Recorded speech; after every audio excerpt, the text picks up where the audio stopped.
Okay, hello everybody. Okay, I'm only 2 minutes late. That is acceptable, I think. Apologies. Before we begin, let us start in prayer. This is to the ancestors to hear our talk and to guide it in wisdom and to help us learn and understand and share with each other without recourse to anger or yeah. So let us in good faith share and learn from each other. Okay, before we start, I have to give thanks to Swahili Nation for giving me this opportunity to be here, to talk with everybody, to listen to what people have to say. I am grateful for Mika for providing this platform. And, I would like to encourage all of you to go ahead and support the efforts that Swahili Nation and Mika has been doing to get a new location, a new proper location for for the show, for the foundation. So we have been raising money to get a place. He already had a place scouted out, and it looks very good. And so we have been working towards raising money to get the building, hopefully in the next, hopefully before the end of the year. But we want to encourage all of you to share in our vision and to support Swahili Nation as you can. So before I start, let me see if I can share this video. 1 second. Okay. Yeah, and you have to, sorry. Okay, let's see if this works. Doing good today, man. As you know that we are in the campaign to raise 25,000 euros to get Swahili Nation One Africa office. And I'm just here, guys, to ask you that we really need your help. Why 25,000 euros? Because we need 15,000 euros to secure the place for the whole year, and 5,000 euros to buy furnitures for the office as well as utility. But also we need extra 5,000 euros for the studio. We need to buy camera, we need to buy lightnings, we need to buy green screen, chairs, and some other stuff for the studio. So in total, we need 25,000 euros. And that's why we started a campaign of €5 for 5,000 people. We're just asking to get 5,000 people, and each one of y'all to only give €5 in order to reach our goal of 25,000 euros. And you are free to give more than €5, but we want to ask you guys to participate, to be part of this, because these offices are not for me, but these offices are for the Africa.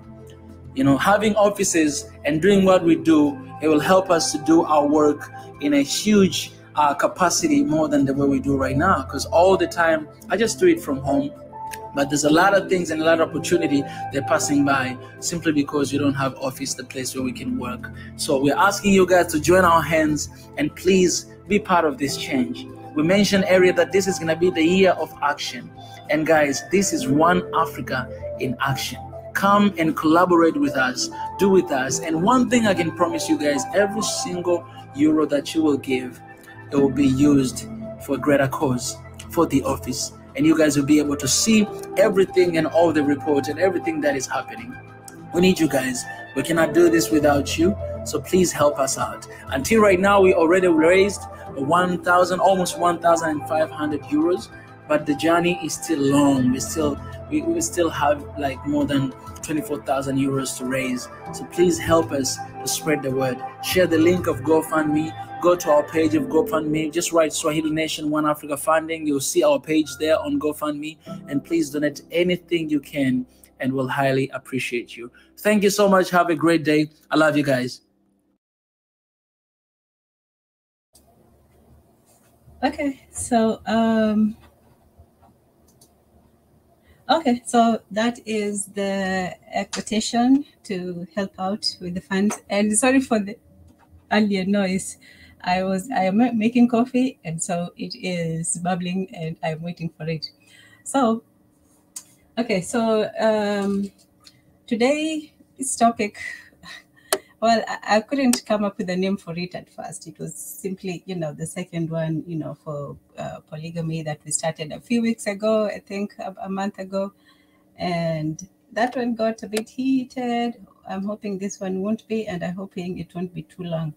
But so the issue, I think that most people are talking about, and that's why I say feminism versus polygamy, not to say that polygamy is one or another. I'm just saying that one of the reasons that people have when they were talking about, I think we had two people who were talking about the oppression, the patriarchy and oppression of polygamy, why in a sort of harem state where the women are forced to, be with one person, and they're sort of, their agency is taken from them and they're forced to conform to the rules of this one person, and all of them have very little autonomy. So, the question is did polygamy oppress women? Was it something that women felt that was taking from them, was taking their freedom, their opportunity, and so on? And also, who was it really benefiting?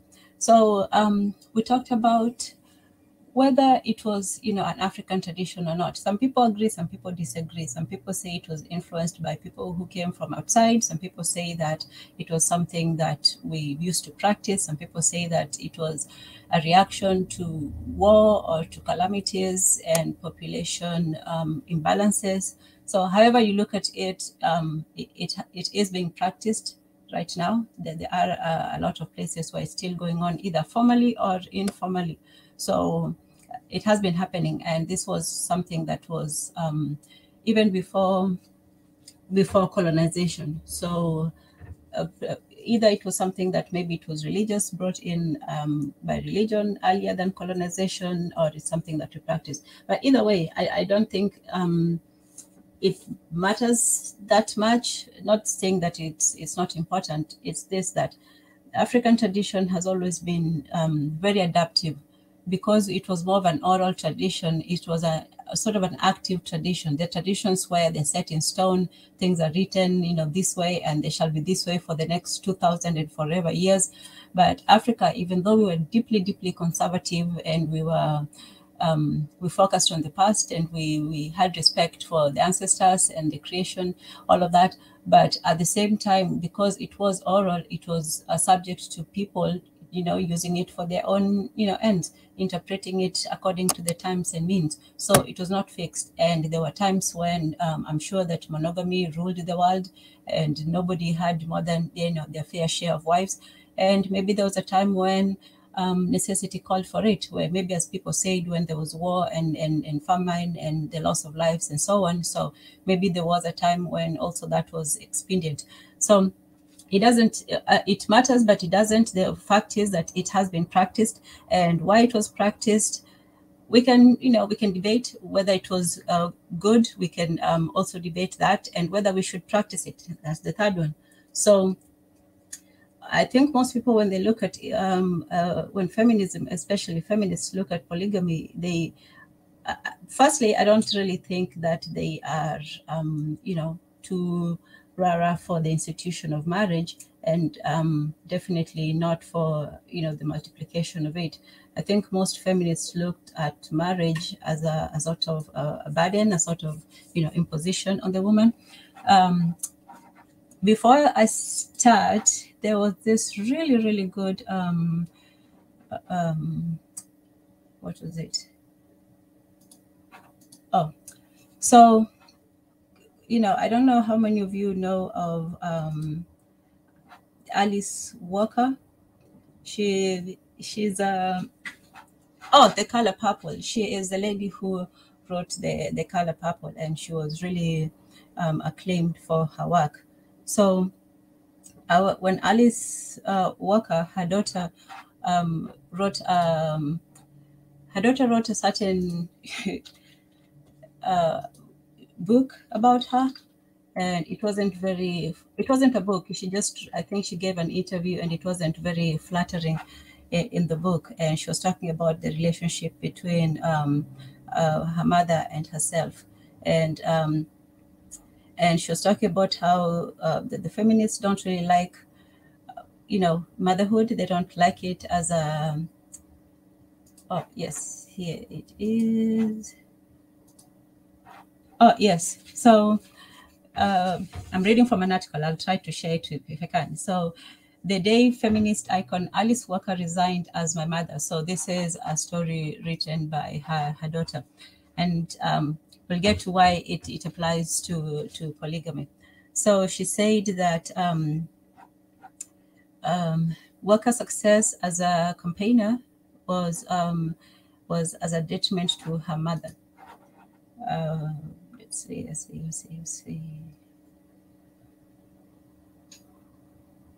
Okay, so she says this about her mother. The so-called first wave feminists believed that housework was another form of slavery and that women did not have an innate need to nurture, but had been conditioned into their subordinate role as wives and mothers through centuries of patriarchy. Quoting Rebecca, Alice Walker's daughter, my mother is very ideologically based, and her ideology is much more important in many ways than her personal relationships. Certainly, Walker believed her feminist thing was about empowering me to have an active sexuality and to be in control of my body, and that trumped any sense of boundaries. Certainly, Walker believed that what she was doing was right. Leaving her teenage daughter to do her own thing was a way of fostering Rebecca's independence and avoiding inadvertently passing down patriarchal value. Her circle was questioning power relationship and whether a mother had any more knowledge than a child. Some friends of hers were living on communes. I know those kids, and they totally screwed up. So, that's just a bit about Rebecca Walker speaking about her mother.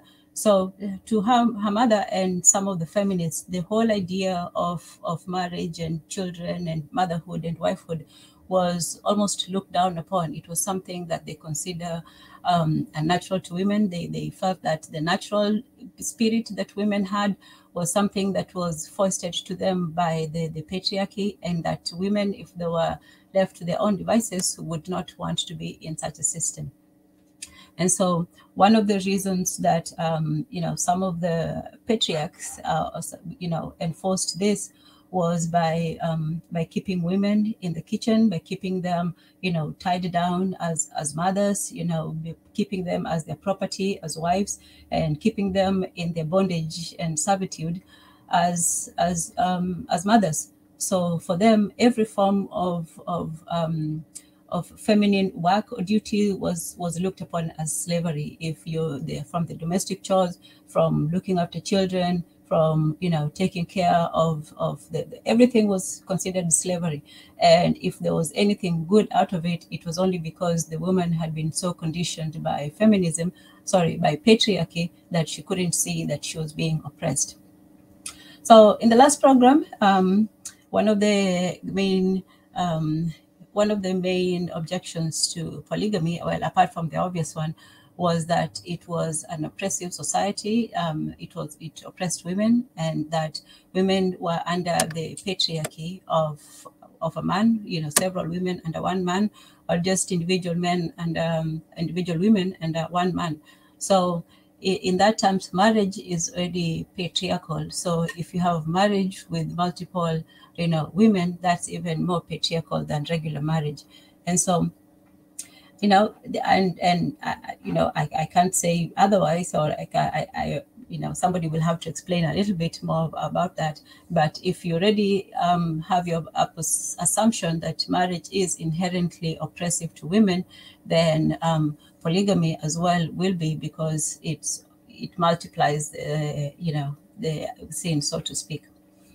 So those are a few thoughts on that.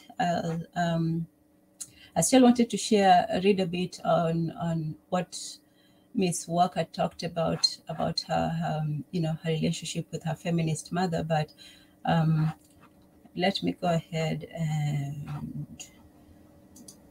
share if somebody wants to come on.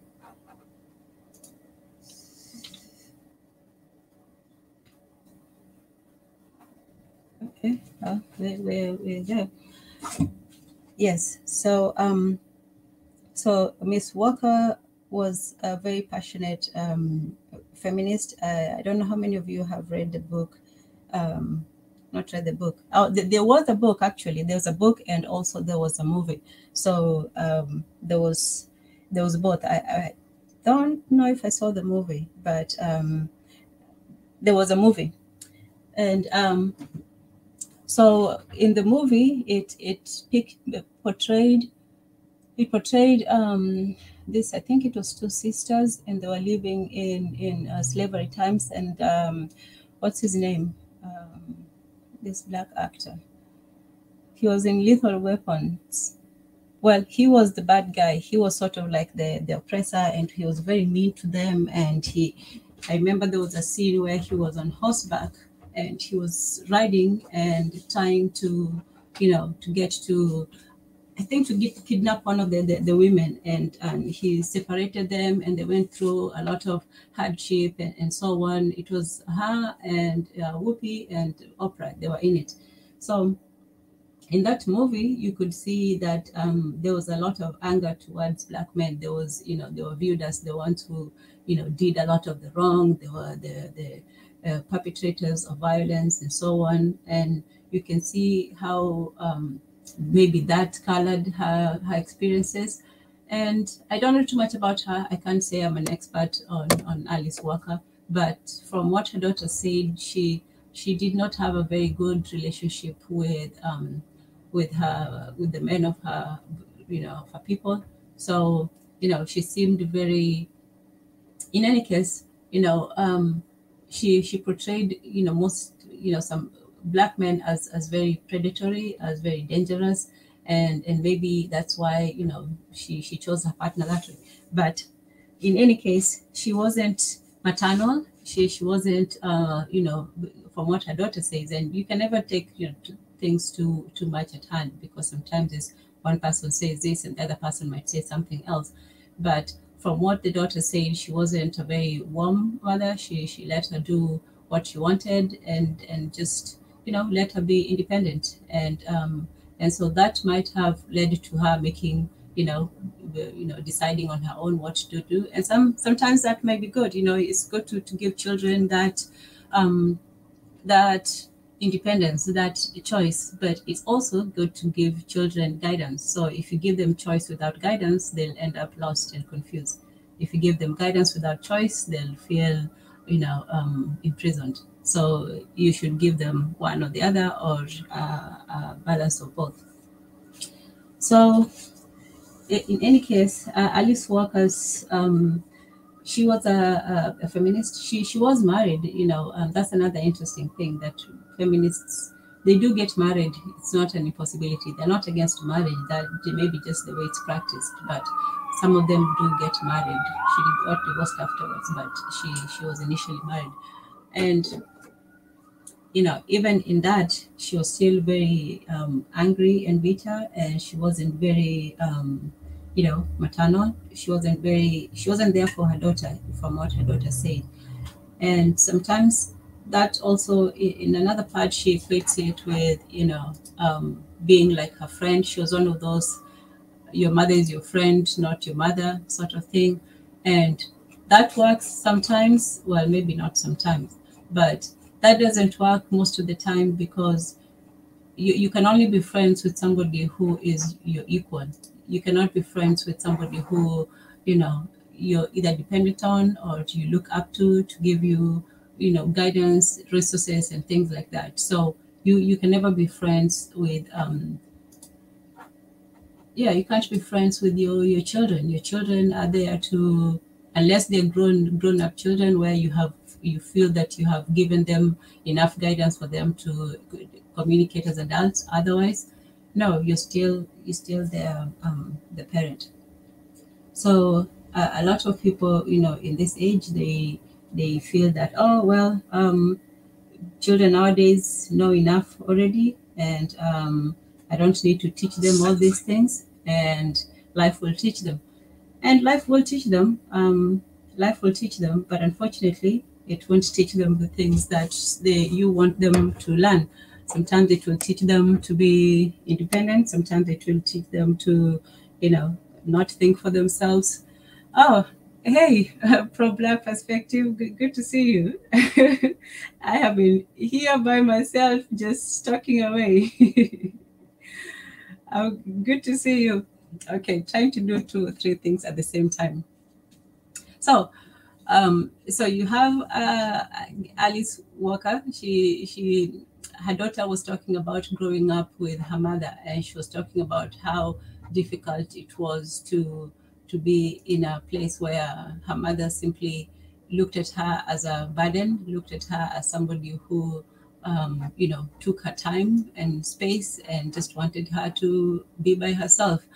And so, sometimes we don't see what makes people think the way they do, especially, how sometimes feminists have this very oppressive outlook towards everything. Oh, the patriarchy. And well, you can give them some points because women have been historically, given less privileges than men in many societies. For example, inheritance, marriage, things like that. Now, when you talk about oppression, that becomes something else. It becomes like, why women oppressed did. Oh, yes, there you go. So once you have this idea that marriage oppresses women, that marriage is there for the man to have power over his family and so on, then any extension of that marriage becomes almost transgression, because already marriage is oppressing the women, and so if you continuously oppress them with even more marriage, now you're adding prisoners to the cell. So in that instance, it was viewed as if marriage was something that was only for the benefit of the man and not for, it was not for the woman, and it was definitely not for the children.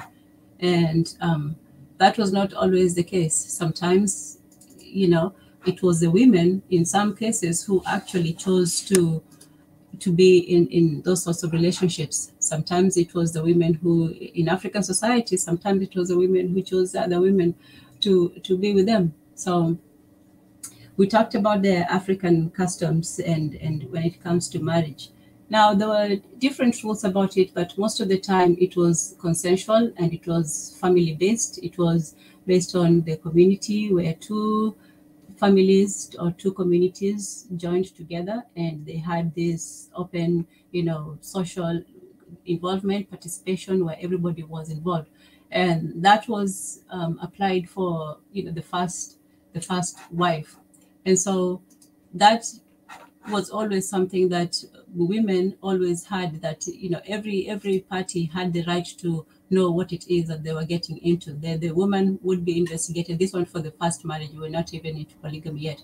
So before the man and the woman got married, there would be certain tests. You would go to the man's place and see what kind of family they were, what kind of people they were, talk to the neighbors. Same thing with the women. And there were tests on both sides. The men were tested on their ability, the ability to provide, or other tests. The women were usually tested on being able to take care of a household.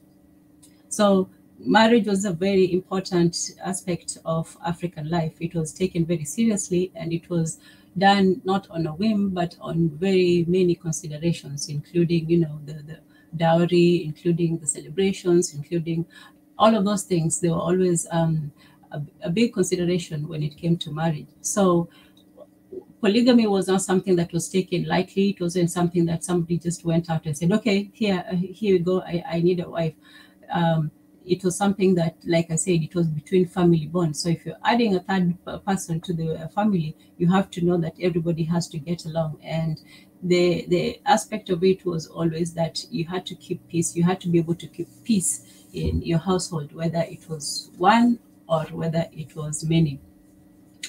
Now, for modern ways, I don't think that polygamy is really looked at. It's interesting to me that we have accepted every different kind. We have redefined marriage, in every single time. In fact, it's becoming even more extreme. Nowadays, people are trying to, go down some other strange paths. But in any case, marriage within, different parties have been extended, but the one that hasn't is, multiple marriages. Is still, I think the Mormons still practice it and some other people, but no, it hasn't been extended quite that much. I know that in some parts of Africa it's legal, Kenya is legal, and some places it's practiced informally, but that has not been the case worldwide. I think it's mostly receding. So the question was this, that were women oppressed during, does polygamy oppress African women? Does being in a relationship with, more than one partner oppress one or both partners? As people say, most of the time it seems, not very conducive. It seems like a very chaotic situation, especially knowing that most people are, firstly, they're coercive, they're monogamous, and anything out of that is usually considered, cheating, infidelity, and so on. So most people, I would say 99% of people would have a problem with it, with having a problem with knowing that, the person you're with wanted to be with somebody else. It's a great big blow to the ego.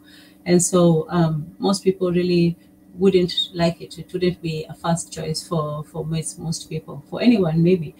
But the thing is, and the reality of life is that, we have a society that has to cater for children, born in and out of wedlock, for children who lose one or more of their parents. And when it came to African society, the emphasis was always on everyone had to be taken care of. Now, in Western society, there are social mechanisms that can take that, if you lose, if a child loses a parent or so, there's the the childcare system and so on.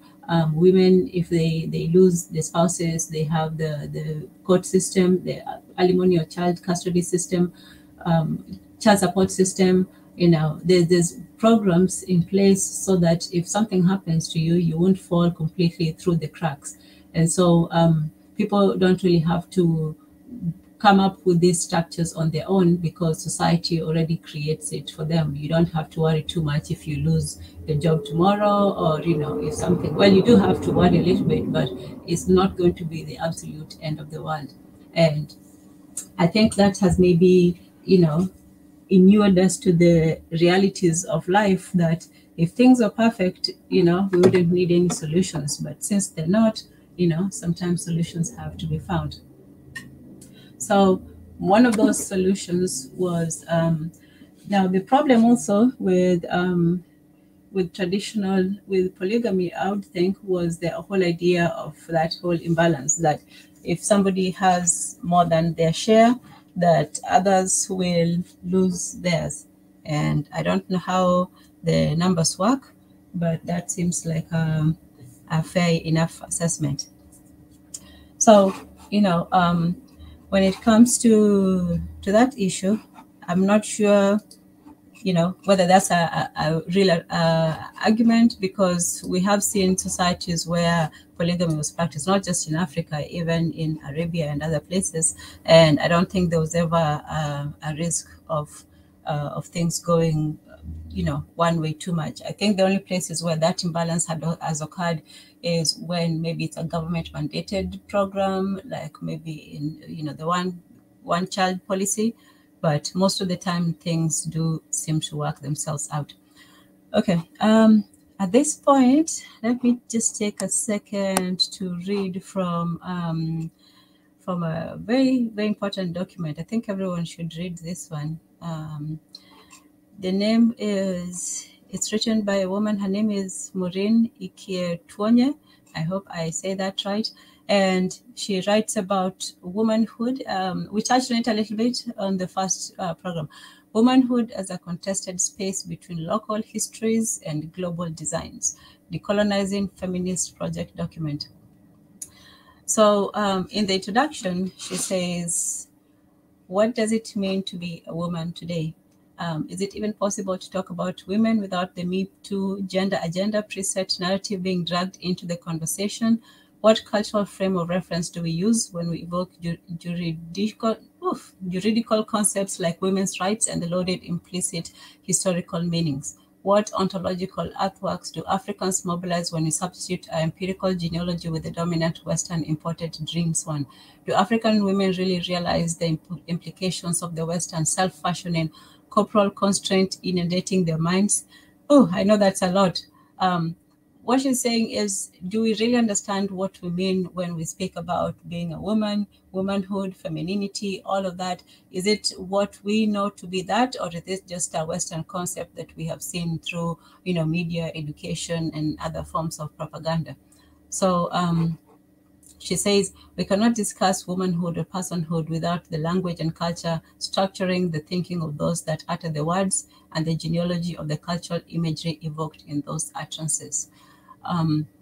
Woman as a vital component of the definition is predicated on the meaning cultural systems ascribe and inscribe in a person within certain attributes born into that cultural system. Since the modern colonial transcendental selves or exponential single persons are not born inside our heads, the very thing we call a person is a node in a shared relation network. History and biography happen in a social field, and the many ways of these forces play out have a social character. So we cannot speak, in terms of just, this abstract woman or this abstract man. We cannot talk about, just, gender issues and apply those universally as if the issues of of a woman, let's say in Illinois or Washington, are the same as those of a woman in Kigali. There's differences in approach, there's differences in context, and the needs and definitions of both will highly differ. In this system that we're in, gender can be pretty much anything that you make it out to be. It can be as many or as few, it can be infinite. But for us, gender was always just, the one simple thing. You're either a man or a woman, and that was that.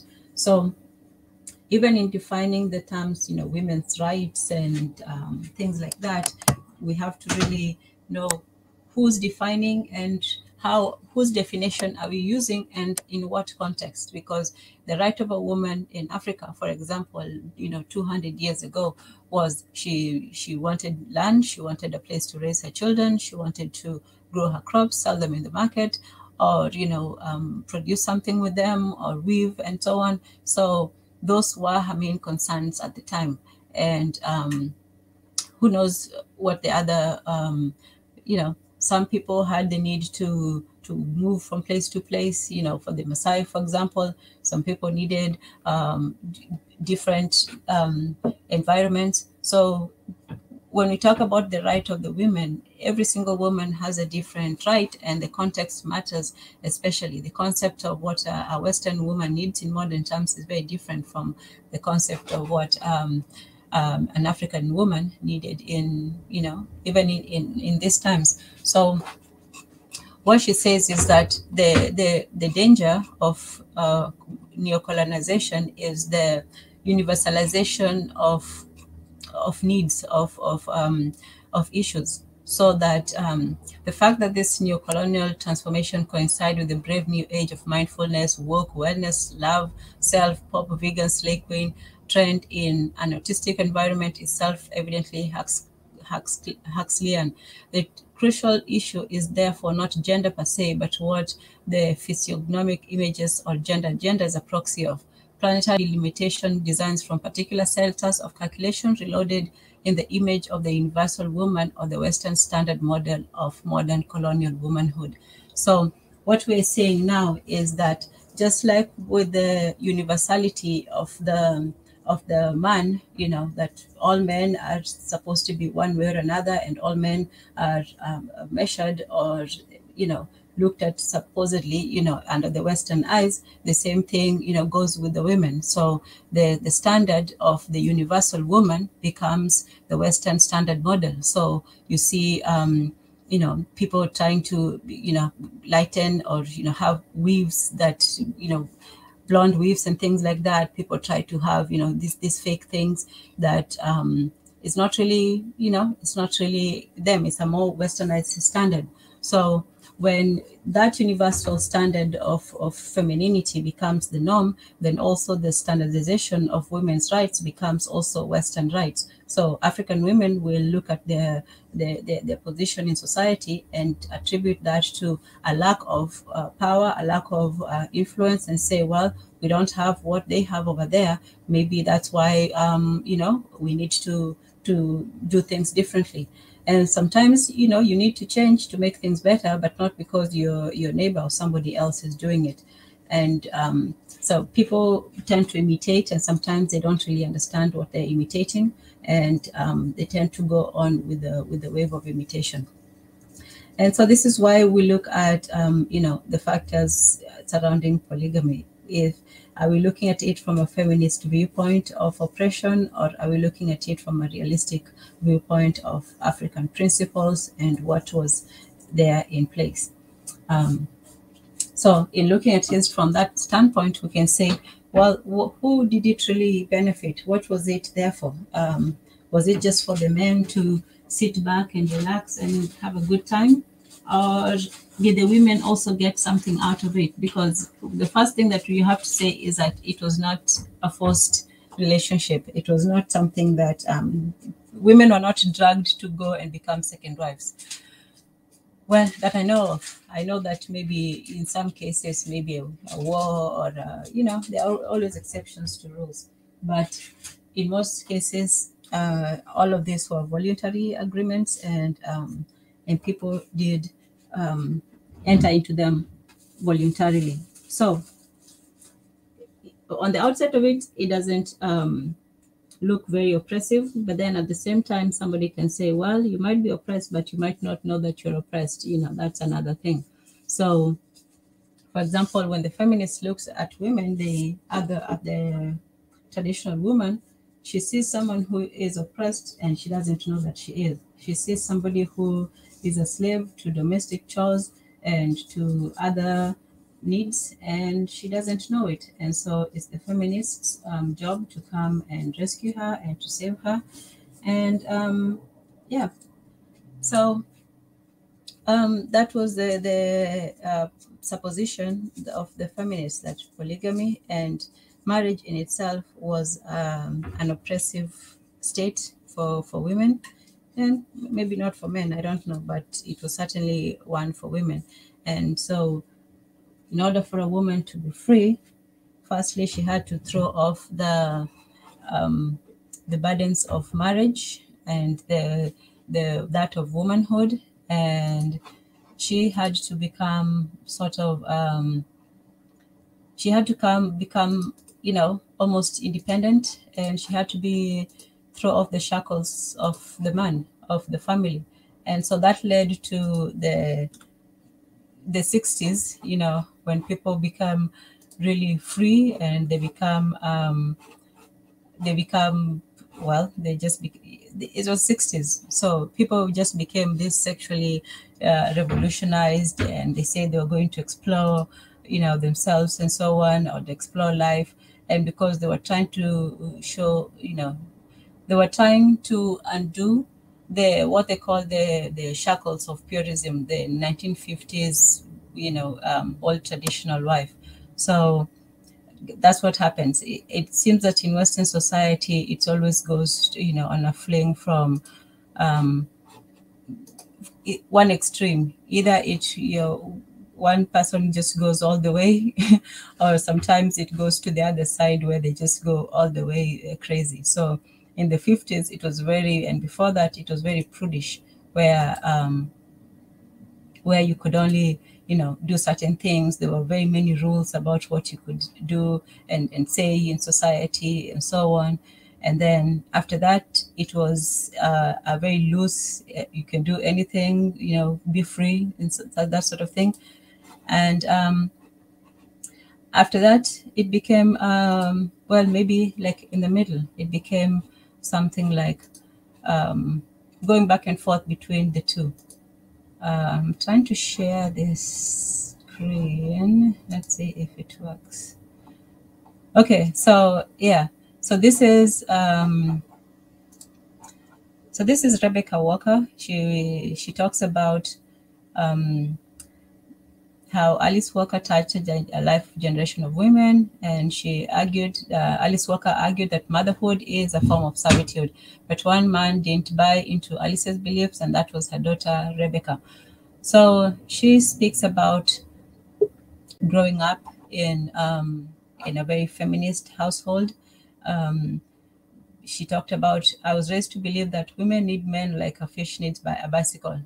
But that means that a fish doesn't need a bicycle, obviously. But I strongly feel children need two parents, and the thought of raising Tenzin without my, that's her son, without my partner would be terrifying. As a child of divorced parents, I only know too well the painful consequences of being brought up in those circumstances. Feminism has much to answer for denigrating men and encouraging women to seek independence, whatever the cost to their families. My mother's feminist principle colored every aspect of my life. As a little girl, I wasn't even allowed to play with dolls in case they brought out the maternal instinct. I was drummed into me that being a mother, raising children, and running a home were a form of slavery. Having a career, traveling the world, and being independent were what really matters, according to her mother. So, as you can see, she was raised in a very restrictive, well, I call it restrictive. It seems like it was very open and free, but it seems restrictive because it blinded her, and it made her, it closed off so many paths for her that she could have explored as a child. Let's welcome Oni to the stream. Oh, thank you for joining. Peace. Oh, hey, how are you doing? I'm just enjoying the feed, just listening. Oh no.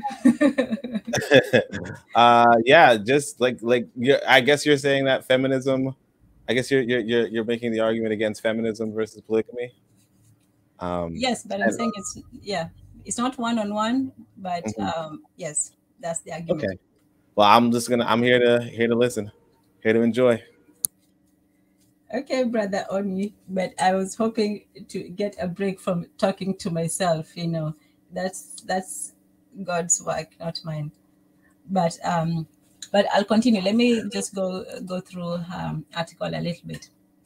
So she talks about when she was. My mother would always do what she wanted. For example, taking off to Greece for 2 months in the summer and leaving me with relatives when I was a teenager. Is that independent or just plain selfish? Although I was on the pill, okay, so she says that she was very lonely, and with my mother's knowledge, she started having sex at 13 years old. And she says it was a relief for my mother as it meant I was less demanding, and she felt that being sexually active was empowering for me because it meant I was in control of my body. A good mother is attentive, sets boundaries, and makes the world safe for her child. But my mother did none of those things. Although I was on the pill, I felt pregnant at 14. I organized abortion myself. Now I shudder at the memory. I was only a little girl. I don't remember my mother being shocked or upset. She tried to be supportive, accompanying me with her boyfriend. Although I believe that an abortion was the right decision for me then, the aftermath haunted me for decades. It ate away at my self-confidence, and until I had my son, I was terrified that I'd never be able to have a baby because of what I had done to the child. For feminists to say that abortion carries no consequences is simply wrong. As a child, I was terribly confused, because while I was being fed a strong feminist message, I actually yearned for a traditional mother.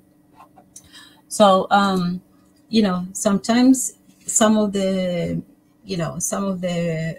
not lies, but some of the attractions that feminists put out there is that, oh, well, if you're free, you can do whatever you want, that children don't need to hold you down, you can, travel the world, you can do whatever you want, and so on. So for them, instead of fighting for the women, the so-called one to fight for, they actually look down upon them and denigrate them. It's sort of like when some Africans go back to the continent and then they claim to be, for the people, but they have this, certain disdain on their own people, just, sometimes because they've been out too long, or just feel they're better than the others.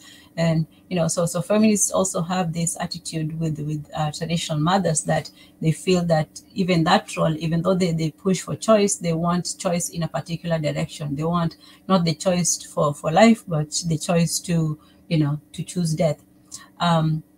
So, Well, I could come in. I think that part of it too is this idea that, men aren't um held back by relationships with women, aren't held back by with children, and that's not, necessarily the case. Obviously there are single fathers, but the Rolling Stone life is it has its appeal, and I think that, you know like for the most part, some women are under the impression, especially in this modern city life, right? They are under the impression that there are things to enjoy in this Western world, in the city, because I think sometimes we do, get on the feminists, but there could have been in an alternate timeline, not alternate timeline, but in an alternate society where even say a woman on the internet is just not a thing,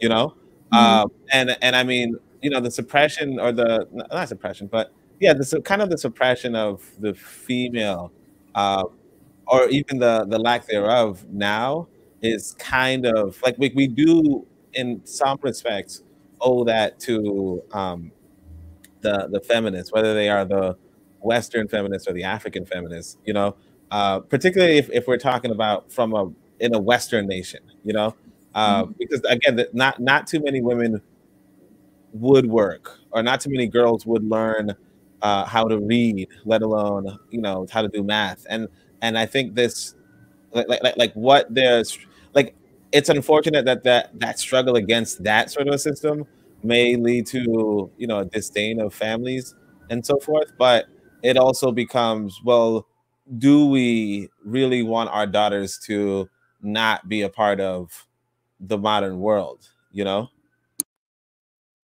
well, although I could ask you that, Yes, and earlier I was saying that that Western society seems to go on a pendulum swing from one extreme to another. You very rarely find a time when it's just right in the middle. It's either always skewed one on another. And I was talking about, prudery versus freedom. So in the 1950s, when there was that aspect of family, it was a very prudish time for, for the American system. You have to know your place, you have to know how to conduct yourself, you have to, dress a certain way. It's like that movie Pleasantville.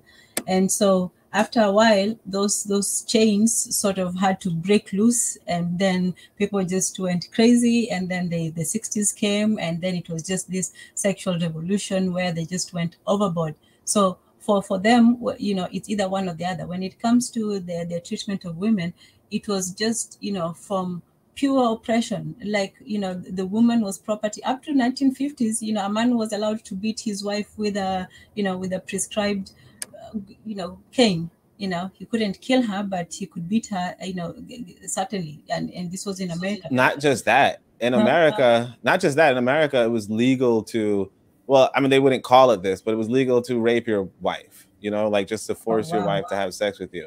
And so like I said, I think the feminists, they are, sometimes you could say there's some negativity coming from them, but then there's sometimes you also recognize that not just in America, but pretty much around the world, there is this, especially around the religious Abrahamic types, there is this idea that women are inferior and that women should be and can be mistreated, and or not necessarily, we wouldn't call it mistreated, but that women should be limited and should be mistreated, and because of that, I think there's this pushback. But then of course you also have people, like you said, who push a little too much harder.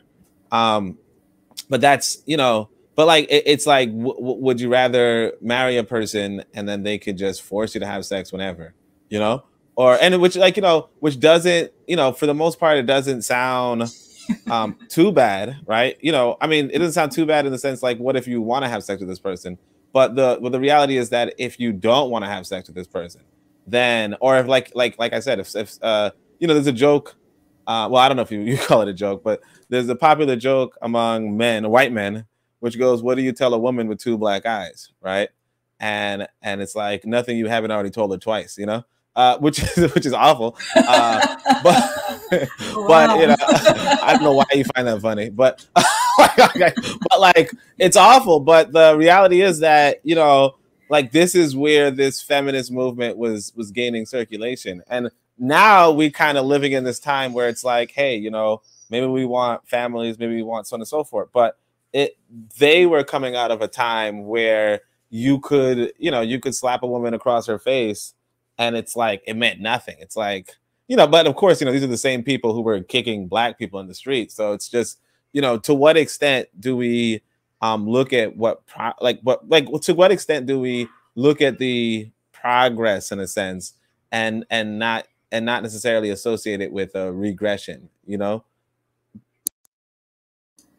Yes, yes, absolutely. So there's three models that we're looking at. We're looking at, you know, the history of women in the West, which was very shoddy until like maybe even after they got the right to vote in the 20s, it was still an uphill struggle for them to get, you know, basic rights and so on. In fact, it was a war that helped them, you know, to go out into the field and start working. So that's one way of looking at it. And I read earlier from Maureen Akiotunya's.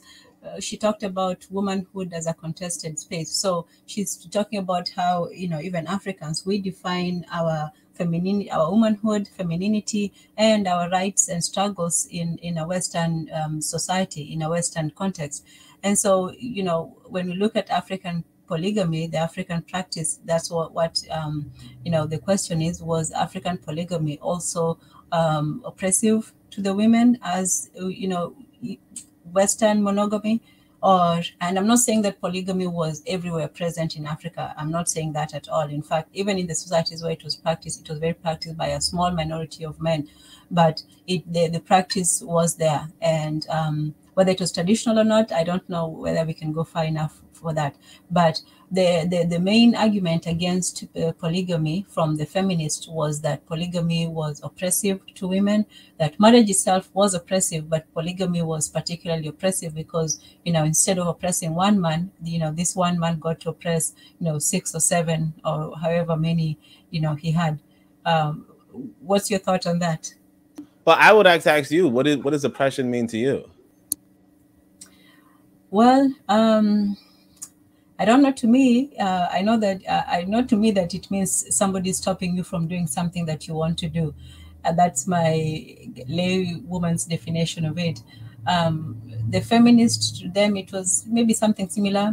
You know, women being, you know, not having the options to pursue the same privileges that men did, being under, you know, the thumb of a man, being having no legal redress to violence, like we said earlier, and to, you know, certain you know, to certain attacks in society. So women did not have, you know, the rights and protection that they, you know, in society. So they were being oppressed by both being denied rights and actively being attacked for them.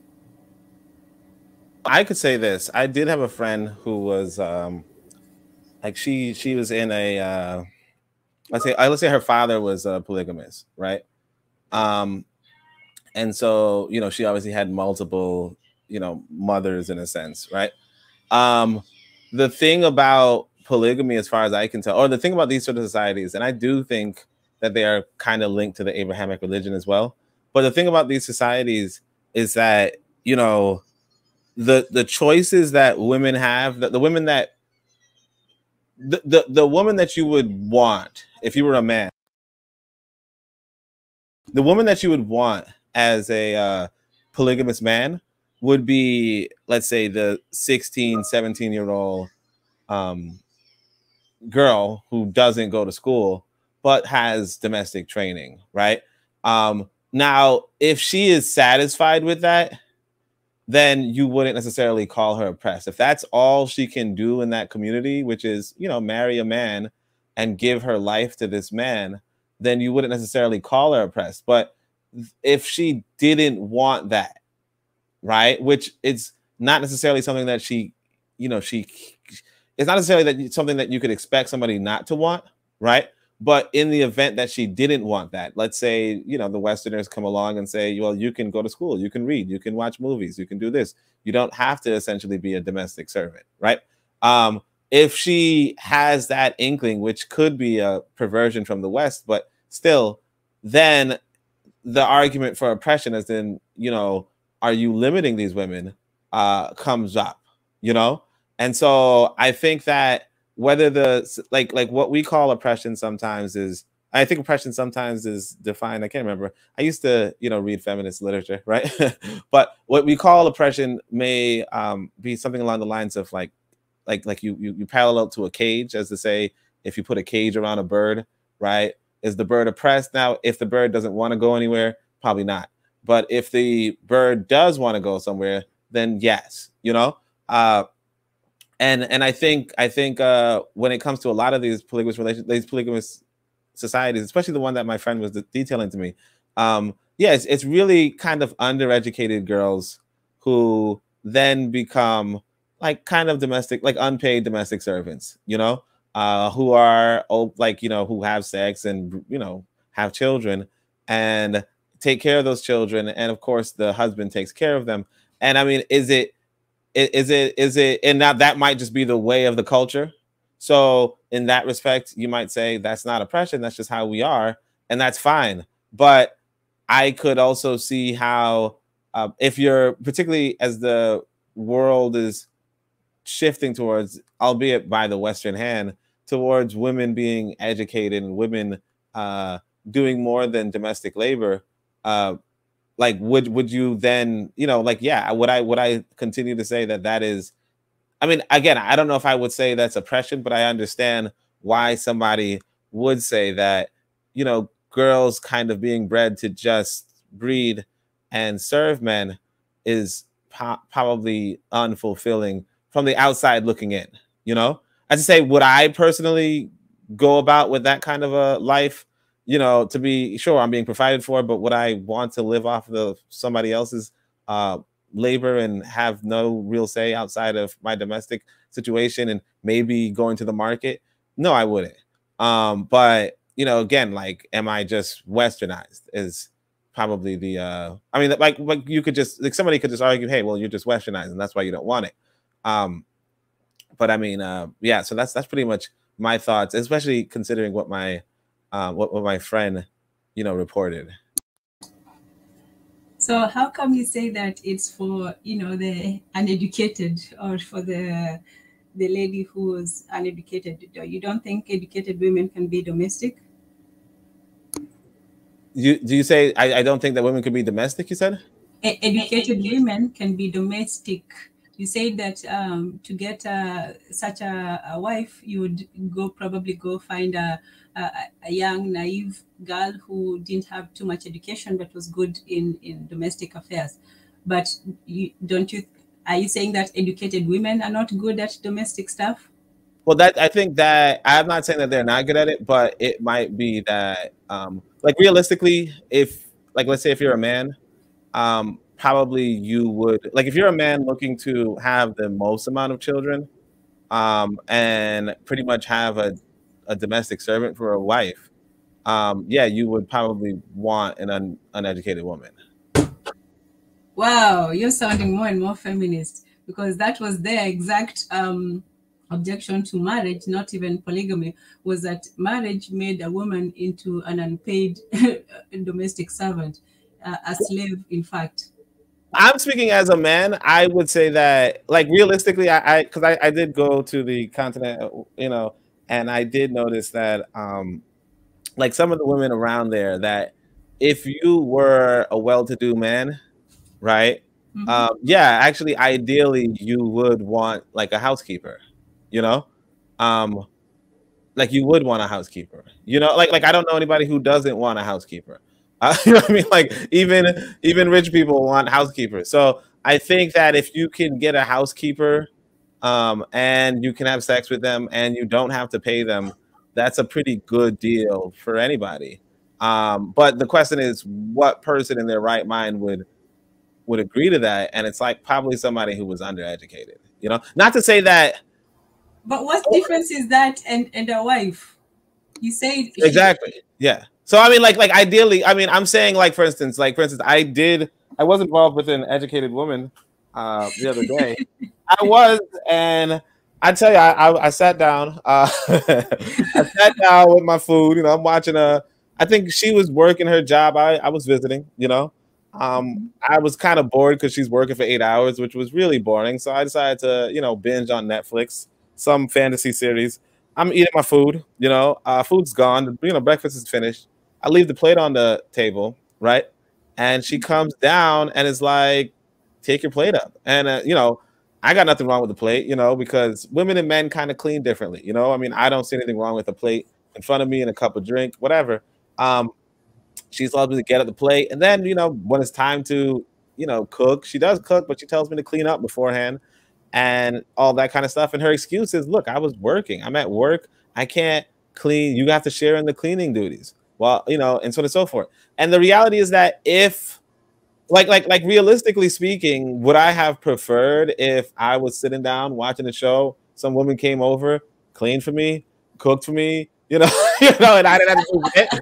I mean, I mean, just saying, like, and then you know, who didn't even believe that men and women should share in domestic work? Because the thing is that if you're an educated person, you probably think, hey, you know what, men and women should share in domestic work. And I'm not saying that that's a bad thing, but I mean, honestly, from a like honestly, if we're being honest, it like you would not want to share in cleaning duties. I mean, just like I could even ask you, you know, if like which is the better situation for you, right? As a woman, right? A man who like so you have a house, a man who can clean and he can cook. And he's cooking and cleaning every day for you. All he asks for is some money. He gives you, you know, he gives you the sex whenever you ask for it. And whenever you don't ask for it, you don't care. And then you can go out in the world and make money how you want, whatever.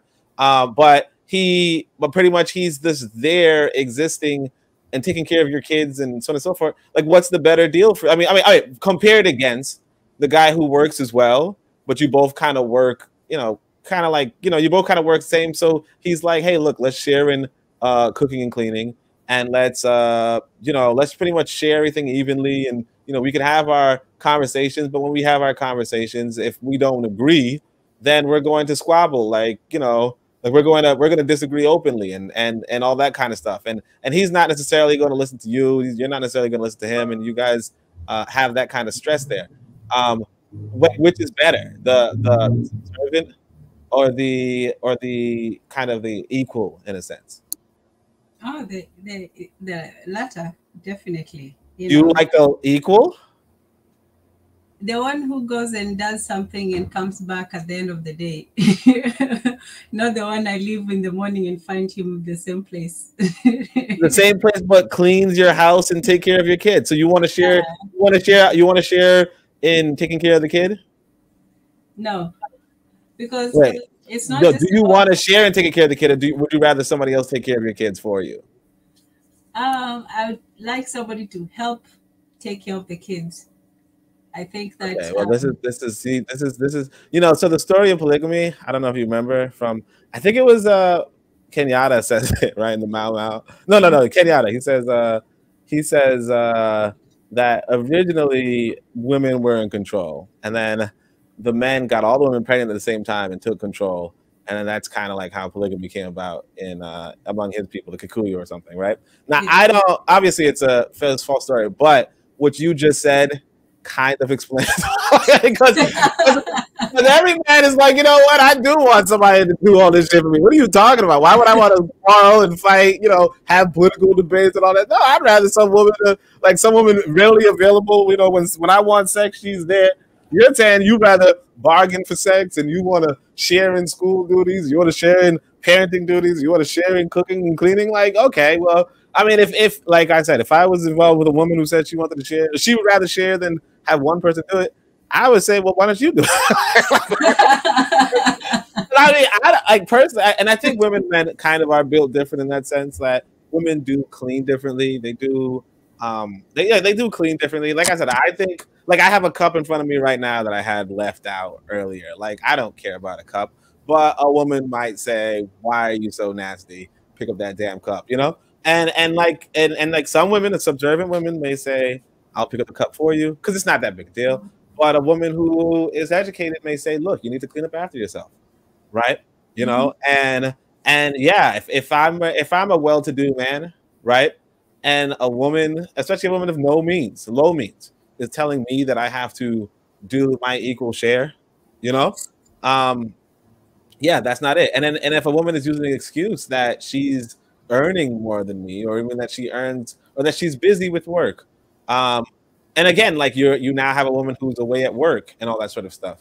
It's a lot to it, but I mean, it's not to say that a woman is like, it's not to say that an educated relationship can't work, but I mean, it is a strain, and I could see that. So, like it's going to be a strain, and so I could see the argument against traditional marriage, as well as I could see the argument against polygamy, and obviously something needs to be done, but whether or not it is and that may be why, you know, these Abrahamics particularly were oppressing women, understanding what that entailed.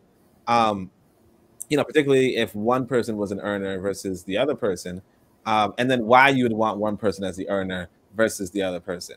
But I mean, as far as so I mean, I'm kind of rambling, sorry, but but I mean, yeah, as far as especially for the polygamist, which is usually a man of means, the idea that he would want to share in household duties and share in so on and so forth, or even that he would want an educated woman, ideally, is just like what is she going to do with her degree, and why, and what, and except for argue with him, you know? Like I said, I used to be this. I'll tell you, I used to be with an educated woman, very educated. You know, I shouldn't say who she is because some people might know who she is. But anyway, because he's a ball. No, I'm joking. A bit of mess here. All right, but anyway, I used to be with this woman, and yeah, we would just debate, you know. And I mean, it's cute for a moment. But you know, one moment she's telling you, "Hey, man, you don't know much about Nigeria," blah blah blah blah. You know, and then next moment, and you're like, "I don't want to hear this shit." You know, like, and then like I said, you go over to Africa, and you see some people who just have no desire outside. Like some who have no desire outside of treating their man right. You know. And like, that versus the woman who says, "Hey, look, I don't want to you're not a priority for me. My priority is working this job, like getting this money, getting this job, or just having that work fulfillment, part, like I exist outside of you. That's fine, right? But I mean, if I were a polygamist, that wouldn't necessarily be my first choice." Mm-hmm. Okay, interesting. So, so the ideal wife is, cooks and cleans, is educated, but not too much that she argues too much, but she knows how to, at least hold a conversation, because, you can have a woman who's good at domestic stuff and all she can say is, 2 or 3 words. So. No, but look, honestly, you have to ask yourself, what is she educated for? To help with the financial, Why is she helping with your finances? Mm-hmm. Yes. I'm asking, why is she helping with your finances? What do you need that for?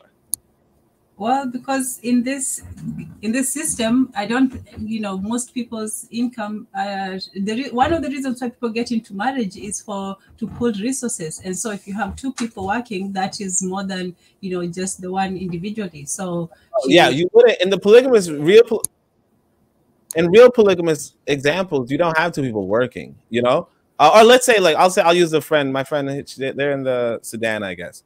They were saying, look, my father owns, let's say 200 cows, right? Each cow is worth $1,000. So they like walk around with $200,000 pretty much, right? So they're rich, their net worth is, in that area, they're rich, right? That said, beyond raising the cows and trading the cows and so on and so forth, you don't need the women to do anything. You know, you don't even yourself do anything because you already have the wealth. The woman has no wealth. You know, only thing that happens is that you have daughters and you marry those daughters off and you receive more cows. You know, for it. You know, pretty much like you sell your daughters to another man. All the same, like that's it. Like there's no, well, we're managing finances, we're working together. The guy himself is not working. You know, and there's no, oh well, I got to, because the thing is that I think in those sort of relationships, I think I you know, I was kind of entertaining, you know, I was kind of inquiring about the marriage process to this woman for no reason, right? Anyway, but but you know, she was explaining how let's say for her, you know, for no reason, right? For her, like a man would have to pay so many cows, which was a lot of money. And but however, if she were to not be satisfactory, the man could retrieve those cows back, you know, and or essentially after some negotiation and some of the family more or less threatening her, you know, to, or like let's say more or less disciplining her to be better to her husband by the request, you know. So I mean, in that sense, it's like what is education, you know? And of course, she, my friend who was educated and actually honestly, a very good personality, so I could see, you know, I could see for me personally, like out of a polygamous relationship, but I could see, you know, the value of a woman's conversation. All the same, you know, she was not interested in polygamy for herself, partly because she had that sort of education, that sort of personality, and so whereas the other women who her father married, who were sometimes younger than her, you know, like her father is, you know, 40, 50, so on and so forth, and the girls he's marrying are like 18, 17, 19, right? They were, you know, just concerned with living with a wealthy man and the benefits from that. That said, you know, were they, you know, deeply, or are they, you know, deeply political and deeply so and so? Of course not. You know, they were kind of in their childish stages, remain so, and purposely so, and that's part of what made them marriageable. You know, so I think that you know, and so I mean, I'm not a polygamist per se, but I would think yes, I do see the the reasoning behind making polygamy, or at least real examples of polygamy, not necessarily require of a woman more than to breed and to and to uh, let's say to take care of the home. You know what's funny? When you talk about the educated, I was in Matatu the last time I was back home, right?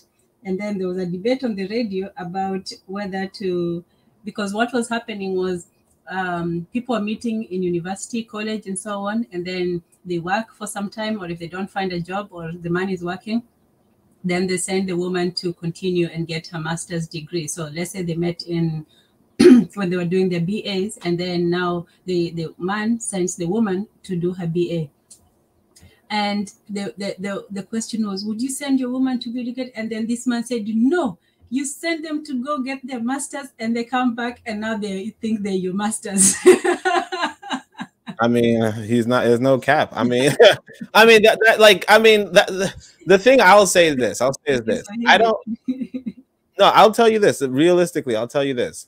When I was younger, there's this quote I really want. There's this quote, I can't find it, but I was in this AP European history course, which was like basically high school, where they teach you European history. Like they teach you how they teach white folk European history, you know?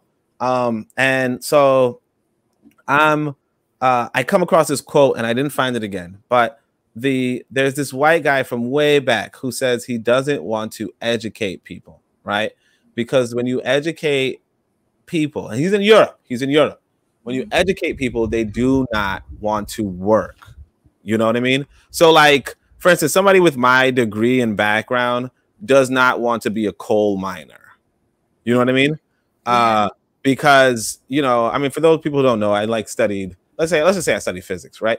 You know, people who study physics do not roll over and say, you know what, I can go down into the mines and so on and so forth. So the people that they would get to work in mines usually are undereducated, if not children, right?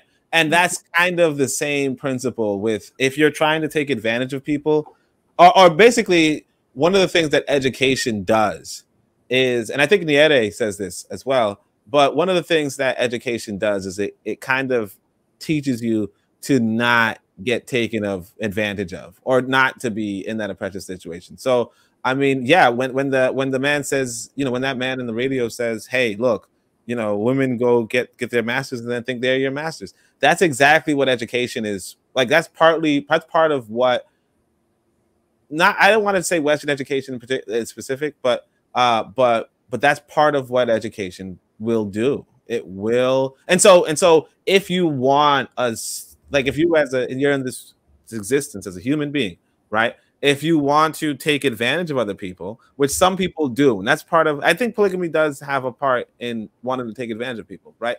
But if you want to take advantage of people, then the easiest people to take advantage of are going to be the undereducated. And that's like partly why the religious do what they do. That's partly why, you know, up in Nigeria's north, you have like a hugely undereducated population, you know. That's part of it. It's like, you know, why, yeah, it's just one of the things, so it's why people kept black folk from reading, you know. It's just a reality that that if you want to get into an exploitative relationship, sure. And I mean, you could say, look, it's not necessarily exploitative because both people are benefiting. You get to take care of I mean, like you get taken care of, and you might do free labor, right? But then the reality is that's the same thing as slavery. And not just the same thing as slavery, that's the same thing as feudalism, you know? So the king or the lord will not necessarily pay the peasants in Europe, I'm saying, but they would not necessarily pay the peasants, but they did provide food for everybody. So it's really a question of you know, particularly us as more modern people and with more modern economics than, you know, living off of another individual, you know, whether or not we believe that living off of another individual is sufficient, you know. Mm-hmm. So you're saying that like if a man, you know, has resources and he takes advantage of a young girl by marrying her, that's sort of exploiting her? I think that, well, that's what I'm saying. It's a tough call. You know, it's a tough call. You know, because like I said, when I was in Africa, I did see, you know, like you see young people, and you know that life is going to be hard for them if nobody intervenes. You know, and so that's one of the issues with us as a people. The broader issue is that we are not developing an economy. So essentially, you could take advantage of that economy, you know. So if I see a young lady, let's say she's just about to graduate high school, she does not have any job prospects. The reality is this: she's going to do if she has no job prospects, she's going to do one of two things. She's going to live off her parents and pretty much be a domestic servant for them, or she's going to probably turn to prostitution, right? And that's like a thing in the West, you know. I just doing some reporting, just doing some research. I had a dating profile in New York, and I had a dating profile when I was in Africa. When I'm in New York, it's like pass. You know, like you don't get too many pings. When you go to Africa, geez Louise, you know, and a lot of these women are selling themselves, right? And they're beautiful women, but they're selling themselves, and part of the reason is that like Bitter Medicine says, you got to sell cat. They're selling cat. You know, the reality is that because called in the sex bots. Come again? I said you called in the sex bots. Oh, I call them the sex bots. Hey, look. Oh, I did say things. Damn. Well, who are they listening? All right. I mean, wait. Don't block the whole link. Let me find out. No, I'm joking.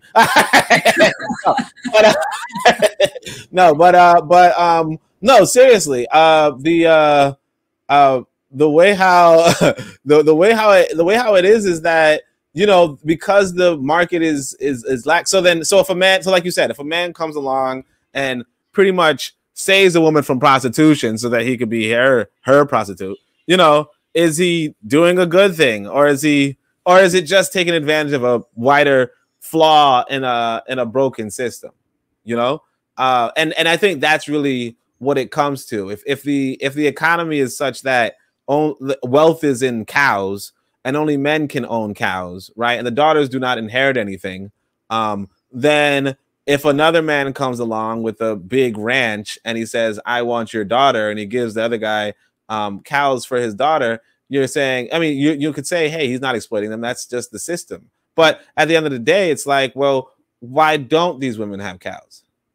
You know? And or not even why don't these women have cows, but like what kind of a, like, but I mean, again, it becomes, I mean, it's hard for us because we're in the West, so we're saying to ourselves, well, what's this whole business about cows anyway, right? But if you're in that society and that's wealth is cows, and you want cows, then I guess, you know, like, well, like, you know, like, I guess you could say, no, it's not exploitative. That's just how the system is. But again, I can see some people saying it's fine, you know? Yeah, because this is happening now, you know, in a lot of parts in Africa, in Kenya especially, where you have these very rich old men who have accumulated a lot of wealth, and they are starting to accumulate a lot of women. And, you know, in Kenya, polygamy was finally legalized a few years ago. And the reason for that was, before it was legalized, people had, you know, the side arrangements, and mpango wa kando, that's what they call them, you know, a side arrangement. So there was a lot of children who were being born out of wedlock. There was a lot of, you know, complicated inheritance issues when somebody had passed away, because it turns out the number of African men who have secret families was just, you know, astonishing and quite, you know, almost disturbing. But so they said, well, we're just going to come it in the open and just legitimize it, so we can at least have, you know, records and keep track of what's going on over here. But the problem that the young men are saying is that they do not have the resources, obviously, because they're young, they're just starting out, you know, in life. And here comes this old man, you know, throwing their money about and catching all these young women straight from college. Well, yeah, from college mostly. And so now they're left in a sort of desert, because they are unable to find mates their own age to settle with. And so that's the, you know, so that's what's going on when it becomes a it could be a let me see, a reaction to oppression. Because yes, indeed, the young women, they don't marry necessarily older men because, oh, they're in love or something. It's usually just, oh, I'm being taken care of, and that's, you know, that's convenient for me, and that's what I want, and you know, no problem with that. But it also comes from, you know, a lot of poverty. There are women who, you know, they barely had enough to go through college, and then when they're done and there's no job prospects, then you know, what is there to do? So some of them have actually made finding these sponsors, as they call them, like a full-time occupation when they're in college. Like, they don't even go to college to get an education like before. Now they just go there to get you know, a sponsorship, you know, to get future prospects. So, you know, it's an interesting one. In the past, sorry? Well, let me ask you this.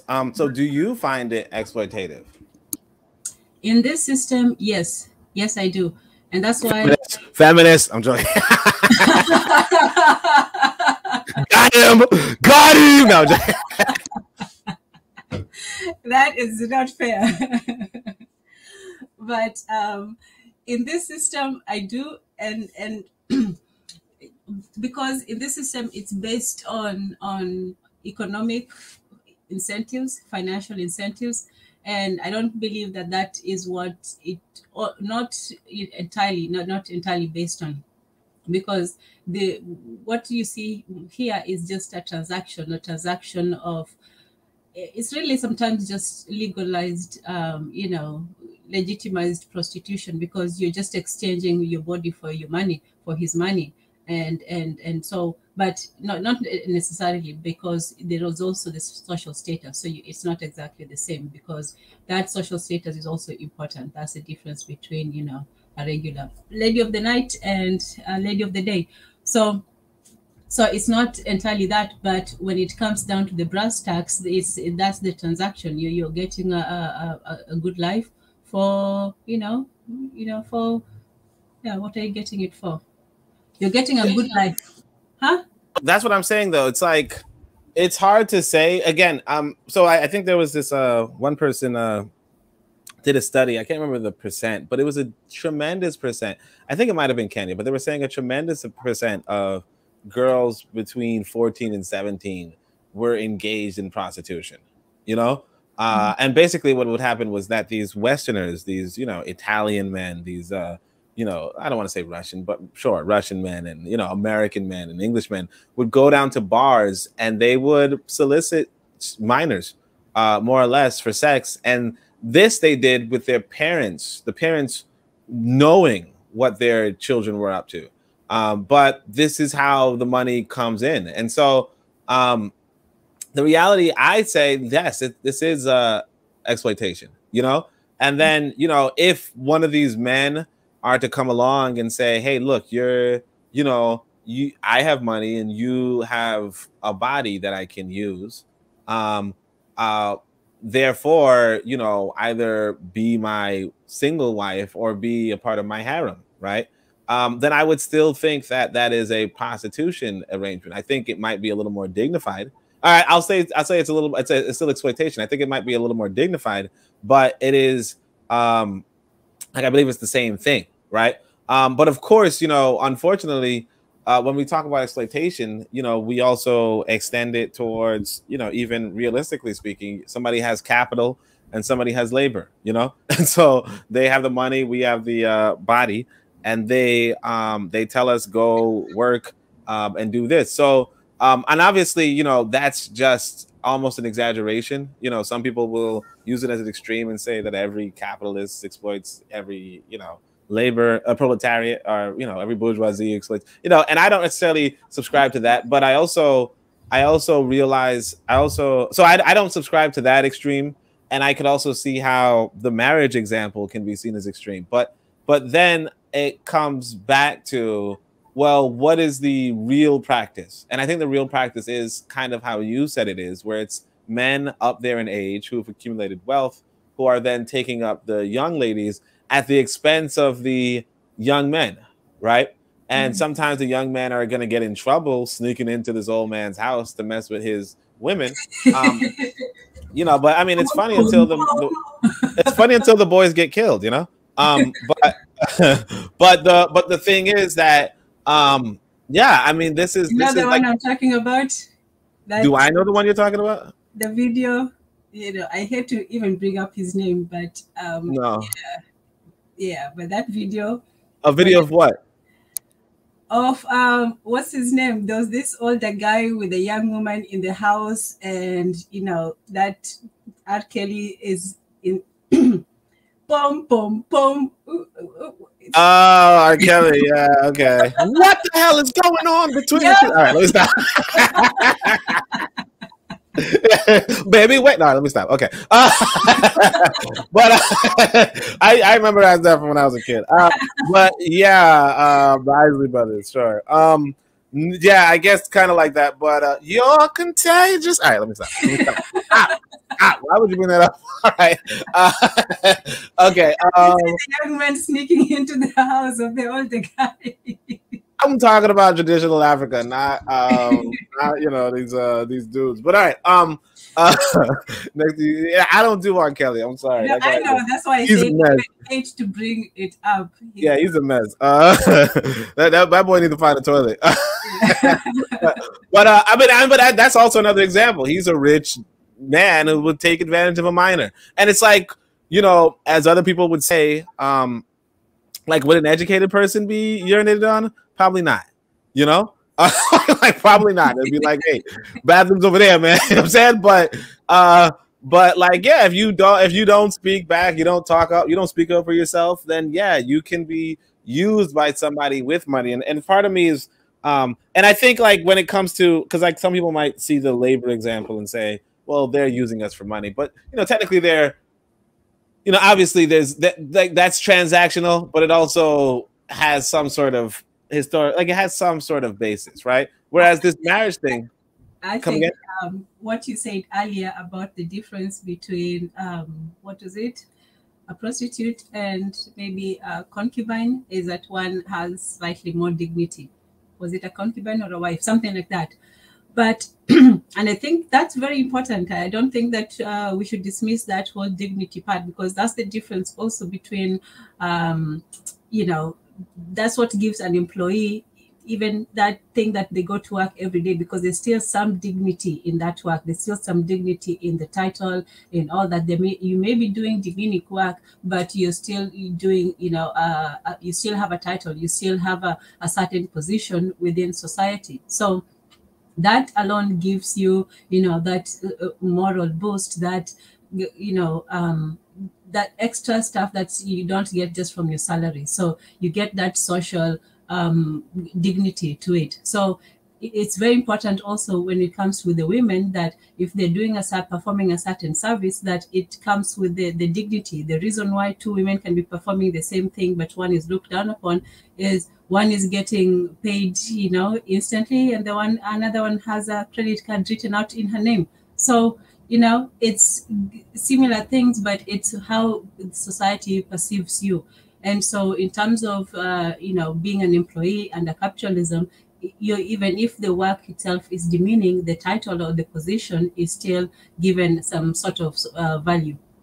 Yeah, and I mean, and the thing is that realistically, for instance, when it comes to like the jobs we do, particularly in the West, like we're not like those of us with educated, jobs, we kind of do things that aren't necessarily, like we're not necessarily being exploited. Like for instance, we might teach children at you might get paid to teach children, which is not necessarily we're being exploited. We're doing something good and we're getting money for it, and technically, like, yeah, we're providing a service. Whereas, like the coal miner, or the people like taking up coltan and the like that's dangerous work where some people just get killed and mutilated and maimed and injured. And I mean, whether you're officially on the books or not, it's just not a good job, But I mean, yeah, as far as the title, like, is it worth it when it comes? Like, I would ask you this, because I know you are, how you feel about polygamy sometimes, right? But tell me this, the communication here. Do you feel like in a polygamous relationship, a woman, how about this? Do you feel like women and men are equal? And not necessarily like equal in the sense that we're identical to one another, but do you think one is above the other? Do you think that we are complementary, or do you believe that one of us is actually more valuable than the other? Jeez, is more valuable. All your words are just, no, like valuable, but I'll just say that we're different. There are things that men are better at doing, and for me that primarily is leadership. They're just better at that, and women are better at supporting. Men are better at doing the hard stuff, because even when it comes to domestic chores, yeah, there might be equality in the kitchen and the house and all that, but I don't want equality on the yard. I don't want equality, shoveling snow, or going to fight thieves at night or things like that. That's only in one area. So yeah. Okay, but so then let's say you have a scale and you put men on one side and women on the other side. Who is weighing down the scale? Oh man, why do we have to have these binaries? Okay, in terms of civilization, in terms of building, in terms of keeping the society moving, I would say overall men. Okay, so you believe, all right, so let's say men are the laying down the scale. If that's the case, do you feel as if okay, so then how many women would it take to equalize that scale? man, wow, we're actually giving value to people. If you People don't, are valuable, right? yeah, you put it. Then don't quote me at anything about this because I have never thought about. I agree with the learning curve that women and men are complementary. Complementary, yes, and so we Okay, should. but how many women and how many men? Because I mean, it's like what? How many women to how many men? Like how many women for one man? You know what? I will let BJ try to take this one for me. BJ, welcome. Hey, how's it going, everybody? Good. Hey, how's it doing? I'm okay. All right. So who's better, men or women? Answer now. Oh, how many? What kind of question is that? Am I a piece of gold? Am I a diamond? So how do you put the value on any other commodity? On a commodity? If you take air away, is air more important than land where you get your food?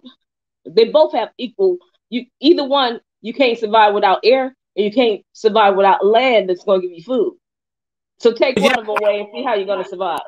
Well, I'm asking Tanzan in order to like figure out why, like how we should pair. You know, for instance, for a house.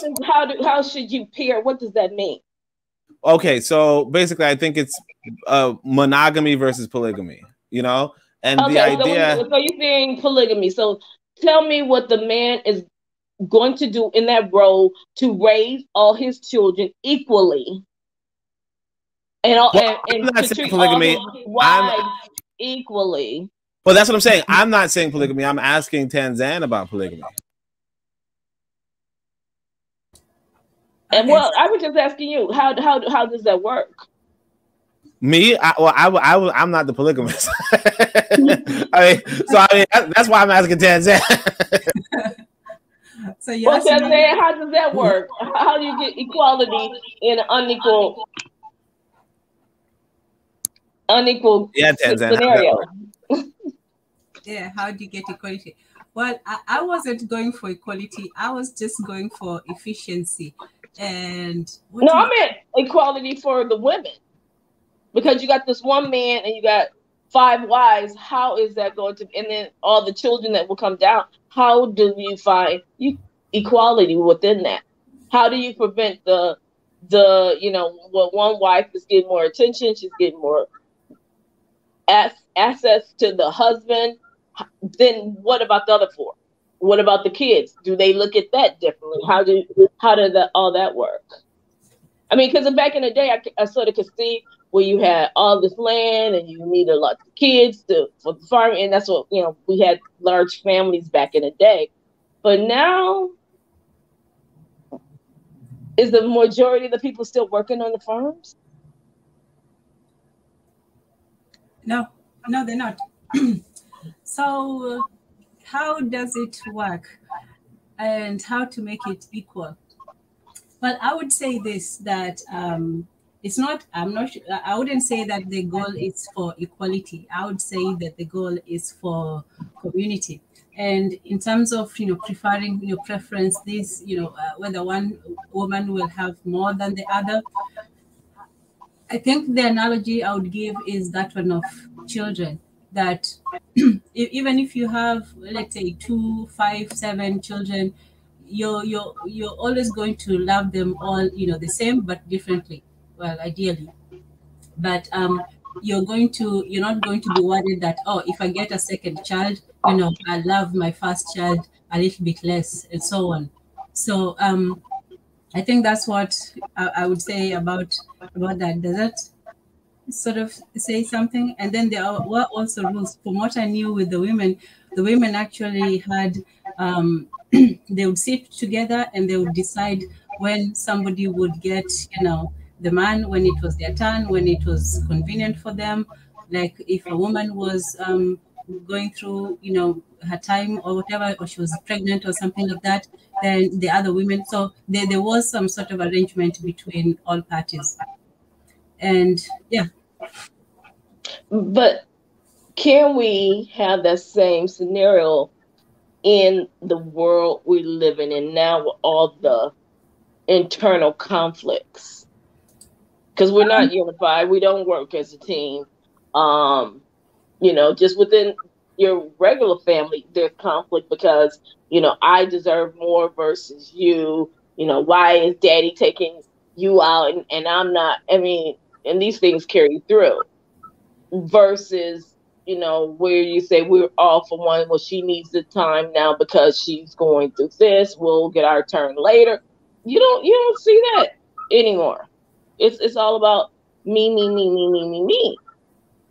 Right. And that's why I don't think that it will work now as things are right now. Even when it comes to value, we're living in a time where everything has value.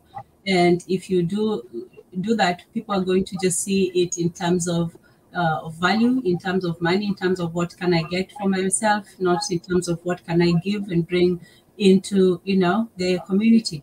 So as it stands right now, I don't think that polygamy could work in the modern system, because people don't have the right mentality and the right reasons for going into it. When even when it came to the traditional with the cows and all that, one of the reasons why wealth was invested in something that was living is that you had to have something, something that you could hold on to, something that you could give, something that could, produce, and something that you could have that was useful.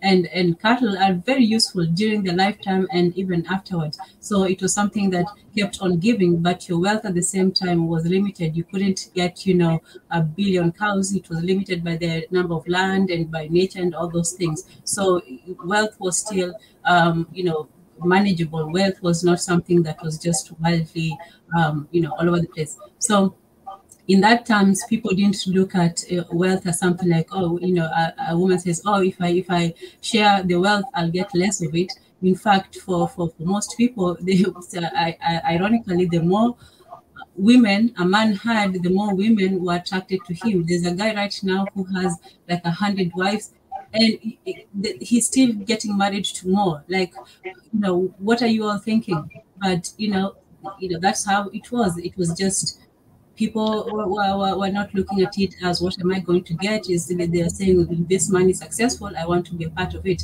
And so that was how it worked. But now, no, yeah. And the learning curve, yeah, thank you for that. Relationships are about economy and community, and they were even more so at that time, because once you joined a thriving community that was working and everybody was being taken care of, you wouldn't just come in and sit back and say, well, I'm not doing anything. If you come in and things are working, you also come in and work as well and do your part, and everybody becomes better for it. Yeah, and then even in that scenario, if he has all this land, we're having our issues. I'm not liking how you're treating the kids. I'm going to go to the little hut in the corner, right near the border, and we're just going to chillax for a while until everything calms down.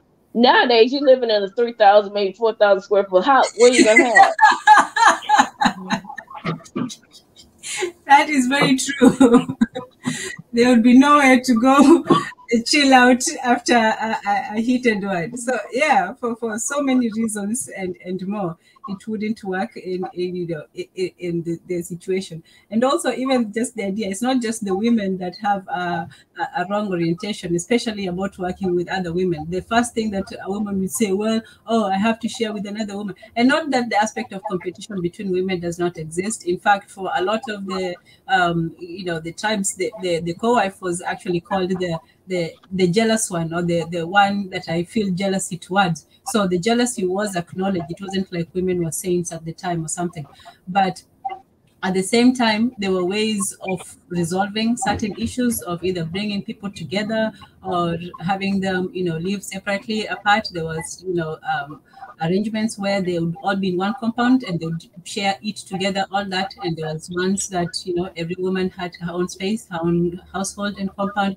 So people did things in different ways. Even monogamy was practiced in very interesting ways. So I think one thing about them at the time, that they were very willing to try different arrangements and see what worked and what didn't. So, But Tantan, let me ask you this though. So if the arrangement is such that only the man has wealth, right? And the women kind of have to bargain with him and kind of, like I said, be subservient to him in order to get some of that wealth, then how is that, like, why is that a system to advocate for?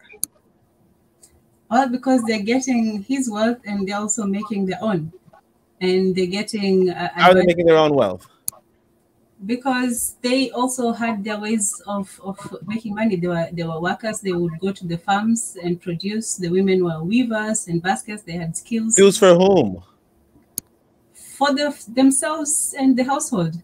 They would bring all that back. And okay, so I'll give you an example. So like I said, I started reading, Adam Smith. I didn't tell this just recently, but I started reading Adam Smith, Wealth of Nations, all that stuff. And there's this section where he's talking about the feudal arrangement. And the feudal arrangement, the lord, right, has his peasants, and the peasants do not own anything on his land, but they get a little hut, right, and they work their farm, and they may have a penny or two from whatever they're doing, but for the most part, at any point in time, this lord can decide whatever, and even can tell them who they're going to marry and so on and so forth, right? Obviously, this is in Europe, and we're talking about Africa. But the parallel or the difference you could probably see is that this man, you said he has 100 wives and he owns the land, right? 100 wives, he owns the land. Each of them have their own individual housing or group housing or what have you, right? But at the end of the day, it's his land. And sure, they can make some sort of arrangement, put some money in without his cognizance, or even put some money in for themselves. But the real wealth is in him, right? And so, whereas you may say, yes, they can, like the peasant can do so on and so forth in Europe, the lord, the feudal lord has this, is really the wealthy person, right? And is really the one getting the wealth from all of this. But most of us will say, well, the peasant is it's a shitty position to be in, right?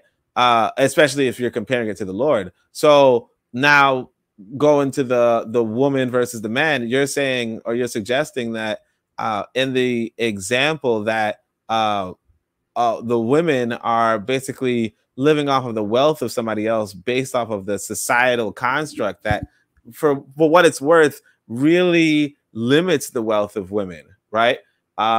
If that's the case, then why is this a system to advocate for, let alone in the 21st century? Oh, before we continue, let's welcome Matron to the house. Thank you. Peace, Matron. Hey, Matron. Everybody, how y'all doing today? Pretty good. How about you? I'm doing well. Thanks for having me on. Thanks for coming. You're on the stage. It's all yours. I just wanted to say that in primitive times, which is what white people call before written law, they went and they documented their observations of tribes that didn't have a language that they could understand.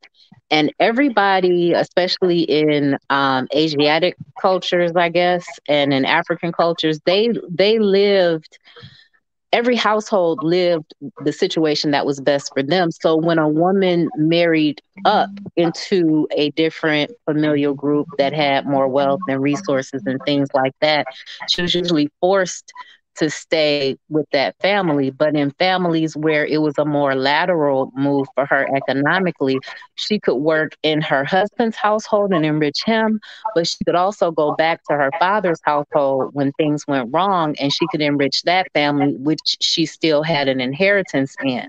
Some of the earliest marriage contracts also had statutes where if you didn't treat this woman well, or if you got divorced, you had to pay a fee, basically, that was more than a loaf of bread, like them biblical babblers talk about, to get out of the marriage because they were not a good husband. So it just really depends. There's a lot of variance when we talk about what these relationships are documented as looking like. And Jewish people to this day still have the ketubah is what it's called, that writes down the roles and responsibilities of each person in this relationship. And Muslims have something similar.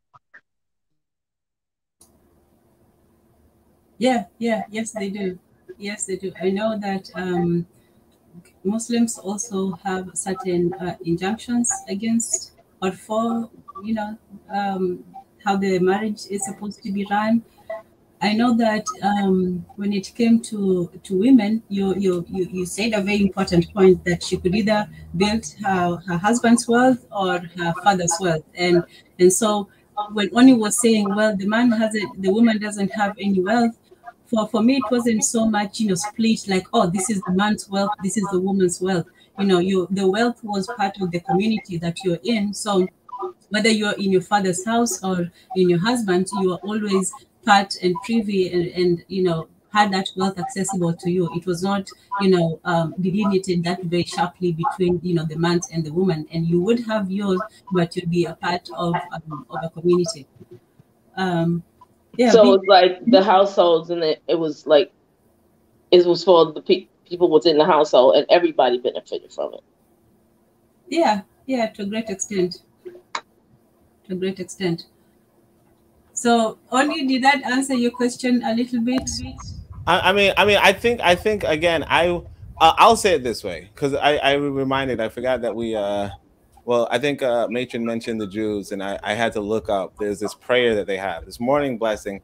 I kind of wanted the full text, but here's how it goes, right? This is from the Art Scroll Siddur. It's a morning blessing that men say daily. And I don't know the full text, but it basically goes, "Blessed are you, Lord our God, ruler of the universe, who has not made me a woman." You know, you know, like, Wow. yeah, I mean, and this is the Jew. I don't know. I wanted to find the full text, but it's hard to find, I guess. But basically, it's a long Orthodox thing where it's pretty much, it's a good thing I'm not a damn woman. Sure, you can say that wealth is for the whole family. You know, like, for instance, my wealth right now is my son's. You know what I mean? Obviously, right? But, you know, realistically speaking, you would not say that my son's wealth, or you would not say that my wealth is, like, you would, if you were discussing the wealth in this household of mine, you would discuss it in terms of me, not this kid, you know? So certainly I can see that, but that's I think at the crux of it. You know, when earlier when you were, so is that a Western construct? Well, that's what I'm saying. Earlier when Tanzan was speaking about whether like, how can she compare the jealousy of so on and so forth, she brought up examples of how children, and it really comes back to, is the man and the woman equal in the polygamous relationship, or what communicates equality between, like, what more communicates equality, monogamy or polygamy, you know? And whereas obviously even in this Jewish prayer where they're saying, hey, look, men are superior to women, you know, and that's what the Abrahamic faiths believe. And then I guess it would be neither or both, because it depends on the construct of that family. I mean, you got some women work every day and they have to bring the check home, and the husband makes all the rules and controls the money and all this other stuff, but they're married and they're both working. On paper they look equal, but in reality they're not. But then you could have just the opposite, where, you know, everything is a joint decision, and, you know, her views is respected, his views are respected. So it just depends on the people. Yeah, and I think that the quote unquote joint decision, it would probably more probabilistically be seen in a monogamous relationship, whereas in a polygamous relationship, it seems to be, especially as it's practice, especially as it's practice, it's mostly older men getting younger women. That's really what it is. You know, older men, well-to-do, with their, you know, accumulated wealth, getting younger women and depriving younger men of these relationships until they're also old. Well, I mean, look at Baldwin. You know, even in monogamous relationship, is older, wealthy men who go after the younger women, and It's the same scenario. It's just instead of it being 5 wives, and there's just one. Yeah, well, that's I mean, of course, I think that generally you will find, like, you'll always find some examples like that. But that's why I believe that if we're really going to encourage, like, let's say, a return to African relationships, we would want to encourage, marriages, mainly monogamous marriages, but within our age grade, and not necessarily marriages based off of wealth, and what wealth attends to, But would they not also have to be learn and become take on the customs of the African relationship? Because that means that you will have to cut off a lot of things that you learned from the Western way of dating, marriage, wants, needs, and roles and responsibilities. Yeah, so I mean, obviously, I would. Well, I mean, again, so I would, like, I think that's a more advanced topic in the sense that, how you do that, particularly, and like, how do you cut off the West, particularly, like, what does that mean per se, and Well, I to mean, what extent can you cut off the West? well, the thing That's is going to be a big one. Before we embark on a whole, new venture, let's welcome Wondatezi. Wondatezi, welcome. Hey, man. Hello, Tizzy. Hey, Tezzy. Oh, he went. Hey on. guys, hey guys. Oh, I'm okay. here. Back. Just I'm eating some fruit. But stuck. Well, I don't know, guys. If you, I think I came to talk about the topic about feminism versus polygamy. Was it unequal, right? So I came here just to talk about the fact. I didn't. I don't know. I didn't. I think women before when the African polygamy, I think during that time women were more freer than right now when they're talking about monogamy. I think monogamy is more oppressive to women than the polygamy of Africa of the past. And why you say that? Yeah, yeah, because this is not written, but I think Tanzan we've had. I think I don't know. I think it was the last time Tanzan we had this conversation, and we talked about how African societies viewed marriage is just totally different from what the Western perspective is. Even from the Christian or it's just totally different. Like okay, like when you talk about, let me give an example. I don't want to be very blunt or very or crude. So let's talk about let me sexual. It was not uncommon, and it was common for a man to raise a child that is not his. You know, and it was okay. Nobody. It wasn't a big deal. And that was that was you in your relationships, because women were there was like freedom. Women were more freer then. But the thing, Tazzy, what you're saying that is that even here in the monogamous relationship, if you look at most families, that was the case too. The problem here is, and I'm hoping it never happens to you guys over there, is the total breaking up and destruction of the family. So then now you say, I don't want to raise somebody else's kids. In the past, everybody was raising somebody else's kids, even if the kids wasn't even yours. Yeah. But no. You see, that was where it's. I think there's a difference when I say somebody else's kids is that your wife is that's your okay, yeah, that's okay. You talked about maybe remarrying, and that was okay. Yeah, I understand what you're saying, and understand what you're because she saying. may have kids before she got married to you or in a relationship with you, so you're the stepfather. And back then we're family. That was the thing. We are family. Nobody was asking. It's all these concepts of stepfather and all this. We weren't thinking about that then. That's my brothers. That's my sister. That's it. And now we put all these different layers up under everything. Well, you're not my real dad. You don't spank her because you're not her father, even though I'm married to you or I'm in a relationship with you or whatever, but I have no authority. See, Okay, but that's you're introducing the concept of divorce, and I don't think Africa, I don't know, a lot of African societies probably didn't have this concept. I think I think when you are married to, there was wife inheritance.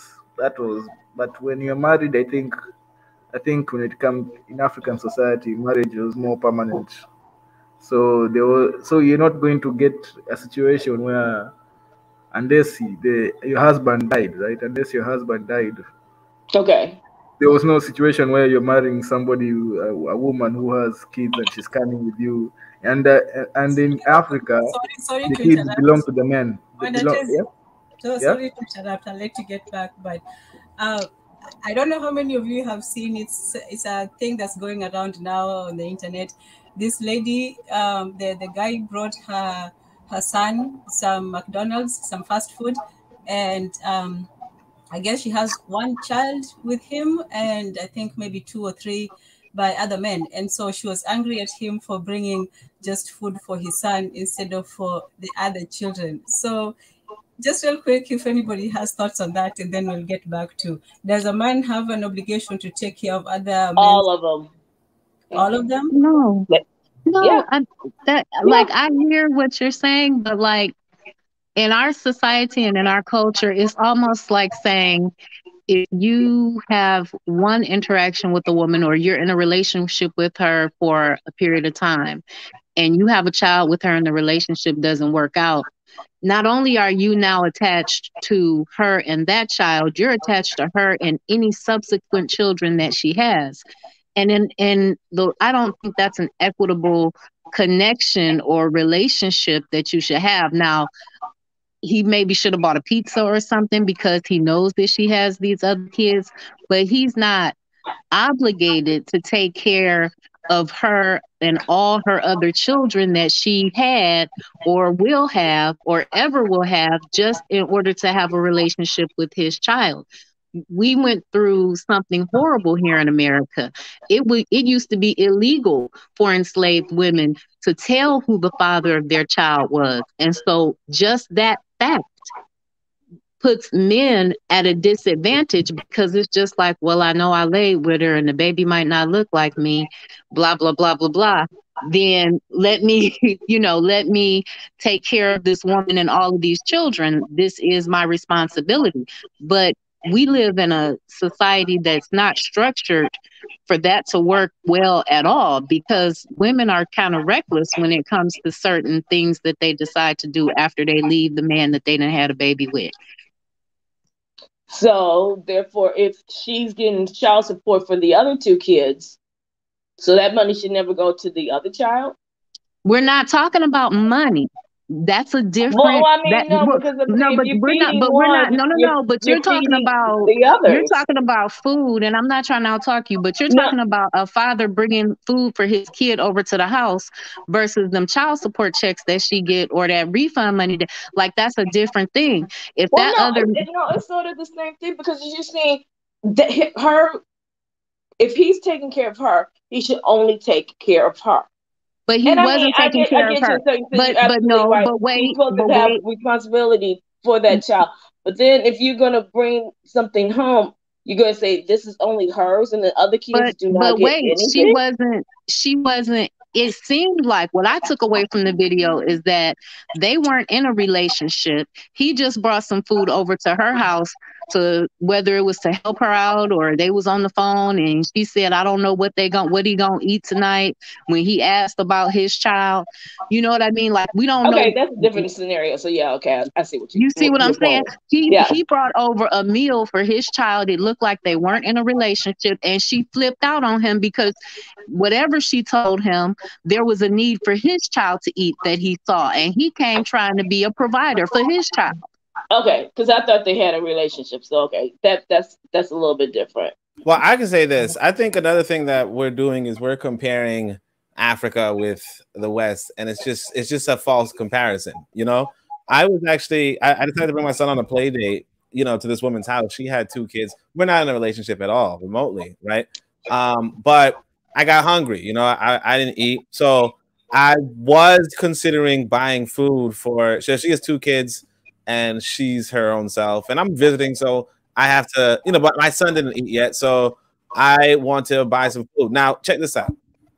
Plate of jollof, plate of jollof in Africa. It's like $2. You know what I mean? Mm-hmm. But nobody gives a shit. Plate of jollof and $10. It's $15. You understand? Oh, so now, am I supposed to? Now, see, that's the difference, right? So in Africa, you might say, "Hey, look, we're gonna provide for everybody. We're gonna provide for everybody. We're gonna get them a big pot of jollof and whatever." And that's like about $10 to provide for everybody, right? If I wanted to buy every single person in that house a meal, I would have to spend $70, right? Which, you know, somebody might say that ain't shit, whatever, right? You ain't shit for not doing that. But the reality is this, that, you know, I mean, I was going to, but it's still damn expensive. So, you know, when we're comparing whether or not, you know, in Africa, because like in Africa, I tell you, it's cheap. It's not even like we're talking about the one, like the guy has all this wealth, right? And then if he's providing for other kids, it's partly because it's so damn cheap to eat there. Like it's literally like you really don't, like you're not breaking the bank by feet. Like when I went to Africa, I tell you, like if you look at my bank statement from like the meal I would like $70 in Africa would cover you for a week. You understand? Wow. Like it would cover you for a week. No, sorry. Like a week of restaurant food. Okay. And for like 4 people, you know what I'm saying? like it's like, yeah, I mean, if you're providing for kids in Africa, like it's like, I mean, and if you have wealth, it's not that impressive. I mean, I get that you might be like and that's the thing. It's like if I go to, you know, if Puff Daddy pays for everybody's food at at an event, it's not that impressive because he's a billionaire. You know what I mean? Like he can afford that. Most people, like if you're talking about, do I feed this lady's kids? Because I would have, but it was a tough. You know, I had to ask her, you sure you ain't got no food? You know what I'm saying? No, I mean, she didn't feel good about me buying their kids food. You know what I'm saying? Like it was just, you know, because if each of them had to get a $14 meal, and then like I was gonna share a plate with my son, you know.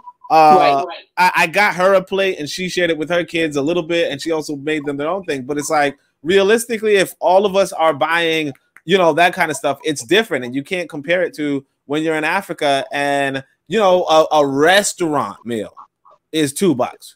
You know what I mean? It's just no comparison. So yeah, economics plays a huge part in all this. Oh man, we lost Mondatezi. I wanted to hear what he had to say because he is actually on the continent and he would have had something to say.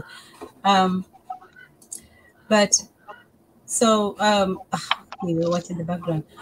Okay, well, so I guess that's the opposite. It's completely different. So this is a scenario of one woman and several men, which is more like a polyandry. I think that's the term for it. But they're not in a relationship. I know that. I'm just saying that she has children by multiple men, whereas in polygamy, it was, you know, several children by one man.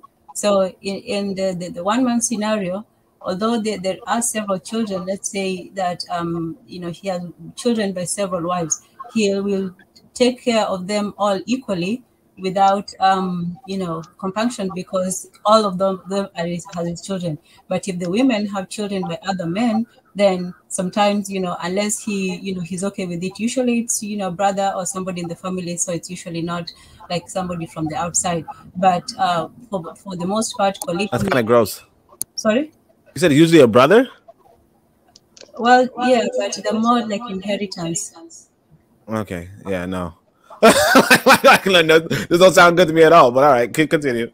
Yeah, you know, there's a lot of things that anyway, so but usually he will at least know that all the children are his, so he will take care of all his children. Whereas if a woman has children by multiple men, you know, some of them will take care of them, but some of them will feel like, well, I don't have to because there's another man in the picture, so if he has it, let him share it with everyone. But I think that it's less respectful for a man to have other man take care of his child than, you know, for a woman to share child rearing with other women. But that's just me. So thoughts, Mayton, BJ, Bonnie? I think here, men, I don't think have a problem with other men taking care of their kids. But my whole thing is always what environment is going to create a scenario where the kids come out whole and not so damaged, because so many of us are damaged in the West. So if it's polygamy, if you're evolving into these Western concepts over in Africa, how are you going to have that and make it work while integrating all of these Western concepts within it? No, I don't think it will work. I think that, I think that there are too many hurdles and, things against it. For example, when some men entertain it, they look at it as some sort of haven for men where they just sit back and, as they call it, have a harem, which is a very, it's a very Arabized word. But and again, they don't even know what. I mean, we really don't have a true sense of what is a harem. If we're just looking at what's on television and we see all the sheiks in Saudi Arabia and they got on the costume and all these women coming to serve them, I mean, is that a realistic view of what it would be? No, it's not. And that's the other thing, that people have a very distorted view of what it is, that to try to even come to it, it would take, an overhauling of minds. But when it comes to the harem, that's the sexualized aspect of polygamy. That's the male fantasy aspect of it. And then when it comes to the women, that whole sister wives, and yes, almost like a very lesbian paradise, but with just a lot of women and one man. That's also another fantastical view of it. So it wasn't the image of it has been, Tezi was saying earlier, that the image of it has been corrupted. And so it would be for me almost futile to embark on that path. It's sort of like when you guys were talking about the Abrahamic religions, how they have changed some of the ways that people used to do. And even if you were to try to go to a time before that, that would not work in the system where people have to have that sort of religious structure. You cannot go back to a time when people, were worshiping on trees and hats and things like that. So it's not to say that one wants to implement a new system of matrimony. In fact, the whole idea of marriage is slowly being overturned, and almost minimized. It became so broad that it doesn't really mean that much anymore. Anybody can do it, and it doesn't have that sort of societal sanction against it. So no, I'm not saying that people should go back to to that time. I'm just saying that there is an alternative form of arranging society, arranging the relationships between men and women, and it's not always one-to-one. I'm not, and in regards to Oni, whether men and women are equal, they are equal, yeah, in terms of their value, their human value, and all that. I'm not going to say a man is better than a woman, but both of them have certain biological advantages and disadvantages at various times of their lives. When it comes to youth, women definitely are not equal to men, because at that time the women have more of an advantage and more of a power because of their, how you call it, fecundity. So at that time they have their power, but that power slowly diminishes because men do have to make the decision of who to pair up with. So it's like power goes back and forth between men and women in relationships. It's not always one or the other, but it can only go one way. So it can only flow from, let's say, from the man to the woman. A woman cannot have the same type of power as a man. So a woman cannot have, be a woman, and then she has a whole bevy of men, and she has like several husbands, and they all have different, and they cook or I don't know, that sort of system, take polygamy and then turn it upside down for women, but it just wouldn't work because men and women are created differently. They follow a different timeline. They follow a different biological imperatives. So yeah, I don't know if that was just evasion or explanation. Well, let me ask you this, because you're the host. So what do you mean by, like, what? So it seems like you're constantly saying that you don't think that polygamy will work. So why? So what exactly are you advocating for? Is one of the questions. No, I'm not advocating. I was just presenting an alternative view of how things are and asking the question whether polygamy was oppressive, and whether whether polygamy was oppressive to women, and if that was something that women would have either embraced or they would have been against it. So is our present system, better than what it was? Because women are certainly freer now. Women can do what they want, and they can enter into places where they were not able to in the past. So there are certain advantages to that. But the feminist... Remember, sorry, I remember when I was, it was actually funny. I have a memory of this time when I was in high school. And so we had this Jewish teacher who taught us economics, right? And I remember one of my classmates overheard, the guy used to, like, he taught government, I believe, in high school, senior year. But like, I was in like the gifted class, so he taught us government. But for the non-gifted class, he kind of just bullshitted, So when he's bullshitting, he lets it slip that his wife, he's a Jewish guy, his wife put up a schedule for when he can copulate, when he can have sex. Sorry, when he can have sex, she put up a schedule for that, right? And when we heard that in high school, we were like, damn, what a loser, right? But in the same respect, the reason why I bring that up is to say that if a man has you on a schedule for sex, right? Is that really good for you? Actually, since everybody else is a woman here, I would ask them, how do you feel about if your sex was just on, like, a man decided your sexual timeline unilaterally? It could be sex, it could be time, going out, it could be time, just intimacy, whatever. I think it would cause a problem, because it's like, because eventually, okay, you only get Wednesday. Next Wednesday, I'm busy. I don't have time for you. You only on Wednesday, so you have to wait till next Wednesday to get my time and attention and all that. Eventually, it's going to be a form of resentment in that, because you're not giving me what I need, and I'm being put back on the side burner.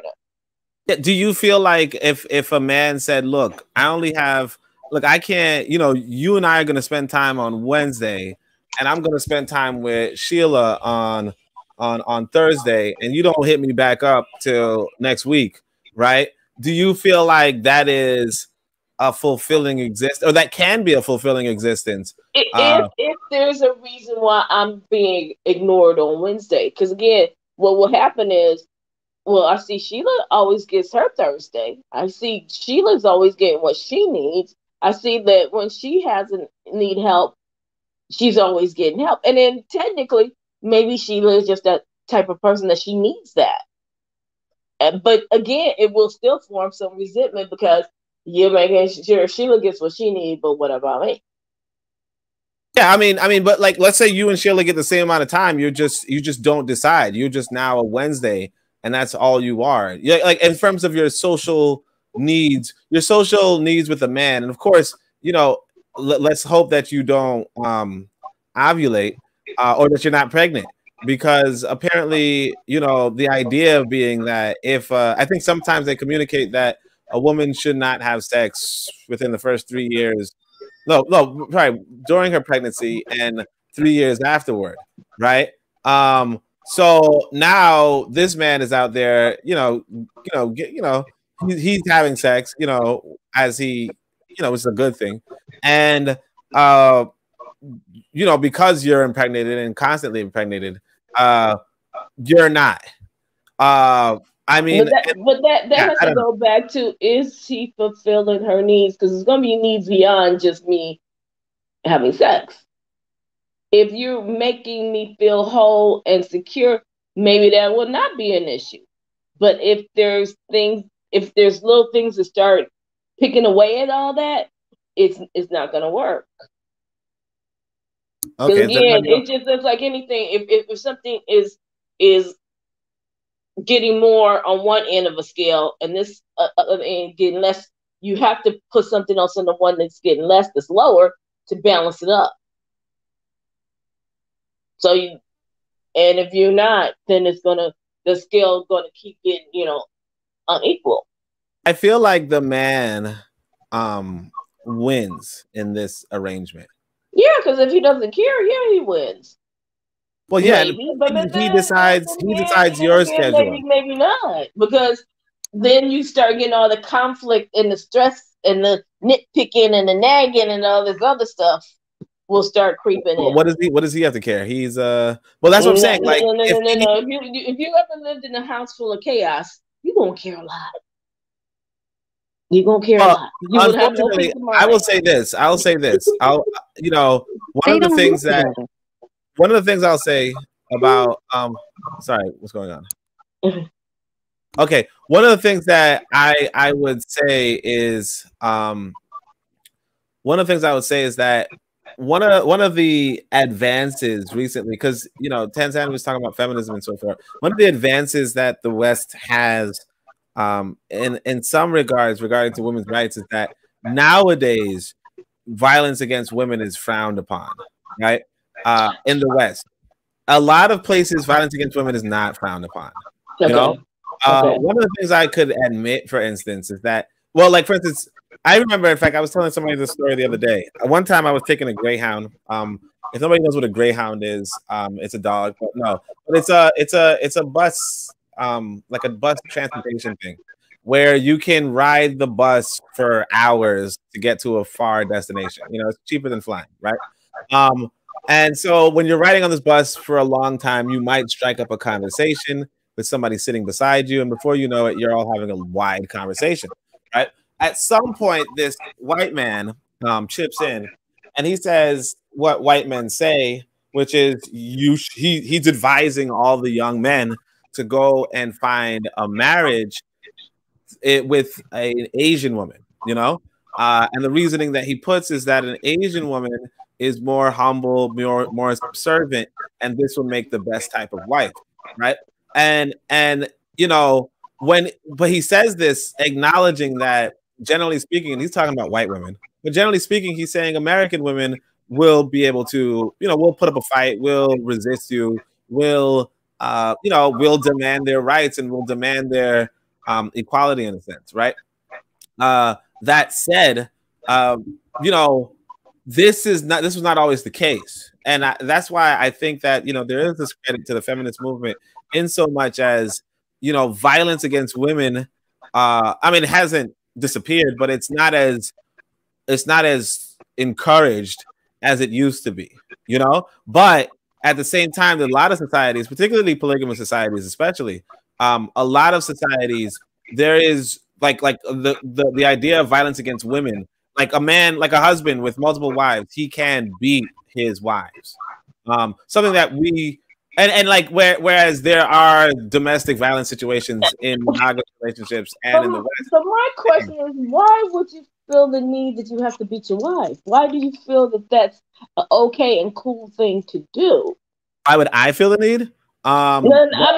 Speaking from a male perspective, because that constantly comes up, slapping her around, and then you get the toxic femininity and all this other stuff. And it's like, if you roll things back to why is she being toxic? Some people have that personality. So okay, That's you what I'm have to saying. say this is just who they are. But Yeah, if that's not that person's personality starting off, what caused her to become toxic? Or what caused the relationship that you need to see that I only see her get control of the situation is I have to hit her and quiet her down. well, that's what I'm saying. So I think that that's not an easy question to answer, Dan. But no, but I mean, I think that yeah, I mean, whereas I agree with you, I think that a lot of what we don't account for is that, you know, living through this quote unquote feminist movement, you know, beating a wife But is it's not a feminist movement that's been going on forever. This is not just start with the no, feminist movement. no, I'm saying the feminist movement is cutting back on beating your wife, you know? Oh, okay. So, Well, so like technically, okay. like I used to say that there's this joke among white people. I said it earlier, but I guess no, you know. But the joke among white people is, what do you say to a woman with two black eyes, right? And then the punchline is, well, nothing that you haven't said twice already. You know, nothing you didn't already say twice. You know. But like that's realistically how white people feel. Punchlines, I think there was two of them. The hard punchline. But yeah, but like yeah, and like I said, up until the 1950s in America, it was legal to rape your wife, and I mean, you know, whether you could, like, it wasn't considered rape to force your wife to have sex with you. Well, and you got to remember, up to the 50s, your wife and your child was what? Your property. Exactly. You see, when you start thinking about stuff like that, that's my property. That's like I could treat you like I treat my shoes. I could treat you like I treat the car. I could treat you like the food I just threw in the garbage. If Yeah. you have that mindset, it's not too hard for you to step out because it's just an object. But that's the thing I want to say about the feminism versus polygamy. It's this idea that, well, a lot of people would acknowledge that that you know, it's not really about monogamy versus polygamy in so much as it's about women's rights per se. But here's the issue. Well, here's the reality: is that a lot of the communities, a lot of the places where polygamy is dominant, the women do not, like, the women have less rights. And so I think that would come onto the question of, is, and we're talking about in Africa, but that comes onto the question of where African women oppressed under monogamy, because if we could acknowledge that even European women were oppressed under monogamy, you know, why would it be that if now women have more rights or rights against being abused per se, right? Why would it be that polygamy protected a woman's rights? Well, I guess I think the learning curve just answered her question. Women are seen as property in many cultures, and when a man has money, any disobedience will get a woman hit by her husband. So my question back to you is, why do men look at women as being property and not as a human being? Well, that's and I think that polygamy would contribute to that outlook. Whereas, and not to say that monogamy doesn't contribute to that outlook, because we know that monogamy has domestic abuse. It's just that I cannot see polygamy as not having this property orientation, whereas at least there's a possibility that monogamy wouldn't. That's what I would say. But as far as why men do it, I believe that, I mean, there's good. I mean, there's some people who might see that way, but it is also part of this culture. And as well, one of the things that we have to realize with regard to the Western world is that they are Abrahamic, and the Abrahamics are notorious for overturning the social order of the world towards women being less than men. So, if for anybody who's read the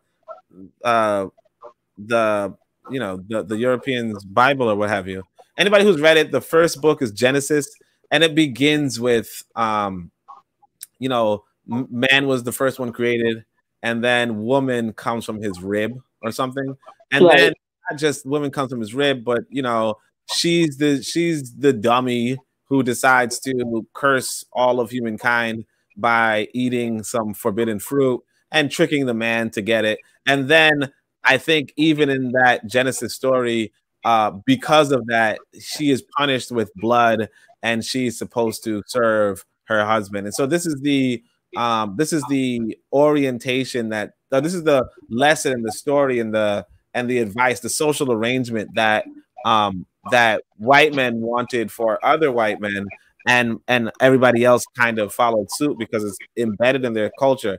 And so, but the interesting thing, there's this book, because I used to do some women's studies in college just for just to study. And there's this book called The Way of Seeing by John Berger or what have you, and he's looking at art forms before the pre-Christian art forms, like those in China, those in India, those in Africa, and he continually saw, for instance, in ancient India, man and woman as balanced, and in ancient China, is balanced, and then in Africa, man and woman is balanced, and you see this throughout African art as well if you go to the museum and what have you. And then when it comes to the European, and this is not necessarily Europeans from ancient times per se, but more so Christianized Europeans, they see men above women, woman as sexual object, woman as a property, while man as the leader, so on and so forth. And when you do that, when you adopt that view that woman is less than man, it kind of does permit for and just to stay on topic, it does permit for polygamy, but it's not exclusive to polygamy. It's really and realistically a Christian or a Jewish or an Abrahamic or an Islamic. It's one of their religious views, and maybe that's the one of the biggest cause of the destruction of the family. Sorry, BJ, just 1 second. Oh, sorry. You say that in the Western tradition they devalued women more. So why wouldn't polygamy, which devalues women more, why wouldn't it have grown much more in the European soil? Well, I think honestly, when I looked into it, I think Europeans had, like, the system that you were talking about, the brother messing with his brother's wife or something like that. I think Europeans are kind of more polyandrous, as in so on and so forth. I think that polygamy is more so associated with Islam, or it's associated with the chaos of a gender unbalance. So if you have so in the more traditional sense, you could have polygamy in the case of either a woman's husband dying, or if there's a lot of men who die, then you could have a situation where there are just not enough men to go around for women. But I mean, that obviously within a generation fixes itself. I think what happened in Africa was that you had multiple generations of depopulation. And when you have multiple generations of depopulation, that changes the cultural chemistry that would have otherwise been. Because realistically speaking, you can't have, realistically speaking, I think women come out more than men at like a ratio of 1.1 to 1, something like that, something really tiny. So you can't have it'd be like you can't have more, and then women and men continuously come about. But you might have in certain African societies where if the men are being killed and stolen, you might have a ratio of 0.7 to 1, or men are 0.7 and women are 1. And then if that happens over multiple generations, you can't have not everybody can pair up, and you would need women to otherwise be unpaired. But as far as why men didn't, why monogamy was in the Christian sense, I think monogamy, again, I think the same reason why you have the quote unquote patriarchy, according to this whole Eve is the cause of whatever. It's part of the biblical narrative. Adam and Eve was the marriage. You really have polygamy inside of Islam when Muhammad decides that actually let's have multiple wives. Let's keep up this Arab custom that was already there. And I think that's really what it comes to. I think it's a question of, I think what happens is, everybody kind of, I mean, the way I look at spirituality the way I look at divinity is, what is divine, what is spiritual? And in that respect, I think that a lot of people are yearning towards, or a lot of people are being controlled to be a certain sort of spirituality, a certain sort of divinity. And that said, in the West, what was divine was monogamy, and in among the Arabs, what was divine was polygamy. Okay, interesting. Patron? Now I was just thinking about, when they became polygamous, which was usually because of some war and they tried to marry into or intermix or integrate with the different people that they conquered. So they would take a wife, or at least that's how it is in the Bible. Um, and that's what Mansa Musa did too, where Mansa Musa went through and tried to make peace with people along the way and took on all these wives from the different people that he encountered. And so when you're looking at it like from that perspective, it makes sense when you're trying to expand your community or create peace treaties and different things like that.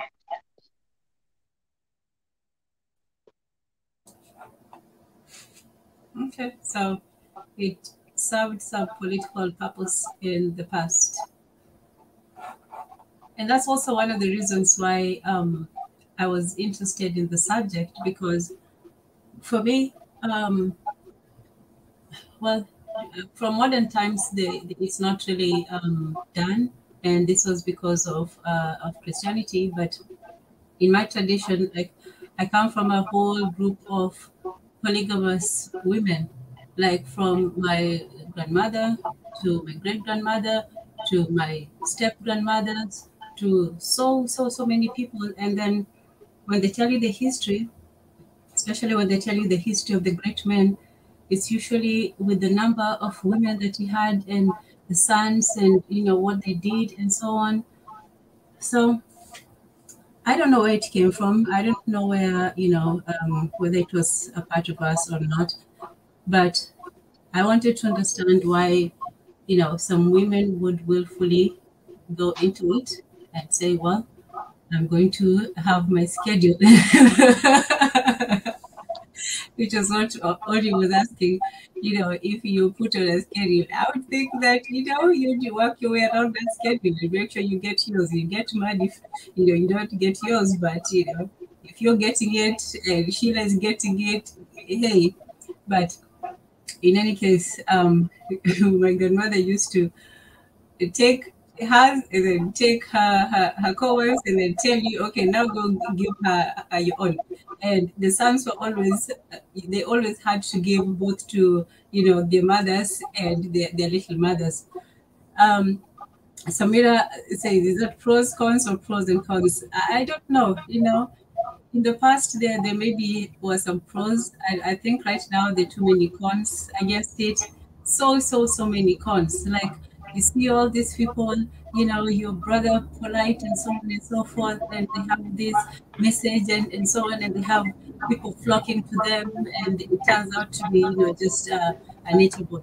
So no, it doesn't work. But I think that it's something that women should want to understand about other women, because it's easy to now the slides are getting understanding, but anyway, I don't think, in Islam, a woman has to consent before her husband marries a second wife, and she's required to treat all his wife equally.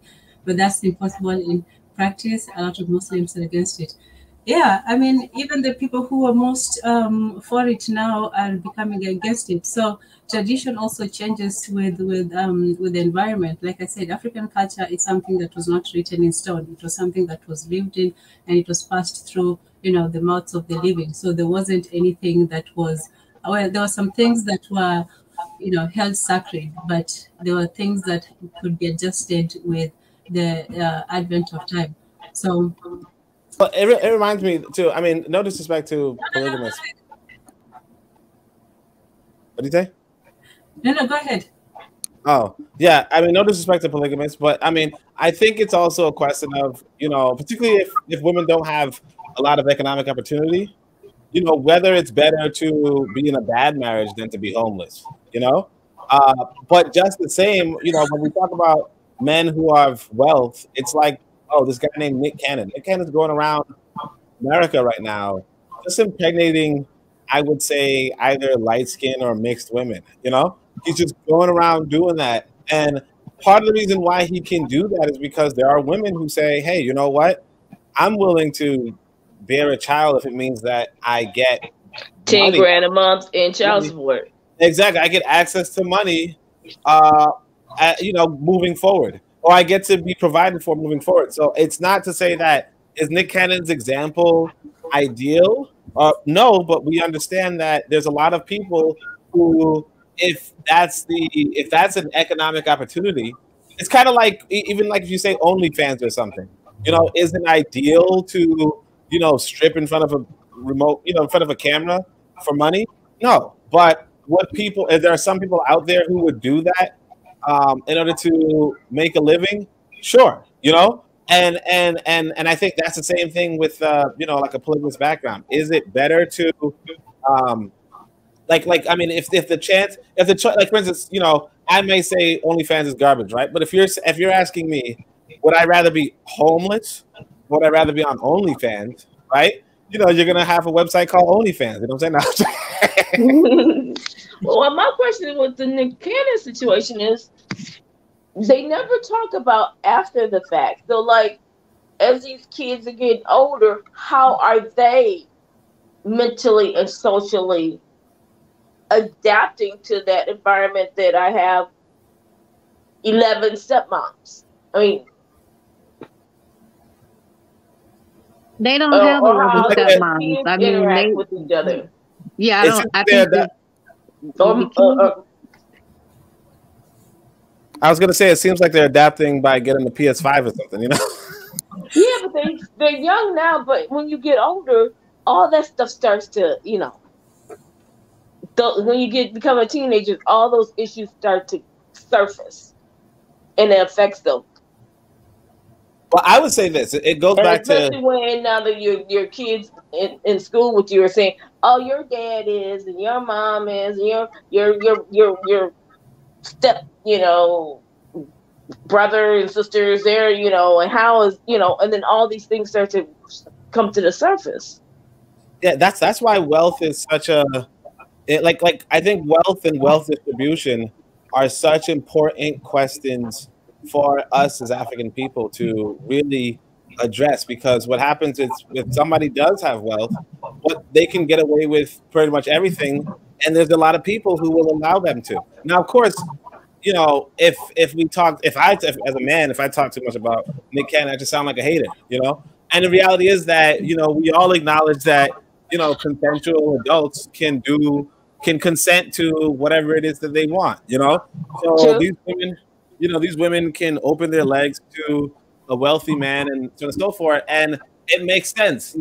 What is better, for them to be homeless, for them to be destitute, or for them to be provided for and potentially rich? The reality being that even if Nick Cannon just breaks off $5,000 a month or whatever, right? That's $5,000 extra dollars a month.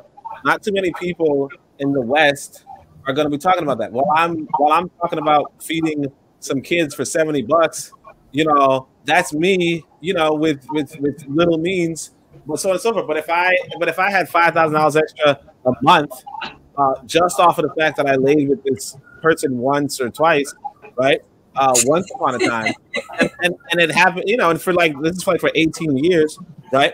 I'm just getting bread. And I mean, there's not too many people. I mean, there are people who will turn that down, the people who will find that disrespectful, the people who find that beneath them. But there's also people who find that that's a good damn deal. Yeah, true. And yeah, as far as what the kids are feeling, it's like Tezi. Mwenda Tezi. It's like sound takes a little longer to reach him than for most. Mwenda Tezi. So Africa's a different planet, you know that. Yeah, So basically, you guys are saying that you're justifying OnlyFans and superficiality. So you're saying that it's okay for a woman to do it, it's two people who are consenting, and so nothing wrong with that. Well, I'm not. Until the kids get older, and then you're gonna face a lot of issues. See, it's not so much that I'm saying that. What the reality is that nobody calls me master. You know what I mean? So if anybody wants to do anything, you know, I'm not like, I can't stop them per se. Whether it's optimal or whether it's something I would do is a different question, you know. But obviously, and then the other question is whether there are other people who will do it, you know. So like I have like for the most part, I would say there's nothing really like polygamy sounds like it could work out for some people, and I stressed this earlier. Like if you don't have an education per se, then sure, like what's the problem, right? But it's the question of what if that's all is But then again, you available. say that education actually, what did you say about educated women? Something about educated women? I'll have to go back and Well, you go back, but but what I'm saying is that you know the reality is that you know it's really a question of is that the only option you have, and if that option involves a lot of times, and it does, domestic abuse, then is it something that everybody else should overlook? Now, obviously, if somebody So consents, yeah, so is the cost of your choice worth the ramification of the consequences? yeah, and it's really a question of if people consent to domestic abuse, you know, that's another thing too. It's like who really would is the question. And let me say this. Okay, Samira made a good point about tradition. Samira and Rahel, they said no, they do not want to share husbands. If I was traditional, the only reason I will allow He's unattractive. yeah, if it's ugly, then she's willing. Wow. So it seems that if you I guess polygamy is off the table for me, and I'm joking. so if he's hot stuff, you're going to murder somebody who tries to take him from you. Let's see, what was Rahel saying earlier? Yeah, if he's all that, you will murder somebody who wants to take him from you. But if he's ugly, then you're like, well, you know, he can have his fun from time to time. So okay, so I got you. So good men, and I get that. You know, it's like when women have their boyfriends and then they try to ugly him up. You know how they do? They're like, oh well, you know, don't worry, you don't have to look so good today. You know, you're okay because you don't want, you know, too much attention on him. So no, I get that. So the yeah, she said I would leave. So yeah, so the women who would not put up with that, they have their pride, and yeah. So it seems to me now we have three different types of women. We have the wives, we have the good wives, we have the bad thoughts, you know, those, because all these women who are getting, you know, babies by Nick Cannon, they know that, you know, he has other babies. And there was this guy who had like, I don't know, like 36 kids by, I don't know, 7 or 8 women. You know, at one point, you know, to be the 7th or 8th one, you can't really pretend that you didn't know. And, oh, well, you know, you see all these kids running around and you still think that he's going to be a good dad to yours. But in any case, I think that's just women using men as, you know, baby makers. But in any case, there are women who voluntarily get into it for, like you said, you know, either you get on the streets or you, anyway. So yeah, so there are those kinds of women, and so yeah, we have two different kinds. Mondatezi, are you back, or are you still working? Yeah, I'm here. But you guys should finish your train of thought, because my what I want to talk about, what I want to comment is totally different. So No, go ahead. No, go ahead. The train has reached its destination. So I was checking up on this African concept of marriage, and I know, and I think I already said this, that Africans, I think there is a misconception that marriage all over the world means the same thing. So it doesn't mean. In fact, the concept of marriage is totally different just anywhere you go. And when people talk about marriage in Africa, I think it has been the concept has been corrupted, and it has been changed because of the religion of Christianity and, you know, Islam and all, and colonization. Now people assume that marriage is just between a man and a woman, right? and like when you talk about what time does he spend with this woman, what time does he spend with the other woman and stuff like that. But I don't think it was like that.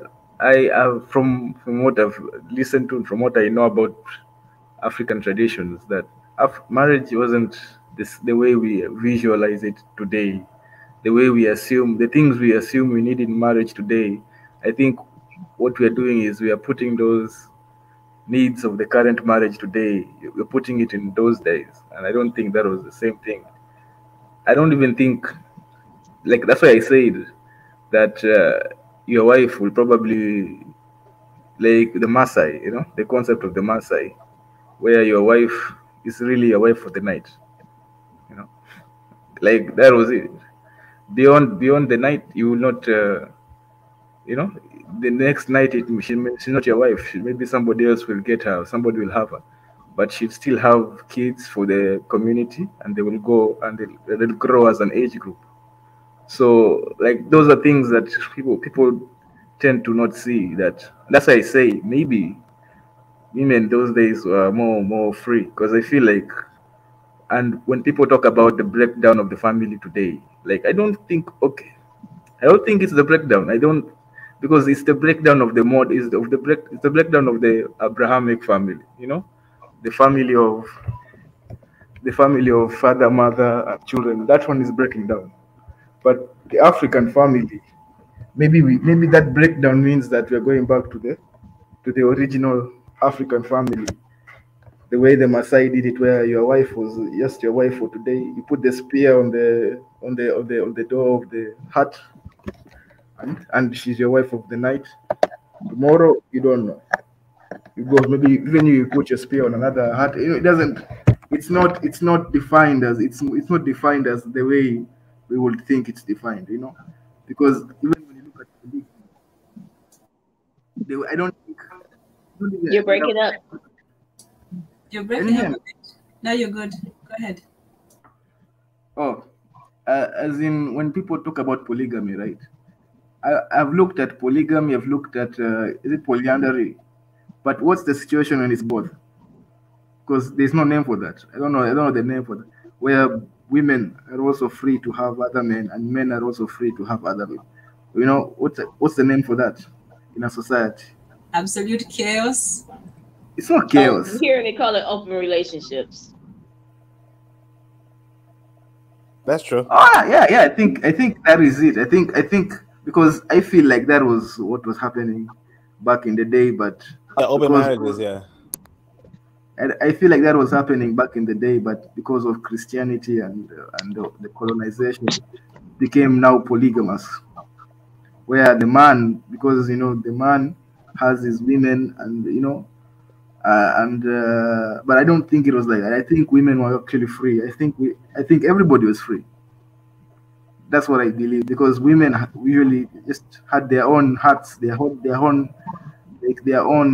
way of living, and men had their own separate way of living. It wasn't like as if they were living in a in a similar in a the same dynamics like we have today, where women are working, where men are working, or they're not together. Women had their own specific jobs in the community, men had their own specific jobs, women had their own specific living quarters, men had their own specific living quarters.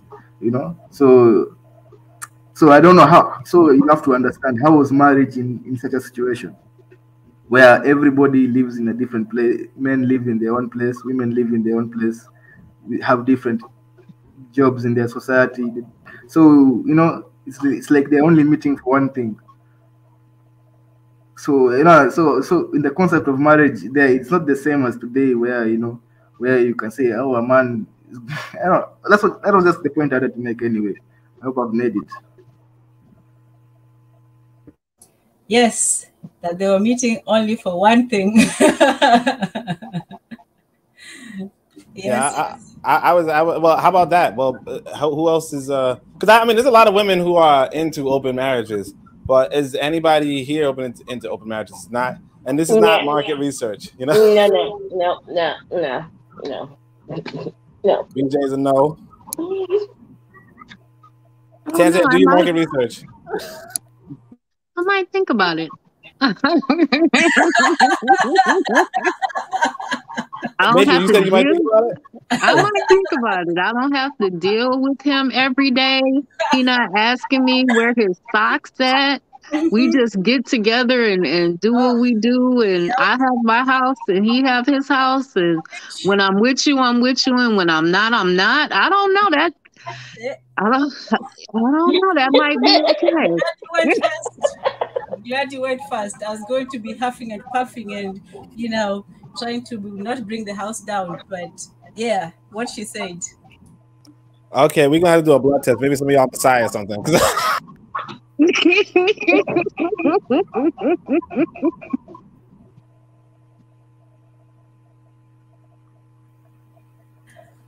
Yeah, I think what you described is freedom. That's why I say I feel. That's why I always say that monogamy is it thrives on the oppression of women, because now you have to see one is superior over the other because now you're living together, and one has to sacrifice for the other to for the rest of the family. It just the dynamics are not. One has to be oppressed in a monogamous relationship. One has to be the one who's taking the shots. The other one is listening and taking orders. Well, let me say it this way though. I would say this. I think marriage does have property kind of tones. I feel like that open marriage arrangement that was discussed does not sound as much as ownership of the other person. But I could concede that if you encounter a woman who, let's say she has the goods, you might just want it for yourself. I don't actually know why you wouldn't, I think the polygamist may want multiple women for himself. The monogamist may want one woman for himself. And it seems like the open marriage guy, I mean, he better hope he knows what he's doing because he's probably never going to put a spear in the front of his eye. He don't. No, but I mean, like, think about the life insurance plans that you could have because you could also have socioeconomic tools at your disposal. So you have the life insurance policies and plans you build together. You have a different network, and your connectedness is different. And then you guys get inheritances and different things like that to continue the estate when everybody starts to transition. It can work. That could really work. I don't know why more people don't do it that way. So it could work in a sense of you have multiple life insurances, but you got to make sure that your name is on that policy, or the otherwise are going to try to knock you off in sort of for them to gain more access. See, but that so distressful. Like, I'm going to get mine. Ooh, don't let them get mine. Why do you set it up that way? You go and you make sure an attorney sets it up, and you make sure that then it's in the trust. The next day he gonna take you off, and so none of y'all gonna get the money because the court's gonna take it off from us. You gonna take it off, yeah. And here's the thing: and trust is missing. Emotional safety and trust is missing. What is going on? Open relationships are like, the thing is that I think that when you describe this situation, I believe, if I'm not mistaken, in East Africa, when you describe the situation, it's easier. Like once upon a time, that sounded pretty good. I would imagine, but like in this age of diseases, it's a little bit less. Is he worth you dying over? Is it that good? Is it worth dying for? Well, I mean, wow. I mean, possibly.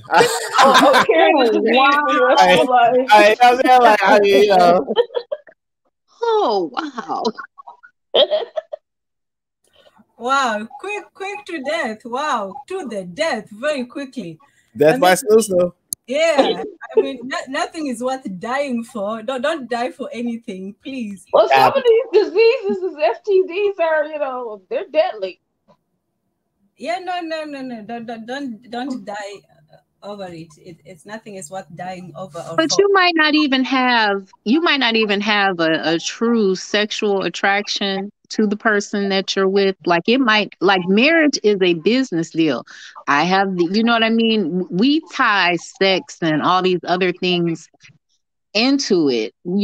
I would be good with the firm contract, in some instances, because it's about being able to transition these assets, this knowledge and these resources to someone that I trust. I don't know. I don't necessarily know if there's that concept of the sex part being attached to marriage in African traditional cosmology or in African historic cosmology, which might be why you could have a wife for the night. It might be why some other cultures, would have their women, and it's just like maybe she can do what she wants to do and things of that nature. I don't Yeah. know if that's So, our traditional thing. hello? I think there's multiple. I just want to say I think there's multiple Hello? traditions. Can you hear me? Yeah, we can hear you, Tanzan. No, we can't. Oh, okay. Sorry. I had muted myself there for a bit accidentally. So I missed whatever was said previously. What was being said? Just that basically we have multiple traditions when it comes to what marriage is, and I don't necessarily think that the sex and love aspects of marriage were always a part of the marriage tradition that I understand and that has been documented. I think it's about duty. I think that there are a lot of other and responsibility and community and estate continuance and longevity. I don't think that it's about what the West tells us marriage is about, because other cultures come here and they don't marry for love. You got first cousins marrying each other every day, talking about, I don't like them, but I'm staying because I have a duty to my family. And I think that we bought the idea that that marriage is supposed to be about love and sex and all of these things, but other cultures don't practice it that way.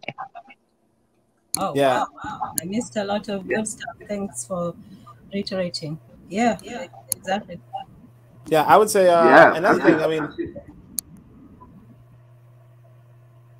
yeah. If married, I think even if you look at African names, this is why if you look at the names of African, they're not meant to carry lineage or anything. If you look at the African names, they don't. That just tells, that's a huge sign that it didn't matter who you are. Most likely you wouldn't know who your dad is. The way the African names are, they're usually named after seasons or the time you were born, or so like if you're supposed to like know your dad, or your lineage, they're not meant to be like that, because you just look at the names. So that's another point that I wanted to put out, that children were just born to the community, not to like a single parent. Yes and no. Some people were not, like, I know that in most places it was the seasons and the times and all that, and some people would actually be named after people who are not even related to them but died. But they asked certain tribes who did name they have a naming system that's paternal and maternal, and they get the names of their grandparents. You know about that, right? No. That's why I said that's a perversion. That's a perversion, because if you look at, now, let's look at the heroes of the past, like Mekatilili wa Menza, right? Mm-hmm. Or even her, Mekatilili of Menza. But yeah, go ahead. But Menza wasn't her dad. It wasn't? Oh, I always thought it was. No. Oh, okay. Okay, well, there you go. You schooled me. So that's what I'm saying. That's what I'm saying. Like, perhaps that's what I'm saying. This we weren't. It was like the Maasai. The Maasai is the most pure because they kept their culture till today. So you can really know what was happening back in the day and what was, That's why I like using the Maasai as an example.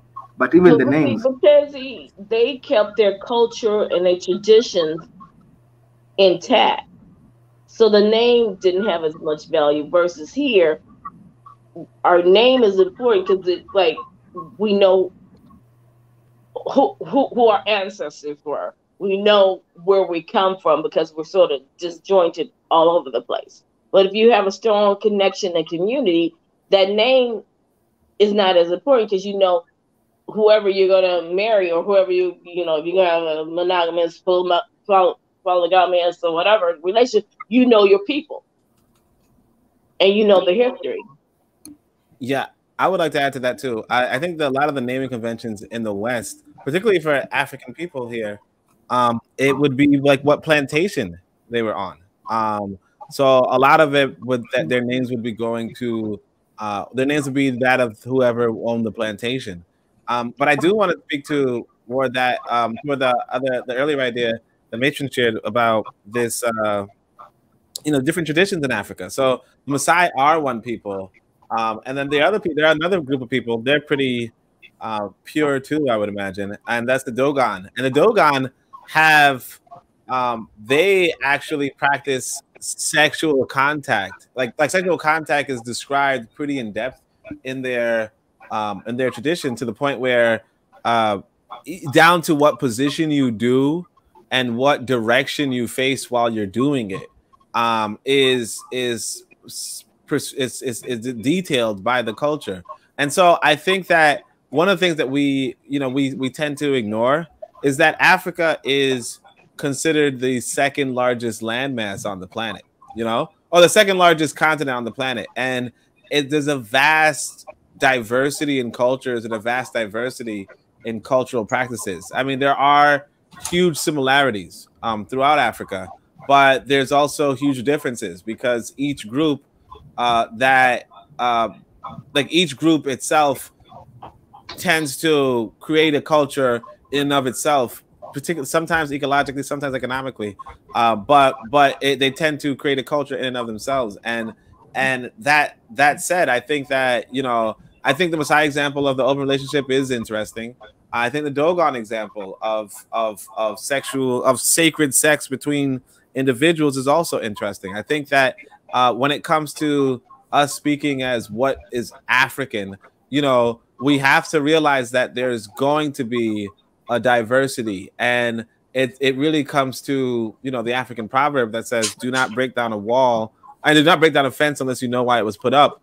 And that really is a matter of, well, let's research what can work and what will work, or what can work for us, particularly in this modern day and age where or for instance, particularly in the kind of communities that we're looking to exist in. Are we looking to exist in individualized huts, or are we looking to exist in homes, or are we looking to exist in in family houses? Are we looking to exist in community compounds? Are we looking to exist in apartment buildings? Are we looking to exist on farmlands? And each of these different lifestyles can determine what would be the optimal way for us to relate with each other and form household units. Well said. Well said. A quick question to Mandatezi. Do you consider, the Maasai, for example, do you consider that sort of society a patriarchy? And, if it's not a patriarchy, how would you describe it? Because okay, I think it's obviously it's a patriarchy. It's a patriarchy because it's men who, because of the elders, the elders are men, right? But I think we might have to investigate that. Maybe I don't know if there are women elders. I see a lot of men as elders. I don't know if the women are also allowed to be elders and make decisions but I assumed it. I don't know. But it's right now, as I assume it's a patriarchy, just because of that aspect, that the elders are men and they're the ones who make decisions for the community. Okay. Yeah, that was my only question, because earlier you said that the children belong to the men in most African traditions, and so it seems like most African was more patriarchal than this. Maybe there was a in between the patriarch and the matriarch. The equal society. Maybe they had equality when it came to sexuality, but I think that at the end of it, it was still a patriarchal society. So the women may have had freedom, it's true, but I think they were still under the the rulership, you know, or the leadership, whatever, of the men? Okay, yes, yes and no. Actually, if you look at the Samburu, you know, because the Maasai also Samburu also have kept a fair share of their culture, right? Because people Maasais are famous, but I've also remembered the Samburu. They have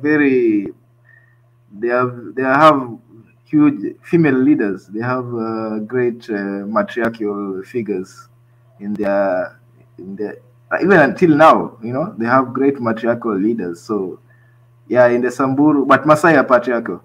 But so I've seen Samburu women be of that docket of elders. You know, I've seen them. So, but they're all Nilots and they're all what is it? Is it plain Nilots or something? Yeah. So yeah, there is also that aspect, and their cultures are quite similar, but they are actually having differences like that. Okay, that's illuminating. So, you know, that's all I guess for today. But yeah. Okay. I wanted to add something. Yes. There is also I don't know. I don't know. There are even if you look at most of a lot of these tribes, there are also female deities, you know, about marriage or something. I saw one. It's on YouTube. I don't know. Maybe you guys just search. There's this guy who talks about African culture, and there is one of the Luo, where the Luo women. There was a Luo warrior. I don't know who married a couple of wives or something, and he mistreated one of his wives, and he got cast. You know, so the woman and the way the story is designed, it's almost as if it's the woman who chose him. You know, it's like she was like the lady of the lake or something. I don't, and she chose him to be her husband or something. So it was just an interesting perspective. I wanted to point out that, you know, the role of female wasn't that maybe they also had power. It wasn't Right back. oppressive. Continue. The stories, I know the story, I'll tell you about it later. But the question for me is this, that was it polygamy? Was it oppressive? So go ahead.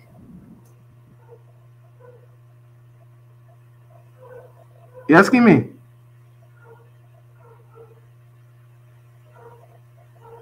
Hello?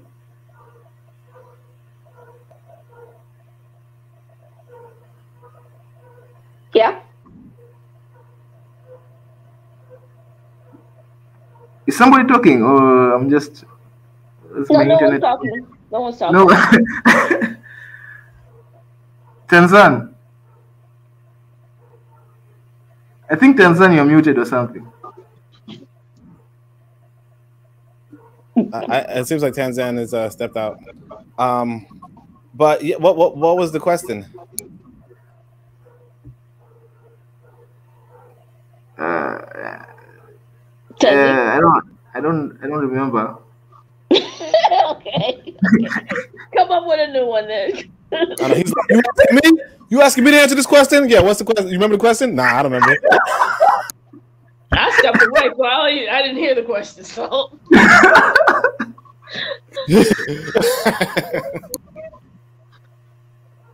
Tanzan muted himself again. All right. Well, that's pretty interesting. The children belong to the men in most African traditions. You know, and if, in that case, if the children belong to the men have ownership to the well-being of those children. So there's going to be, I would think, more concern that their children succeed. In America's, that ain't the case. I'll just leave it at that. Yeah, America's in a really America's in a really interesting situation where a lot is just against us. in America. Although I do have a question. Somebody actually told me recently that they feel like black, like like they're Black American, and they feel like the parenting that women give to boys, like their sons, often are sometimes borders on like kind of pampering them for too long, whereas she felt like other communities would not necessarily pamper their kids for that long. How do you feel? Well, that's true. But did her communities have to deal with Jim Crow, slavery, lynchings, and all that of their children? So that sort of stems of why the women did what they did. Roll it up to 2022. Now we need to fix some of that, because now the men and the boys feel that is supposed to happen, and they're entitled. And I don't even know if that's all from that either. It's just because now both kids have this entitled personality, and that's not serving anybody right now. Daughters as well? Yeah, to a certain extent, yeah. So we're creating a bunch of and it's just not even just us.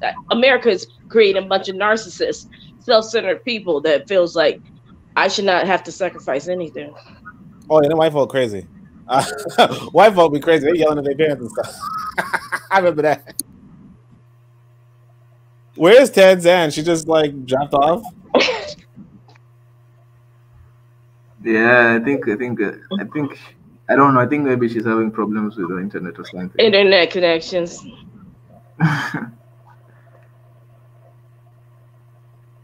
Yeah, that's why I don't like Xfinity.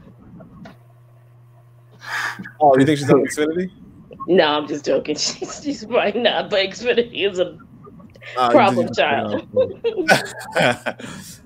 Yeah. Wait, so I guess nobody knows the question then. What was going on? I think it was something about are women oppressed. I don't know. If I remember something like that. I've forgotten the specific what type of women, but I know that it was about women being oppressed. Oh, I see.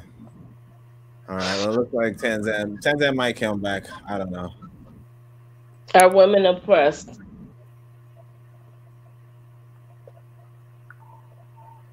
Or monogamous women are. Well, I mean, women are obviously. I feel like women, obviously, in the Western world. I mean, we have more freedom, but with that freedom that we've gained, you could say they're oppression, because if you look at what's going on, especially in our community, are we living better or worse? I mean, we're making more money, but we have less options. Our families are, we're working longer hours, so our children have less access to us. Well, that's the thing, too. And yet our communities are not doing better. So, yeah, you could say we're oppressed. Yeah, I mean, that's the big question. I mean, is it worse to be provided for? So since you're a woman, BJ, is it worse to be provided for and shared with other men, or like, you could provide for yourself, but then sometimes, particularly in the West, these women who can provide for themselves, they often don't have any men, or they end up unfortunately, like the men who like the quote unquote good man, if you will, is not looking for them, right? The thing, if you're a good man and you're taking care of the household and you're making sure your children are good, is that oppression? No. So then in that instance, yeah, that's better. Well, I mean, what if you can share? If I'm with a man, but he's oppressing me and I have no control, even though I'm making my own money, I can't spend it without his approval. Would I prefer that? No. And then being single and can't find a man, would you rather not have a man and yet you can have peace of mind when you go to sleep at night, versus having access to a man who's going to abuse you? So it just depends on the scenario. Yeah, true. Yeah, and that's the issue. I think it really comes down to, like, these sweeping things really comes down to, because the bottom line is, in America we have no respect. Respect will help resolve some of these issues, but nobody want to respect anybody anymore. Yeah, America is an interesting, like it's a really, like it's a unfortunate situation that we find ourselves in, and I don't, like, me personally, I advocate for people. Well, I would think people, like, I just don't know what can be done in America because, you know, like you said about the respect, like at the end of the day, you know, who is watching this community, you know? Well, America needs some morals. We need to get some morality. Everything that back in the day you say everything is gold and shiny and pretty may not be good. Mm-hmm. You know, because everything has a cause and effect. No matter what choices you make, it's going to be a cause and effect, and you have to sit down and decide how much is it worth to have this, because you're going to lose something and you're going to gain something. Yeah. Bit of Medicine Podcast asks, is horticulture liberation? You mean horticulture like plants? Well, I don't know if he considers it plants, but not horticulture. He's talking about, like, I guess hot girl summer. Oh. Well, I guess it is. If it's 9 months, you ain't having hot mama summer. I don't know. You understand? That's an open relationship right there. What happened to Tanzania though? That's so strange. Anyway. Yeah, I hope everything's okay on her end. Yeah, I think she just come. I think she'll come back. I don't know. I think she's probably working on it, and she's probably going to come back. Yeah, because I mean the thing is that people have to decide. Because I'm always looking from the children's perspective. Because again, if you have open relationship, polygamous relationship, or a monogamous relationship, all these things, actions, people, decisions, choices are going to affect the children. So if they're getting affected, then their children's children will be affected by it. And right now, just looking from a Western perspective, these kids are out of control and dealing with a whole bunch of stuff that by the grace of God, I'm so glad I have to deal with none of that stuff. Some of it, but not this madness. No, I'm so happy not to be young in America right now. Sure enough. So what do you recommend is optimal for the child then? Security, stability, love, respect, learning what your role is and what the benefit of having that role. You know, all this shining is not gold. You know, self-worth, self-love is extremely important. And standing by your and honoring who you are and where you came from and the struggle of those who came before you. Ashe. I don't think whole culture I don't think when it comes to the children, I think the old ways are much better. Are we still on? You're back. Yeah, we've been on for about 2 hours, Tanzania. There is an error. There is erroneous belief systems and doctrines that are being pushed in the camp of the Israelites. And it stems from a mindset that I believe a lot of our men, are plagued with. I believe that it is a bondage. And we as the sisters... Your voice has changed. Tanzania, are you watching another show while hosting one? No, I was actually, taking care of some business. Hello? Can you hear me? Yeah, we can hear your background. You watching something. What are you talking about taking care of business? Oh. I know the show you're watching. Has it been going on this entire time? No, we can't hear you. No, we couldn't hear you, but we didn't know you was watching stuff. Tanzania watching some stuff. That's crazy. Well, it just went silent. So it was just okay. Has that thing been going on this entire time? No, it No. hasn't. It hasn't. No. Oh, I okay. think you accidentally blocked the Bitter Medicine podcast too. Oh, did I? Oh my goodness! What Classic. craziness have I been reeking? Okay, hold on. Let me. I What had are you to. watching? What is it like? Is it more Hot Girl Summer stuff?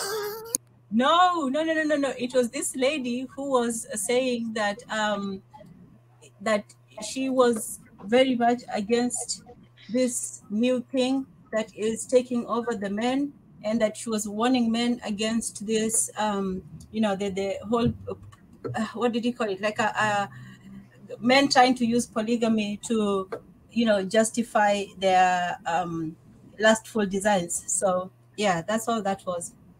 Why are you hosting a conversation while watching another one? I don't understand. No, it was there in the background. It was there in the background. I was going to play it later on, but the moment just never came. So it was just there, So I do deeply, sincerely apologize for that.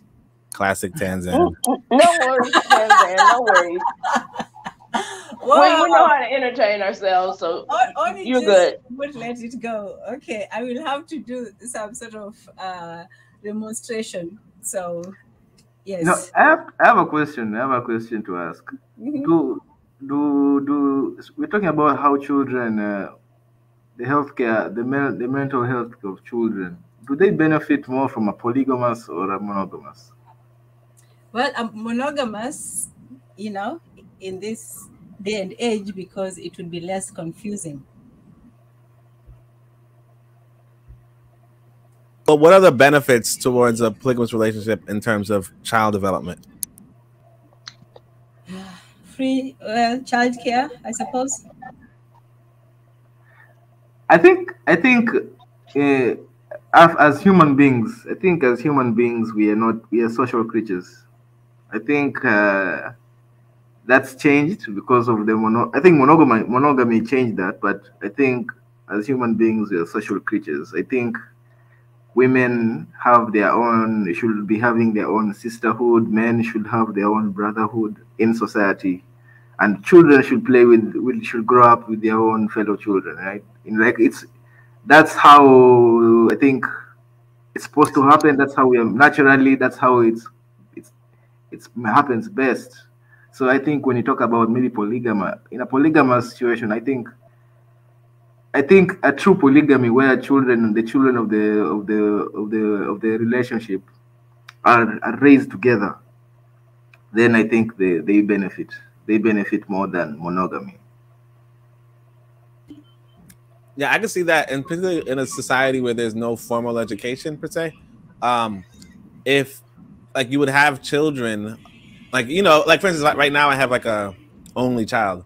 It's not good for an only child. You should never have an only child. I mean, it's okay. It's better than no child, obviously. But it's not. I mean, it's all right. But anyway, like you want kids to be around other kids, and like if you don't have like kindergarten, first grade, or whatever, you don't have formal education, formal schooling system. You might want your child to be around a whole bunch of other children, right? You might want your child to have a whole bunch of caregivers, right? And then it becomes, well, if women do not, like if men can move around society at any time and anywhere, and women can't, then it might make sense, if you believe women have cultural or social needs outside of men, right, which they do, then you would probably keep them inside of the same house. Now, usually you would keep them inside the same community, but I mean, keep them in the same house, just the same with the children. You might not keep them all in the same house. You might keep them in the same community.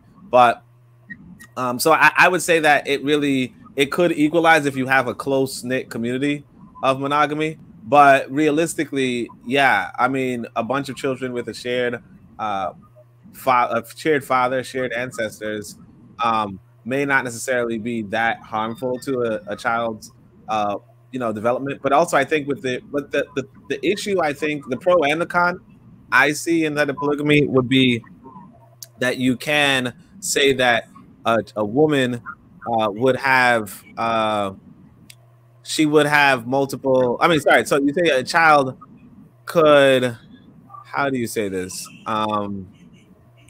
Wait, I'll have to come back to it. Well, I think the thing that's missing most and I'm not sure, like in Africa, if you're now experiencing it, is we have lost the sense of community. Because even when you have single mothers, or you have, in the community, you had wives with their husband, young couples, you had older couples, and just seeing that dynamic, being a part of that community, you saw different roles, and you could sort of see, oh, I like the way they are doing things. Oh, wait, I see this couple, they're having conflict and confusion, and what's going on there. So you get a whole spectrum of the dynamic of relationships. Now, because a lot of the kids don't see that, they don't really know what roles or what are the benefits of marriage, what are some of the conflicts that can occur in marriages, what is my role in a marriage, what is a husband, what is a wife, how do we raise these children? Because now in our society, the majority of technically all of us are married to a job. We spend more time working than we're doing anything else. And so the kids have to sort of figure this out on their own. Yes. I think that's what I was going to say, actually. That, yeah, I mean, I think that the pro and the con of polygamy is that it has these clear gender roles. These clear roles. Now, unfortunately, the gender roles are such that, men are above women in a sense, but it's still good that it's a clear role, as opposed to now where we do not have clear roles, and we kind of, what I was speaking about before was that we kind of try to share the same roles, and it's almost like on a biochemical level.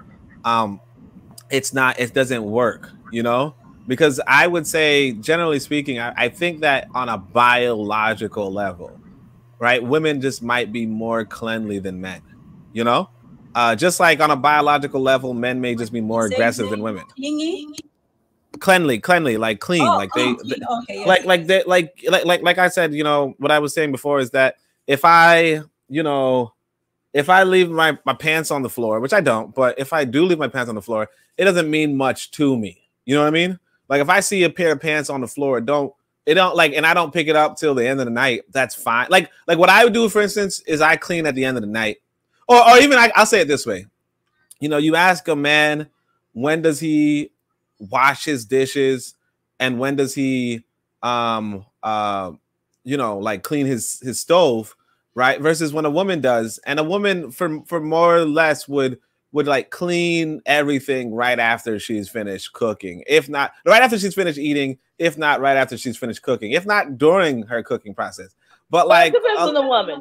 It depends on the person. Yeah, but for the most part, women are like on top of that. Men are not on top of that. Like legit. I mean, I don't want to tell on myself, but okay, I get it. Yep. You know what I'm saying?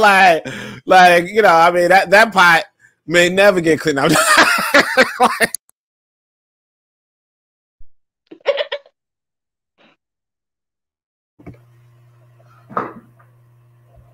But I guess I guess the thing is, because of to me, it's just right now, it's a total destruction of the family. And no matter how much this destruction is trying to force itself upon people, the creator has made roles. And no matter the dynamics of that relationship, somebody's going to fit into that role no matter what, whether it's going to be the man, whether it's going to be the woman. So again, until we start defining what these roles are and how it benefits the family as a whole, we're going to constantly be facing these same battles. And let's take it back to the children, because no matter what, men and women want out of each other, and even if they come for just that one thing, there's always the other thing that follows from that, and that one is the most important one. And children, once they're here, then people have to start figuring out what to do, how to do it, and so on.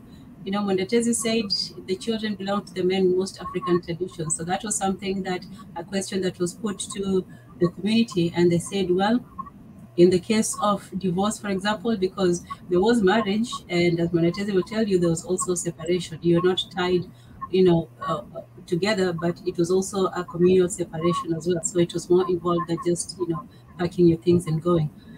So, but the interesting thing to me was that it seemed easier for people to say, well, yeah, the man should take care of somebody else's children. And yet, when women are together, that's would be one of the advantages to having all that, because the women can actually take care of each other's children. Why is it easier for a man to take care of a child with who belongs to biologically to another man, and a woman can't do the same with another woman's child? Sometimes maybe that was one of the reasons why they had it. I don't know.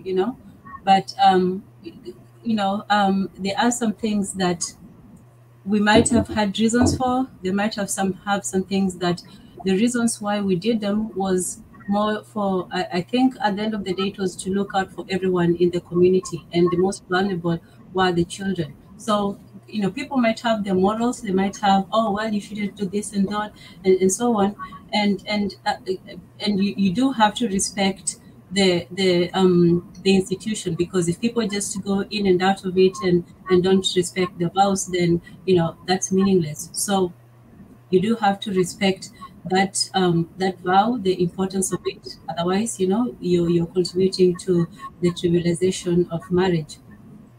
Now, at the same time, there was still the reality of children who were born without maybe without intention, let me say that. And so that was also something that was, children were supposed to have two parents. I think we can all agree on that, right? No. No? Yeah. Who says no? Who disagrees? Me, I say no. I don't. Tracy, go ahead. You do always have to be the devil's advocate. Yeah, but this is it's true. It's true though. Like a mother, that's the thing. That's the whole thing I was saying, that this concept of a mother, father, and children. This is Abrahamic. This is a Christian concept. It's not. Well, no, not just limited to a mother and a father. They, you have to have a very wide network of various influences, but you can't say that, children can just live in a single parent household, no matter which. So, Tessa, you believe that children are just supposed to be born and they raise themselves? No, I think children are raised depending. Okay, I think here's what I know. Children were raised by their mothers until a specific age, where they are supposed to be initiated or something like that. They go, and then they go to now they can't live with their mothers anymore. So now they are raised by the men. Yeah. So each person has their men, role. And if they are women, yeah. That is the part of it's still being raised by both. The women have the time when they raise the children, and then the men have the time when they raise the children. What's going on right now in a lot of places is that children nobody's raising no children. Oh, and they can barely raise themselves. Raised by women, for the most part. If they're not in a nuclear home, they're in a single family home. But see, even with that still was able to work to a certain extent, because you had family, extended family, maybe the uncle, maybe the grandfather will come in to help take the boys and show them what they, their roles were. Now we're living in a culture where nobody's raising anybody, because one, I got to work all these hours on the job. so I don't have the time to do this.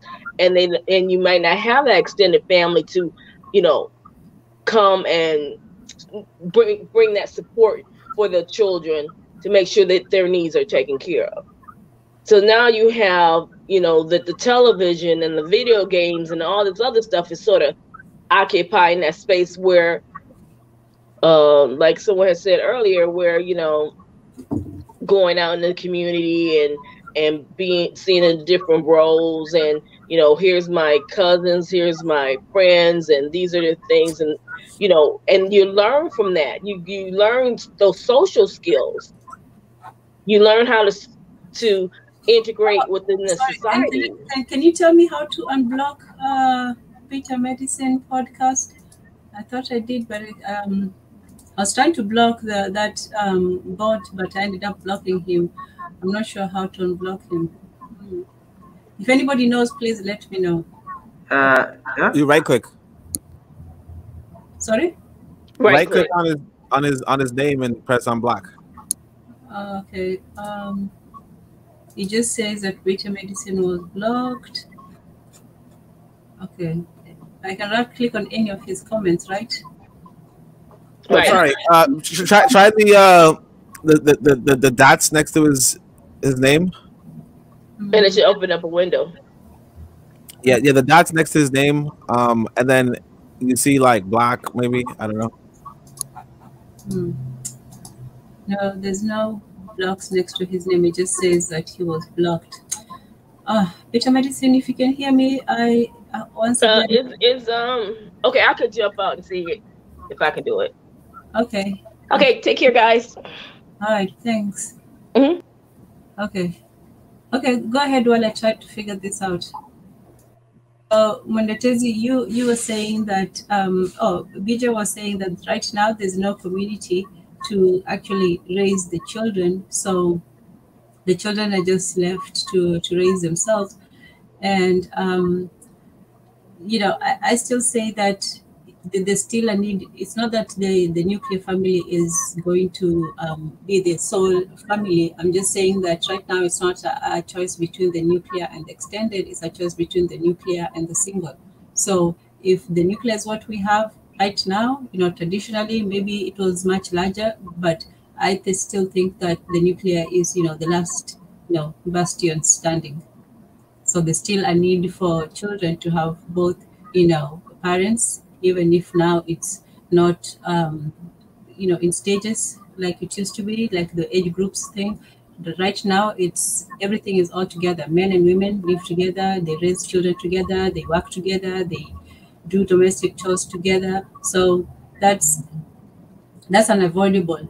And so if that's the case, that we're living in an almost equal like world, then the children still need that equal influence. If we do get to the need for single parenthood, then that would be a choice between that and complete, you know, orphanage. Yeah, I think okay, I'm not a big fan of the nuclear family. I think that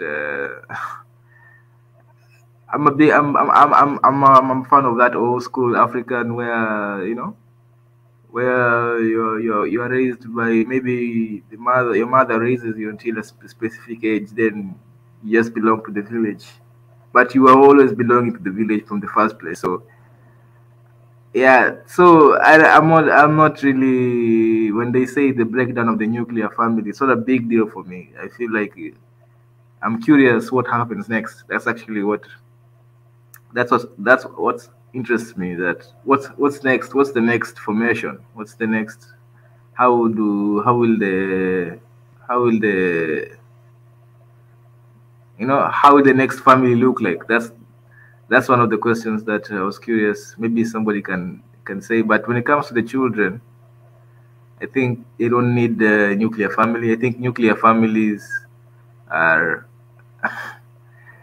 I think if you look at the modern nuclear family, where most break up, you know, most.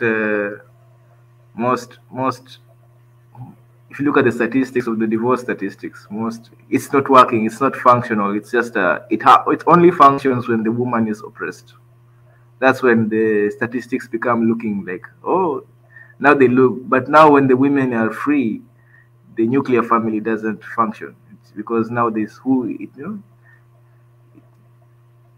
the concept of love and all that.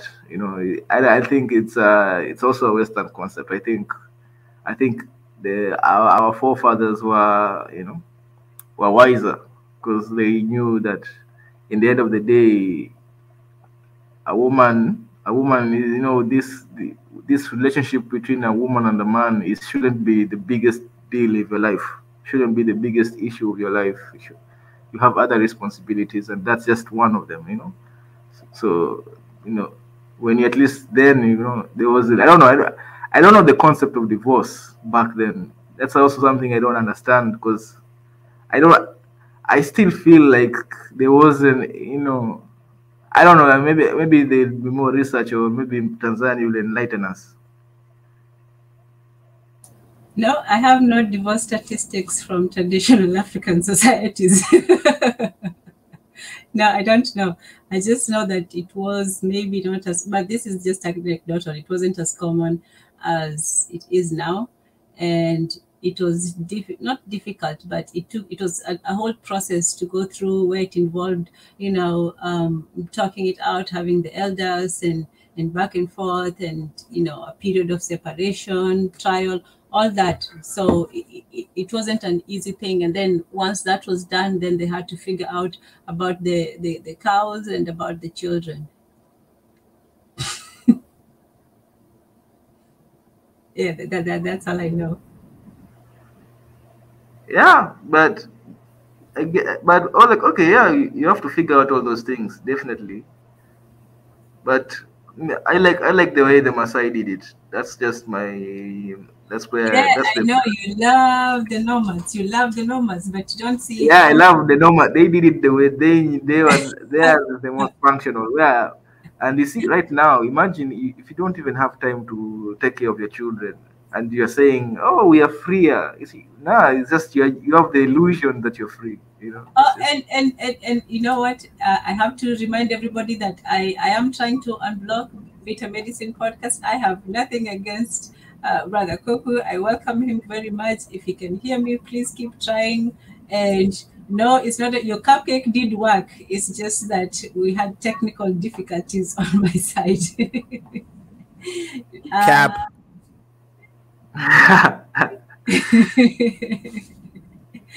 Yeah, I'm all for cupcaking. Go ahead and bake some more. Hey, I'm not opposed to it. It's sweet. So yeah, unfortunately he's still on a bit of a timeout. We're supposed to wait 5 minutes.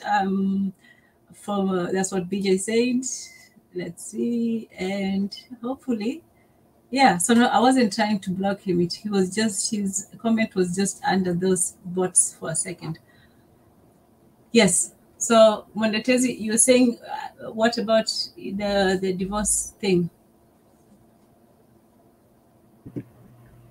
I'm looking up, and Samira said that Ireland have good divorce statistics. So I'm just checking it out. But my theory is that the freer the women, the less likely she will stick into a marriage. She'll have to. So if a woman is free, she will abandon marriage? Yeah. Ah, Beta Medicine is back. No, she will not. Why would she abandon it? I would say that that would apply more for men than for women, because for men, actually, the freer they are, the easier it is for them to abandon.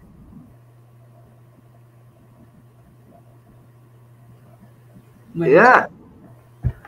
Yeah, I was looking at the statistics. Yeah. What are you saying? I didn't get I was that. saying that even if women get more freedom, they are not likely to abandon marriages. They might, go out on. If marriage is the institution, let's just assume that. Let's say it's a monogamous marriage. A woman is not likely to, just to go out just because she's free. I think men would be more likely to do that because they do have a more, how you call it, perambulatory nature. Mm-hmm.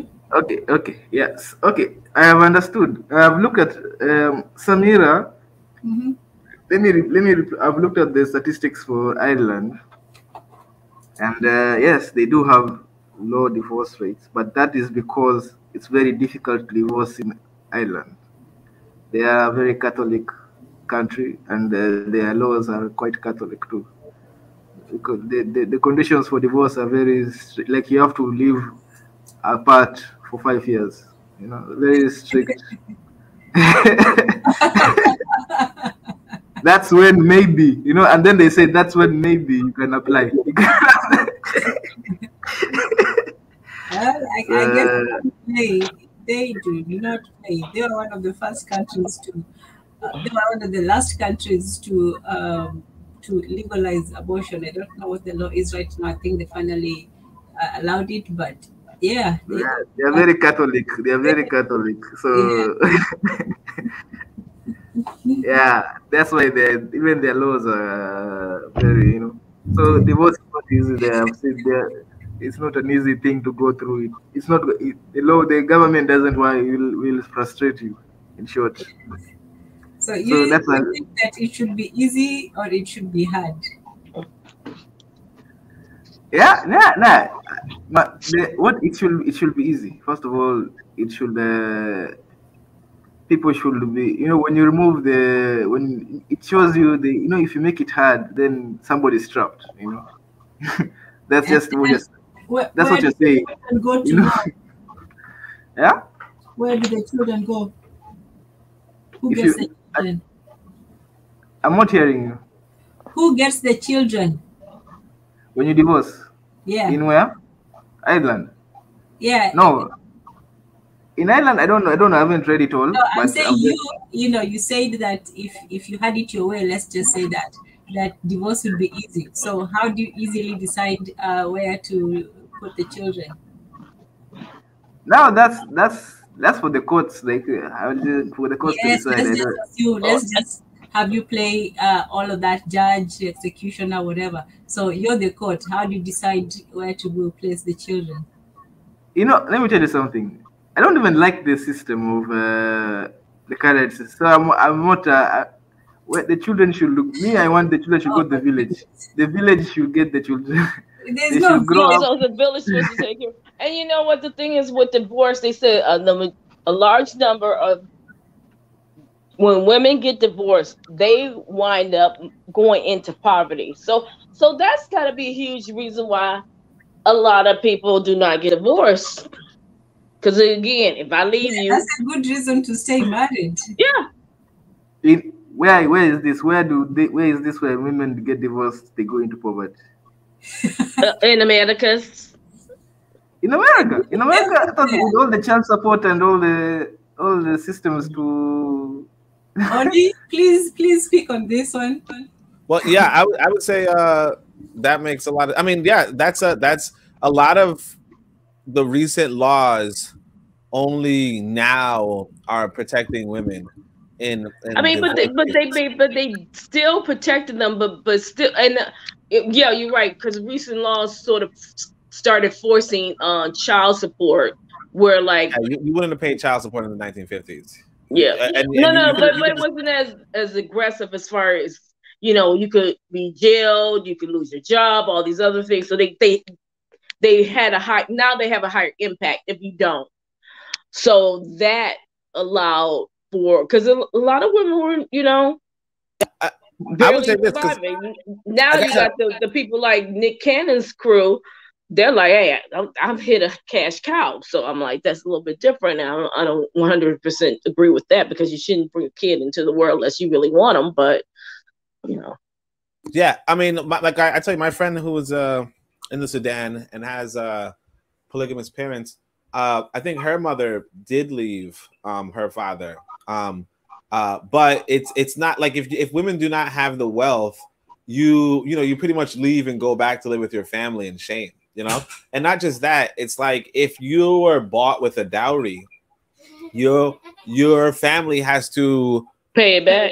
Exactly, has to pay it back, and so they really pressure the women to stay in these relationships Yep. if you know, in order that they don't have to pay back this thing. I mean, it's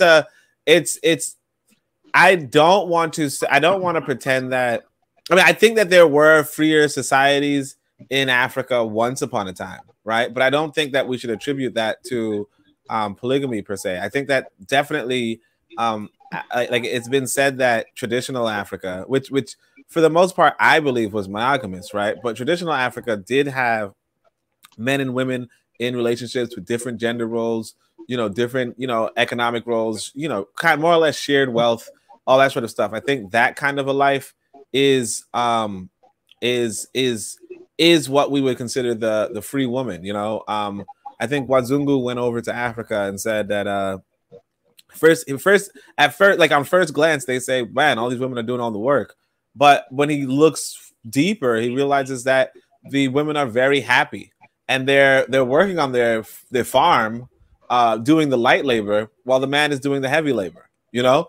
And they have this division of labor to the point where she's not upset to like she recognizes that two different people of two different strengths can live together and make something work. But then again, hasn't that always been the case? It's when Western civilization come in here and want to redefine what you are, and then they tell you, you're this. Do you really want to be that? Don't you want this? Isn't this better? Shouldn't you have your freedom? Why are you sitting here? You could be in the, you know. So when you start letting other people define what your morals and what your beliefs are, you're gonna get in trouble every time. Yeah, because they unfortunately the Westerner is like he hates women. You know, the white man hates women, and we look. I realize if you really like look at white women for a long time, you realize that it makes sense why you'd hate women. You know, no, I'm just telling you, like realistically, if you like even if you ask yourself, who was the first billionaire billionaire woman? C.J. Walker. Exactly, it was a black woman. So you got to say to yourself, you're in America, right? Where white is right, more or less, right? White, well, you know, wealth is, you know, in the hands of one still people. Got the inheritance from the slave. And notwithstanding that, the one woman, the first woman to be, you know, to reach that wealth, whatever, to reach that high wealth, is a black woman, descendant of enslaved Africans. I mean, we have to, I mean, and like I'm saying, like realistically, if you look through Europeans' history, right? If you look through white history, realistically, you know, all the remarkable things that or all the accomplishments, everything that you could think of that might be remarkable among white people, right? It was kind of always men, you know? But like now, if you look at Africa, you know, you're going to find your Nzingas, you're going to find your Yaa Asantewaa, you know, you're going to find your Nefertiti. You know, this is going back. You know, you're going to find men and women both being miraculous and accomplished. But like, you look at America, you look at the Western world, and it's really just the men, you know? But then you're coming back to the same point. The patriarchal society in the West is designed to suppress the woman. Where you had mentioned before, like Asia and Africa, how they're equal, but here they're not. The thing is that, but then I also would just add that realistically, like, I mean, I think Chick on the Joke was describing why that was the origin. Like, we were talking about the nomads before, and like realistically, the nomadic life in Europe particularly was such that the only people who can provide for the economy were men, right? And women were kind of a liability, in the sense that if you're like hunting, or if you're going to war, or if you're like, if you have to eat, like you have to hunt to live, or you have to steal to live, right? The best people at hunting and stealing are men. You know what I mean? And like, you're not going to, like, you wouldn't really bring women on the hunt or the raid, you know? And so they would have like rooms where women would just hide away while the men on caravans would go about, you know, either stealing from other men or hunting animals, you know, competing with each other. But Europe kind of grew out of this culture where women were kind of secondary toward the survival of the people. Whereas, as Chick on the Jump outlines, like Africans, you know, and not all of us were nomads, obviously. So some of us were agriculturalists, particularly what people would call the Bantu. But a lot of people were agriculturalists, and with agriculture, when it comes to agriculture, men and women can contribute equally. You know, because you're just farming. Sure, men could like do the heavy labor, but that doesn't mean that women can't do anything in regard to that. And so Africans would have built a society where women could reach the higher heights just the same as the men could. Whereas if you're in a hunting and raiding kind of community, then you don't. And I think that's really the crux of it. So in a sense, you know, whereas yes, women would be suppressed, you know, on one hand, on the other hand, you realize that women are being provided for, indefinitely, and only because of the reason that realistically they are in the West, where they're locked out of the raiding and the warfare, if you will, right? They're being maintained in order to continue the family lineage, but nothing really outside of that. Whereas in Africa, you know, women and men could both contribute on the land, and so they were both useful. And I think that's a big critical difference that Check Out the Job explores, but also that, you know, we kind of tend to underexplore. Yeah, and then the thing is, now you look at it from that perspective. How much freedom did they have versus what the Africans had? So now you see their perspective will be totally different. BJ and Brother Oni, that's a good question. And I asked, is it, you know, suppression or is it provision? Because let me ask you something, Oni. If you had all the money, let's say you had 100% control of the finances, and you had enough. Okay, so suppose if he was Nick Cannon. No, I'm just joking.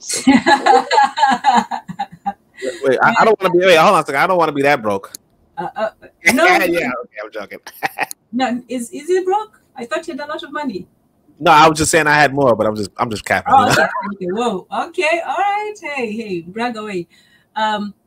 Yeah. So if you had all the resources and you didn't have to, you know, share, you know, have that 50-50, your woman bringing in money and so on, just say, hey, I have it. That's it. Would you feel that your woman is being oppressed?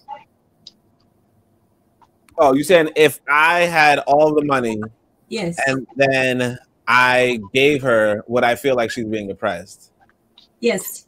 Well, that's what I'm saying. It really comes down to, because essentially, like BJ is pointing out, if the community says that, you know, I could provide for her, but then I also can demand sex at any point, and I can beat her up and all that other shit, then yeah, I would think that there's, like, I mean, if I'm educated, I would think that's unfair for her, right? Because, like, why do I have all the wealth, and why can I beat her up, and why can I rape her? That's obviously unfair.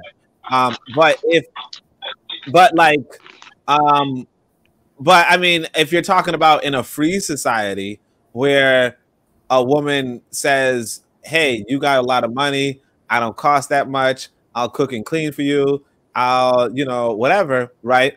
Would I say that she's being oppressed? I would say that, like, again, like in a free society, in a society where she has options and she chooses to be with me under these sort of conditions, then I don't necessarily say that it's a form of oppression. You know, I might not be easy with it, but I might just grow to like it as well. You know, you might grow to like having 100% of the control. You're saying she's going to control me? No, hold on. You might grow to like having 100% of the control. I would like having 100% of the control. I mean, like you said, like adults can consent. You know what I mean? Like if you're fine with some, it's like as a man, right? You know, if you want to be intimate with a lady, she's going to set boundaries with you, right? And as long as you don't overstep those boundaries, if those boundaries are, you know, wild, you know, by traditional standards, then like I'm fine with it. You know what I mean? But if it's like she doesn't have a choice as to what her boundaries are, then I wouldn't be fine with it. You know what I mean?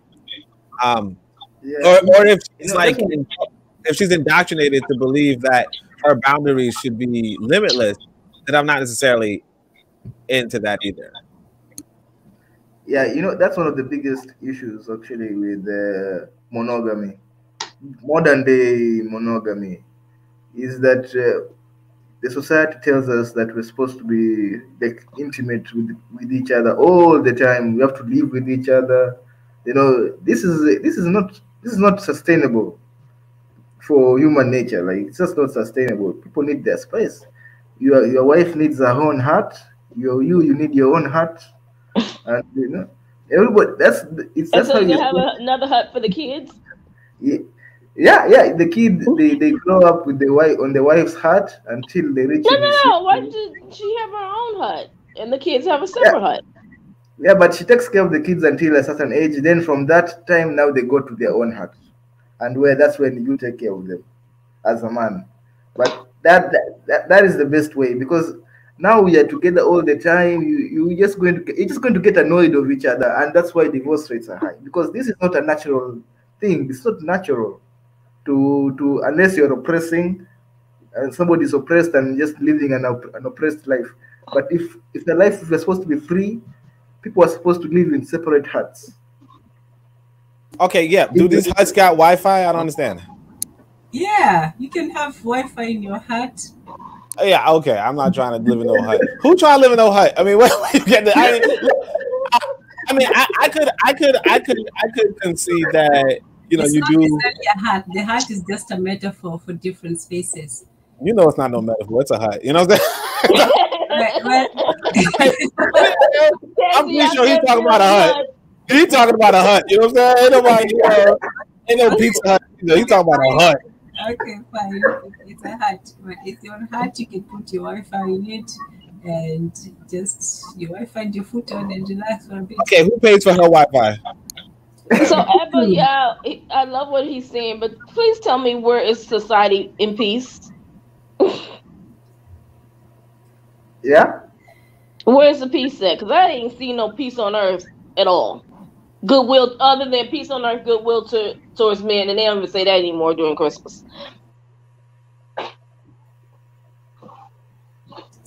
Well, no, utopia has not been achieved yet.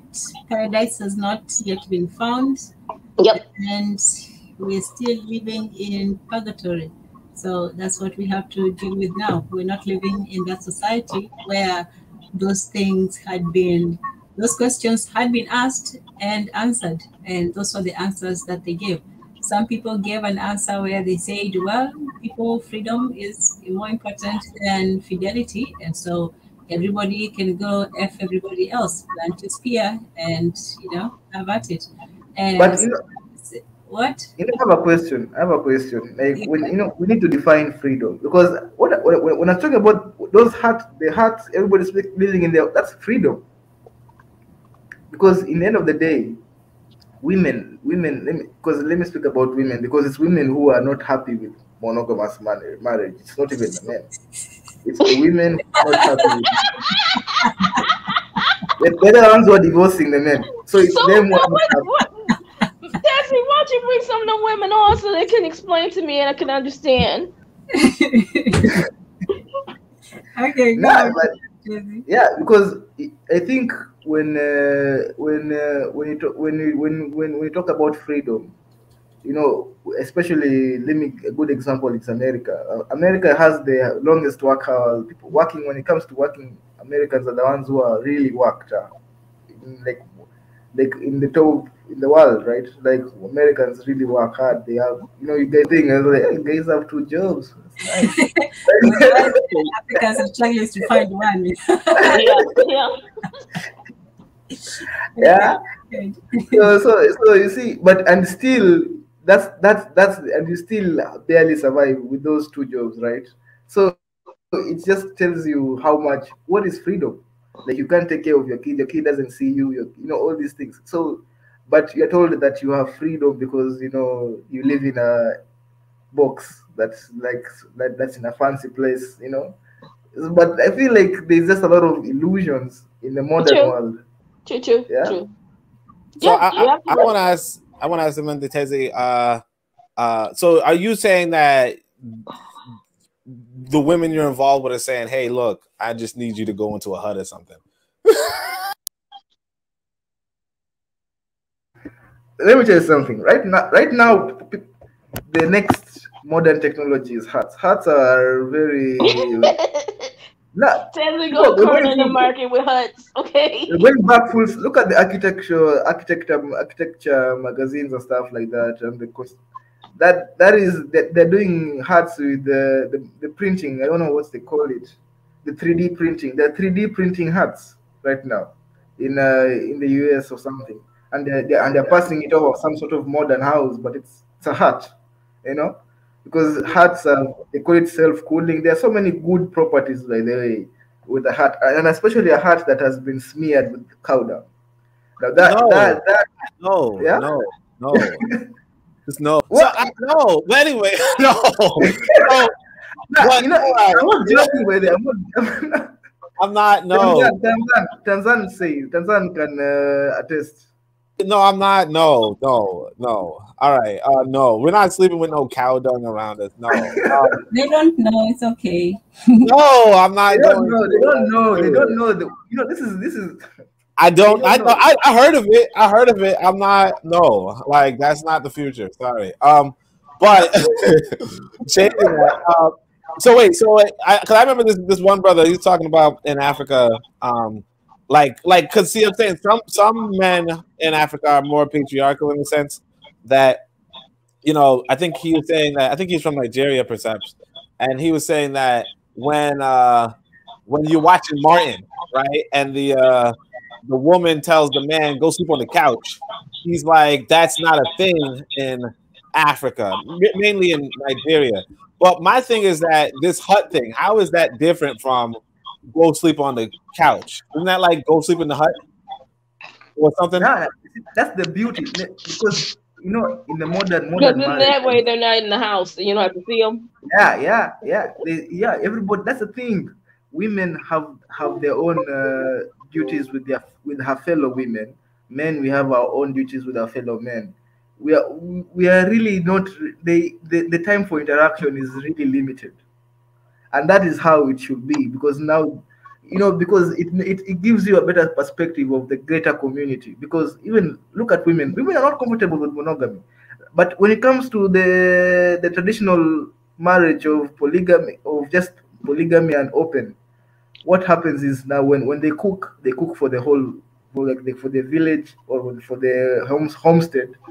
They feel more accomplished, they feel more self-actualized, because they are doing something that's for the community, and they enjoy when they go and collect firewood, when they go collect water. You know, these are very important roles. Well, you know what, but Tezi, all those things you just mentioned is happening every day.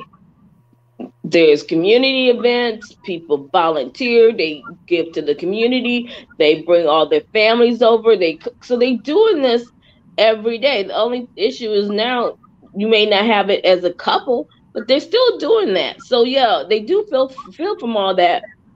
But again, how in 2022 is polygamy going to work?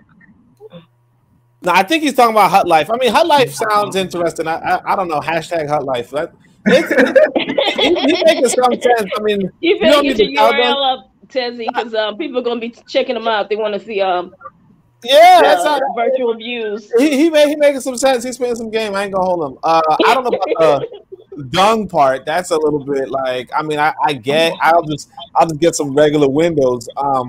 But like. I was actually saying that I think the Abrahamic religion does have like woman as servant, and so the polygamy from the polygamy or the monogamy, whatever, they both kind of reduce the woman to property. It's like, you know, the question would be who's going to clean your hut, right? And I guess if you got to clean your hut, that's better than you got to clean the house that somebody else is making a mess in, you know? Because I remember that when I was a kid. I'll confess that. You know, I had brothers, and when the dishes were piling up, our mother told us to wash the dishes, and it was like I had maybe 3 dishes in the sink, and my brothers, one of my brothers might have had 5, the other one might have had 4, the one might, whatever. But then I had to wash. Well, I didn't, but I was told to wash all the dishes. So Right. it really becomes like if I had a hut, then of course I could wash my dishes by myself. And then, but like it's still. I mean, maybe you should sell it a little more. It sounds like it could work. I don't know. And my only question is okay. Now I'm in this hut life. If I decide to lock my hut because I don't want to be bothered with you right now because you're getting on my nerves, do I have that right to just go to wife number 5? I'm not talking to you right now. Yeah. That is the hut life. That's what I'm talking about. That's why it was. But you still gonna pay all the bills, right? Yeah, but that life. Yeah, the bills. Nature pays the bills. But yes, you ain't got no. Y'all don't got no. I don't got no running water hut to you. This dude talking about going back to See, when you make a sale, you got to know when to stop. This dude talking about now they paying the bills, ain't got no running water, got no electricity. I tell you, he talking about huts. Like out of the huts. He talking about cow dung on your wall, dried cow dung. Somebody wanna come to your house, they just kick down the wall. Ain't nothing like that. Nah, I'm sorry. But okay, if you're going to modernize the hut life, obviously. The man can pay the bills, obviously, because he's the head of the homestead. He can do that. It's not a big issue because also there's also solar power. Africa is blessed. You can just put solar power. That is actually what happens in most right now. In modern huts these days, they have solar panels on the top so that you can. So the electricity bill is, like I said, you get a Wi-Fi from the sun. Yeah. You see, nature is in sync with Africa. That's not how it works. That's not how anything works. What? You don't get no Wi-Fi from the sun. Solar power, yeah, solar power. Oh, well, not Wi-Fi. No, but you need electricity to power the How do you think Jesse is on Wi-Fi right now? I'm living the hut life right now. And pointing his phone towards the sun. That's what's happening. On the moon. Jeez. Well, when Bill Gates blocks out the sun, I'm gonna see what y'all gonna do with her life. Right? It's gonna go back to old school smoke signals and carrier pigeons. Yeah, but we need to learn that over here now. But if you look at I bet you the statistics of divorce goes down. That's just a fact. Women will be having their own space. Men will be having their own space. But now women. That's what I want to say. My question is again back to, okay, I've decided I like the hut life. That sounds all right. I'm at one with nature. I'm past the dune. The smell is not so bad right now. I can roam the Serengeti with my children, but I'm not liking you right now. So I decide this ain't such a bad deal. He paying all the bills, and I'm permanently locking the door from you ever coming in. Will you continue to take care of me? But you see, those are you won't be. That's divorce. And no. I'm still on the compound. We ain't said no paper. Why are you locking him out permanently? I mean, you can. Yeah. That's a. No, but you got 5, 6, 7, 8, and 9. You just picked up number 10. So you chose not to get yours. Yeah, right. you exactly. And when you walk around, have to pay the bills. Yeah, but when you're working with your children, some of those children are not his. Huh? Not even the children. I'm just saying that you're still getting benefits, but you're not giving. He doesn't get any, right? Right. I had the kids, and we're living well, and everything's good. Yeah, but you're living well. The kids are living well. What about him? He's got 7 wives. Yeah, but he wants you too. Hey, you sounding like Tanzania. You sounding like Nick Cannon's lawyer. What's up with you? Nah. It's the hard life. In fact, Nick Cannon is the perfect DJ, candidate. baby Nick girl, Cannon- come on, you know. You special. I feel Give it up. You gotta keep giving it up. And he's like, let it like, damn, Nick Cannon, he made a mistake. Shit. Take your L, man. Hey, don't be mad. Don't be mad. but it's true though. It's true. You see, Nick Cannon actually the biggest mistake he's doing is not putting his children in in the same community. Like I feel like that's the only way his children to get the best out of the situation they're in. Like but the problem with that is that, like Tanzania said in the past, polygamous relationship, the wives would choose the new wife. Nick Cannon is in a situation he just hooked up, and all of a sudden these babies are coming out. So these women don't know each other. Well, Yeah. that's his way of keeping the peace, because either they choose each other because they know each other, or his strategy is, well, they don't know each other, so they don't need to fight. So maybe that's I mean, but when you go to court, all 10 of them be sitting up there. For him. Yeah. Say that again, BJ. Sorry. No, I'm sorry. It's like, but when he go to court, all 10 of them going to meet each other, or those lawyers of all 10 going to say, you need to talk to the mother number 1, number 6, and number 7. See how she worked it out, and this is what she's getting. Oh, she's getting more than I'm getting. Oh, it's going to be. Oh, that's total confusion. Lawyers, get the best one to fight for you, and you'll get how good your lawyer is. Yeah. Yeah. Tanzania, you the lawyer, so why are you asking?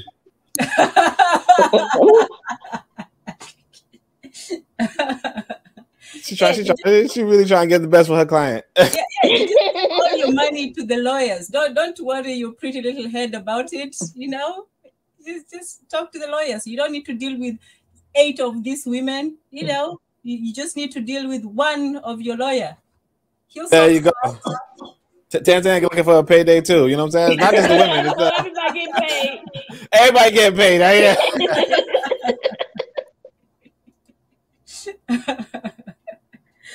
Yeah. So no, guys, for real now, I'm actually convinced about the heart. I will definitely have to live in the heart one time.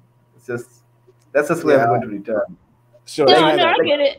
Close to nature. I mean, away from That's what I want to point out though. So I have this. So there's reality is this, right?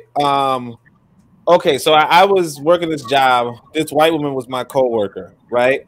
She is fugly, okay? Fugly, right? And her personality is like, you know, I don't call black women the B word, but this woman was I'm not saying that. But here's what it is, though. I'll be honest right here, right?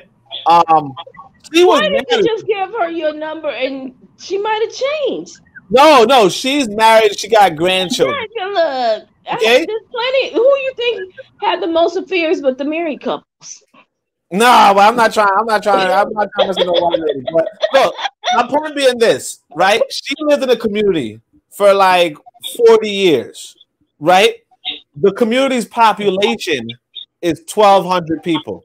Her graduating class was 50 people. Wow. Okay, so now come to where I am, which is the city, right? Mm-hmm. In New York City, my graduating class was 2,000 people. Right. Okay. So that my graduating class for high school was larger than her whole community. Now, this is a white woman in some state somewhere, maybe like Arizona or something. I don't know. Right. But the point being that if you're in the city, because a lot of black folk are in urban communities, we are overexposed to multiple people of the opposite sex, you know? So like my like I said, my high school class, like senior class with 2,000 people, her city was 1,200 people for 40 years, you know? That said, if you know, it's harder to go on to another relationship if you know you graduated with 50 people, you know. Whereas if you graduate with 2,000 people, right, and like in the course of a month, you know, if you're active, if you're socially active, you can, especially in the city, if you're socially active, in the course of a month, you could see maybe, you know, I would say 20,000. Like you probably pass by 20,000 women, and if you're like socially active in the sense of you talking to them, you could talk to 500 women, right? Now, here's the thing. It's like if you're on doing the hut life, you know, the hut life is like, yeah, you have a small community of 1,200 people, you know, for 40 years, you know, there's no sense in you being a you gotta be, you're pretty socially regulated, you know, because everybody could peep you. You know, everybody knows the business. Knows you can't hide nothing. Yeah, exactly. But like, if you in a city where you just disappear in the background, where you're regularly seeing 20,000 people in a month, right? Nobody knows who you are, and you can, and then not just that, but you always see something better. You know, I remember, for instance, when I went to college, there was this white girl, dumb as bricks. You know, I went to a school with a bunch of white folk, right? But dumb as bricks. But she graduated the 97th percentile in her high school, right? Now I was a pretty damn bright kid. I graduated somewhere, you know, really low. You know what I'm saying? Relatively. Right. So it's like, yeah, if you were in a small class of 12 people, you know, and you just happen to be the second best, you know, you probably not even that spectacular, right? But then like for instance, when I was in my high school, the salutatorian was like a biomedical researcher, you know, he was doing some other shit, you know. The valedictorian was this sister, right? But she was like reading books, like her parents were on her, you know what I'm saying? Like she was bright, she was exceptional. So it really comes to, you know, how is it when we stop living in the countryside and we start living in cities with like commercial, you know, we're trading hubs and all that kind of stuff, and what that means and what that does for us. I wonder if we're taking it from a totally different perspective. Maybe because most things that happen on the Americas is done in order to suppress the people who look like me.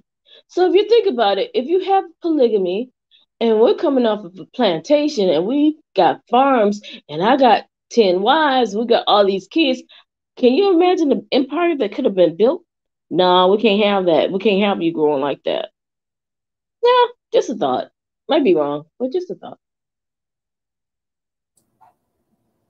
That's an interesting thought. But maybe one of those 10 might start murdering the other ones, and then it will all descend into chaos. Yeah.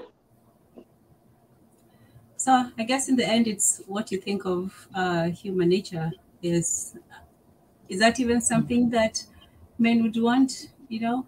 And it's not, you know, men. So if something is a choice, it's not mandatory.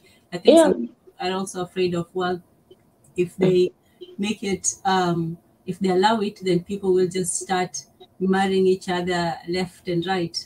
And people forget that even though marriage, like our sister Lady Matron said, even though marriage was for economics and for, what did she say? For economics and for building relationships. Oh, the relationship between men and women is for economics. I forget the other one. But definitely for economics. We can't ignore that aspect of marriage, that when somebody is looking for a partner, you're looking for somebody who's not just physically, but financially compatible with you. So that's a big part of it. And one of the main objections to, to polygamy is that a man is overextending himself in this age when it's hard enough to take care of one wife. You know, trying to take care of a second is almost ambitious and quite selfish, almost.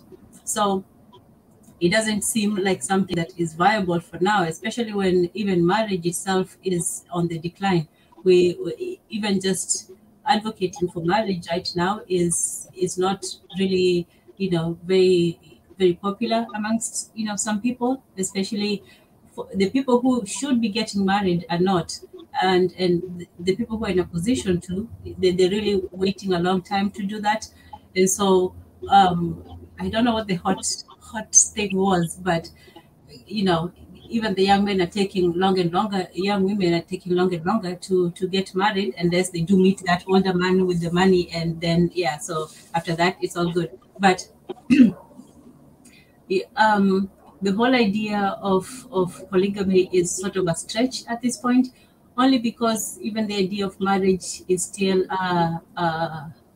a dream for many, and also it also ends in a lot of divorce. There's a lot of I don't know. I don't think 50% is correct. I don't think that half the people who get married get divorced. But I don't know. I don't know what the figures are. But in any case,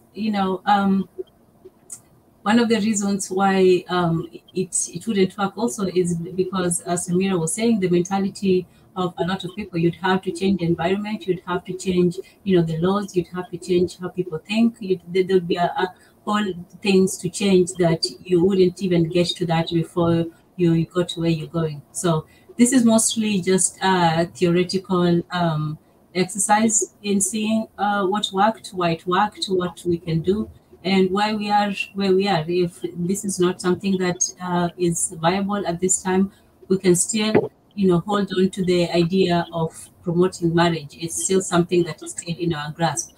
And that's all I had to say. What is it? Went on the walk. Okay. The thing is, people, they come up with all these different ideas, all these different definitions of marriage, relationships, and they keep saying, I need more.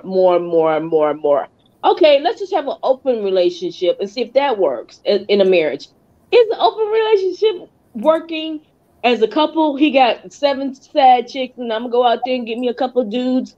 And y'all bickering, fighting left and right. My whole thing is, until you just define what is a marriage, what is a community, what do you want for your children, how do you want your children to be raised, what things do you want to bring into your household, what are your moral compass, what are your, never going to do this, this is my limit, I can't go any further than that, because I'm standing down on principles. Until you could define all that stuff, how are you going to bring in a polygamous relationship? Because right now we don't even know how to create and function within a monogamous relationship, one that's not even in marriage. We can't even get to marriage, let alone get into polygamy. Because if you bring the same issues into whatever relationship you try to define it as, it's still going to have the same issues. Yeah, I don't think that. I mean, honestly, I like the hut life. I think that's gonna be. I think that's a thing that could probably. It's like I happen to have been married at one point, and I had to get a divorce. And like realistically, if I had a hut, probably would have been a lot better. Like probably would have been a lot better. See where Tessie at when you need him. I know. I mean, like he sells you this hut, and then he just walks away, and you're just left without a hut. I was like, hey, give me your money. Want me one of them huts, where can I find a cow? But yeah, I definitely think that, we don't definitely I think that because a lot of us are being urbanized, we have to just remember or recognize that, the Western way of being is going to strain us on a relationship level.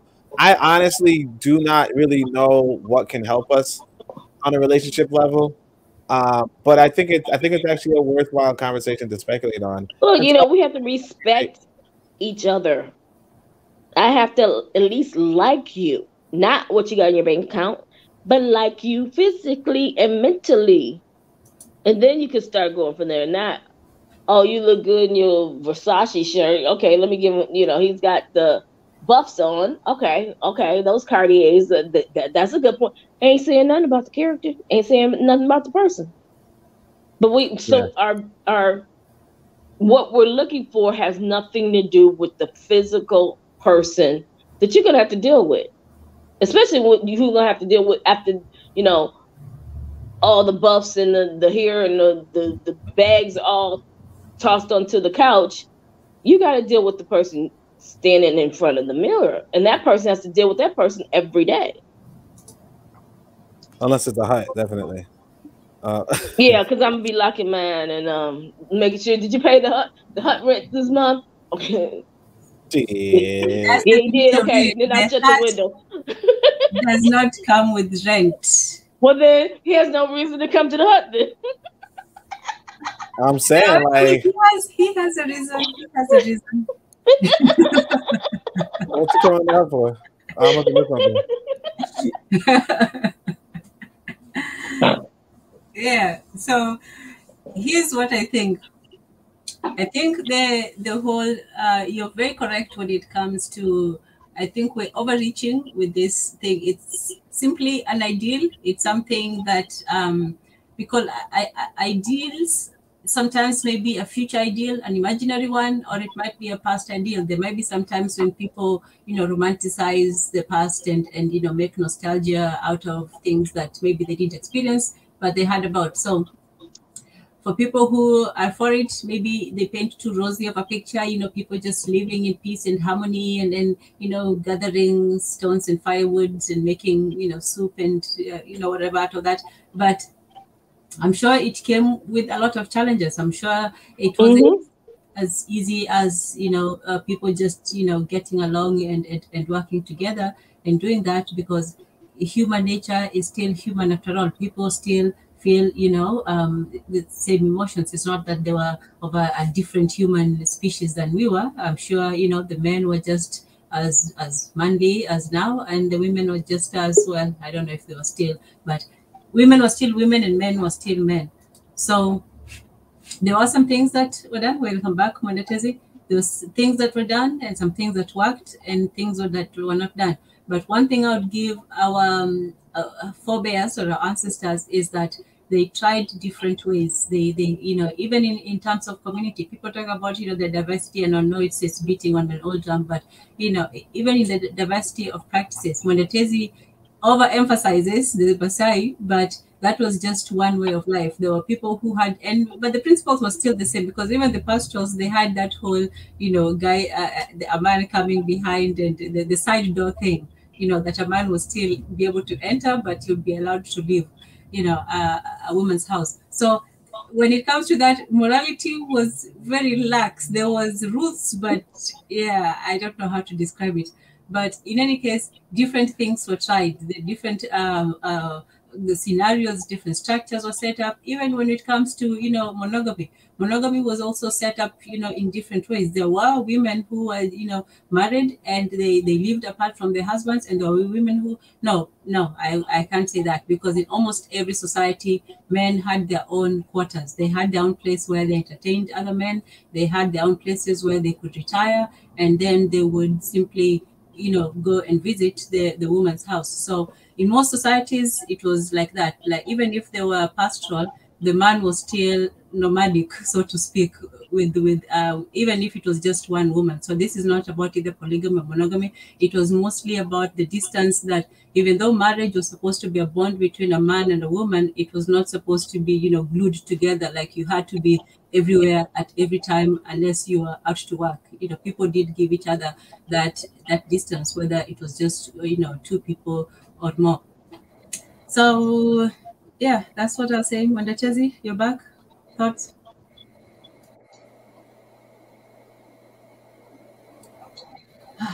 Tezi. Oh, he's having no issues now. Well, yeah. And the thing is, it still rolls back to people probably want to go to the past, because honestly, if you look at the past, it had its issues, but it worked. Right now, we're reaching for straws because nothing in our society is working, especially relationships. The children, the mother, father, all this stuff inside the house is full of chaos. Then you go on the street, there's chaos. And, everybody's trying to find peace, but they don't know how to find it because they don't even know what it is nowadays. So you're reaching for something that you think is going to be better than what you already have, instead of looking within yourself to see, what do I really want and what do I really need?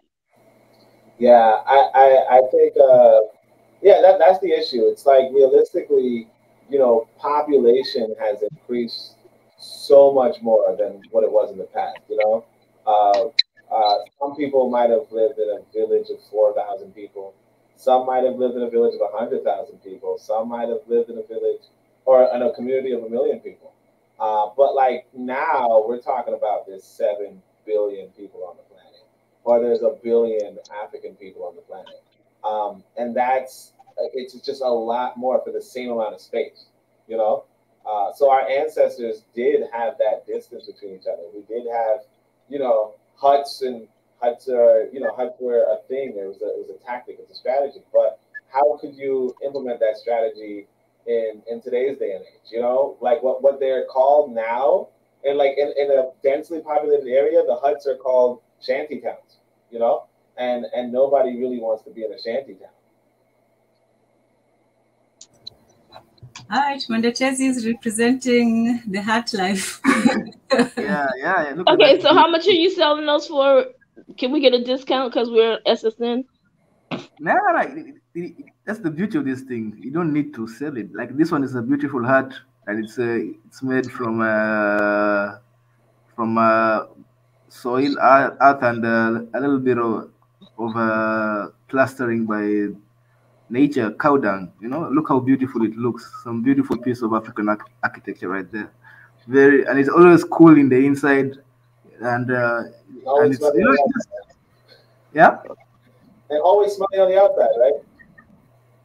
Yeah. It's you guys. This is the living. This is the future. Like I keep telling you guys, this is the future. One day we'll be seeing neighborhoods of Africa just like this. Just full of huts like this. But that is the dream. That is the dream. But in the end of the day, this type of life. With the freedom, because you have freedom. Yeah, when it comes to I dare say, and I know Tanzania has spoken. Maybe I'm being nostalgic, like maybe it's not as perfect as it was, but I dare say that women were happier when everybody. It's not even men are happier when everybody has their space, because you're not supposed to be with somebody, sleep in the same bed, look at each other every day for decades. Like that's just I know the movies sell this. I know Western and Abrahamic religion, they sell this, but that's hard work. That's hard work. But it's not the religions. It's not the religions. Let me just say this, because firstly, the Abrahamic religions, all the founders were, they had multiple wives and they have multiple kids by multiple baby mamas. Some of them, they are house servants, by the way. So from Abraham, the only one maybe was Isaac. Isaac was the only one who had one wife, and that wife was she was no joke. You remember her? She went and tricked him into giving the blessing to the wrong son. You all remember that, right? Oh yeah. That the one wife. So all the rest, Judah had what? Isn't he the one? No, not Judah. Jacob. Isn't he? Jacob. And, the one who was Esau. For the younger Rachel, and then he ended up with the wrong lady, had to work another 7 years to get the right one, and then after marrying them, they gave him his maid servants to have children with. So, in the Old Testament, at least, it was practiced. Let's welcome Marie Antoinette. I hope you had a good work. Hi everyone. How's it going? Hi. You gonna buy one of huts from Tezzy? I'll give you the soil and the cow dung. I'm busy. I'm busy preparing for a hurricane at the moment, but yeah, but it's okay. I'm accustomed to this. You wouldn't worry about no hurricane. No, because you can build it up quick. It's not yet a hurricane. It's a storm for now, until it becomes more organized and then it officially receives the name of hurricane. Well, I'm praying that it bypass all you guys. Thank you. Yes, I was wondering, one way men can prove their manhood is by protecting the society. And the continent needs this type of protection. I see a lot of muscle or strength being shown when they are trying to prove their manhood to women. But when foreigners come, suddenly I see no such effort. And I was wondering, what is the reason for this? You know, one can prove one's manhood by protecting the continent, protecting the society, protecting our resources, so that the women feel safe. And then we'll really see them as heroes.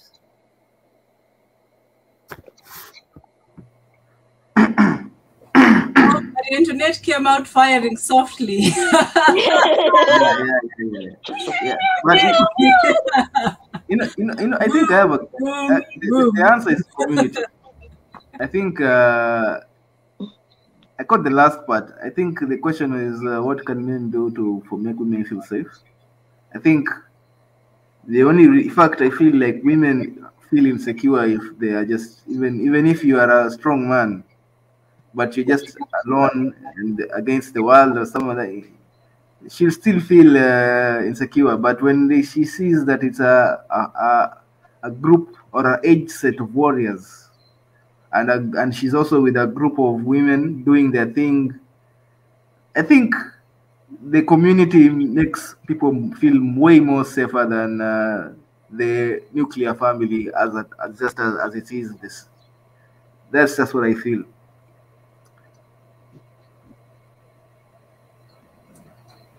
Oni? Well, I mean, yeah.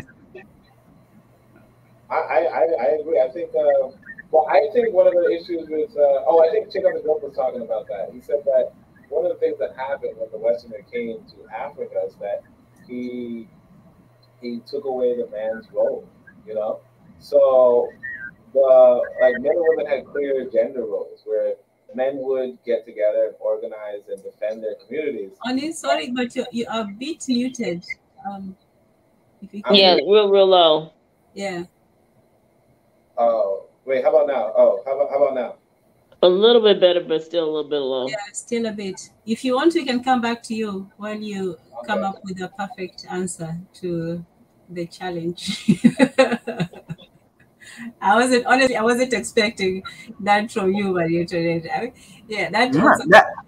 a legitimate question. It's a legitimate question, and I think and I think the answer is women and the men have. I think the answer is polygamy and the open relationship. That is the only way. women because right now how do you work that in? Please, let's see that short and twisted logic. It's not twisted. It's community. That's the best way to create community is through multiple wives. That's like the fastest way to create, because look at what's happening right now in the nuclear family. You know, the capitalism, you have this capitalism, you have people working the whole day, getting tired when they reach home. Then then you have to endure your partner for another 12 hours at night. Like this is just no wonder there's just divorce rates are just crazy, because people need their space. First of all, that's the first point, that people need their space, even in relationships. You know, the people the fact that somebody can go to their house and be in their space, you go to your house, your heart be in your space, so that you only meet when it's important, when you have important issues and by the way, you know what says speaking of which, sorry to interrupt. It's a commercial break. I have to pay my dues. So speaking of space, I think you all know, some of you know that also Swahili Nation has been collecting funds so that we can have an office in Tanzania, so we can have a place where we can meet people, have interviews, have a place where people can congregate and talk, and we can open the place up to more people locally on the ground. Right now we're still online, we're on the internet, but it's also important to reach the people who are actually, living the life, the people that we're talking about, the people who actually, we're claiming to be a part of, the One Africa. So we do need that space where people can come and we can talk. And also, when we go back, we have somewhere where we can meet. So you don't just, meet up for coffee. You can actually meet up and do projects together, and we can work together. So let me share. There's a GoFundMe. There's a GoFundMe.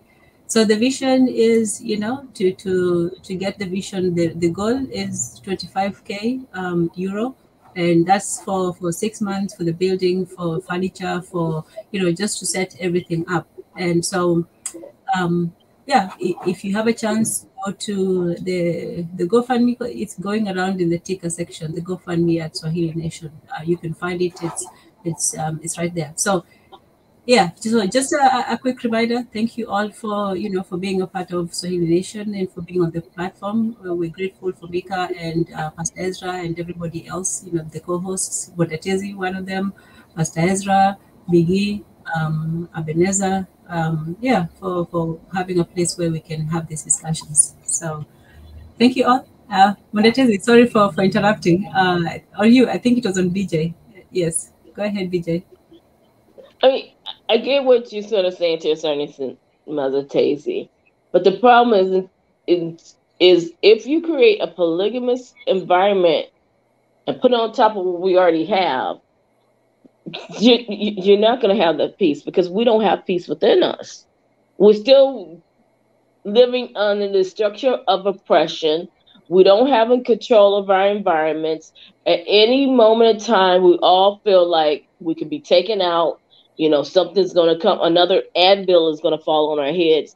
And that's going to bring in stress within the relationship. Like you said, if we were living in the huts and you're away from all this outside noise, of course you're going to find peace. You're going to find a lot of peace and tranquility and unity, because you're depending on each other to make things work. But once you bring in the outside world, that can change overnight. So the most important thing is to feel protected. And a lot of us women, we just do not feel protected. We're often taking on the role that the only person I can trust and count on is myself. So then that brings another level of stress and tension into the relationship. And so far, those things have not gotten better for us. In fact, it's getting worse.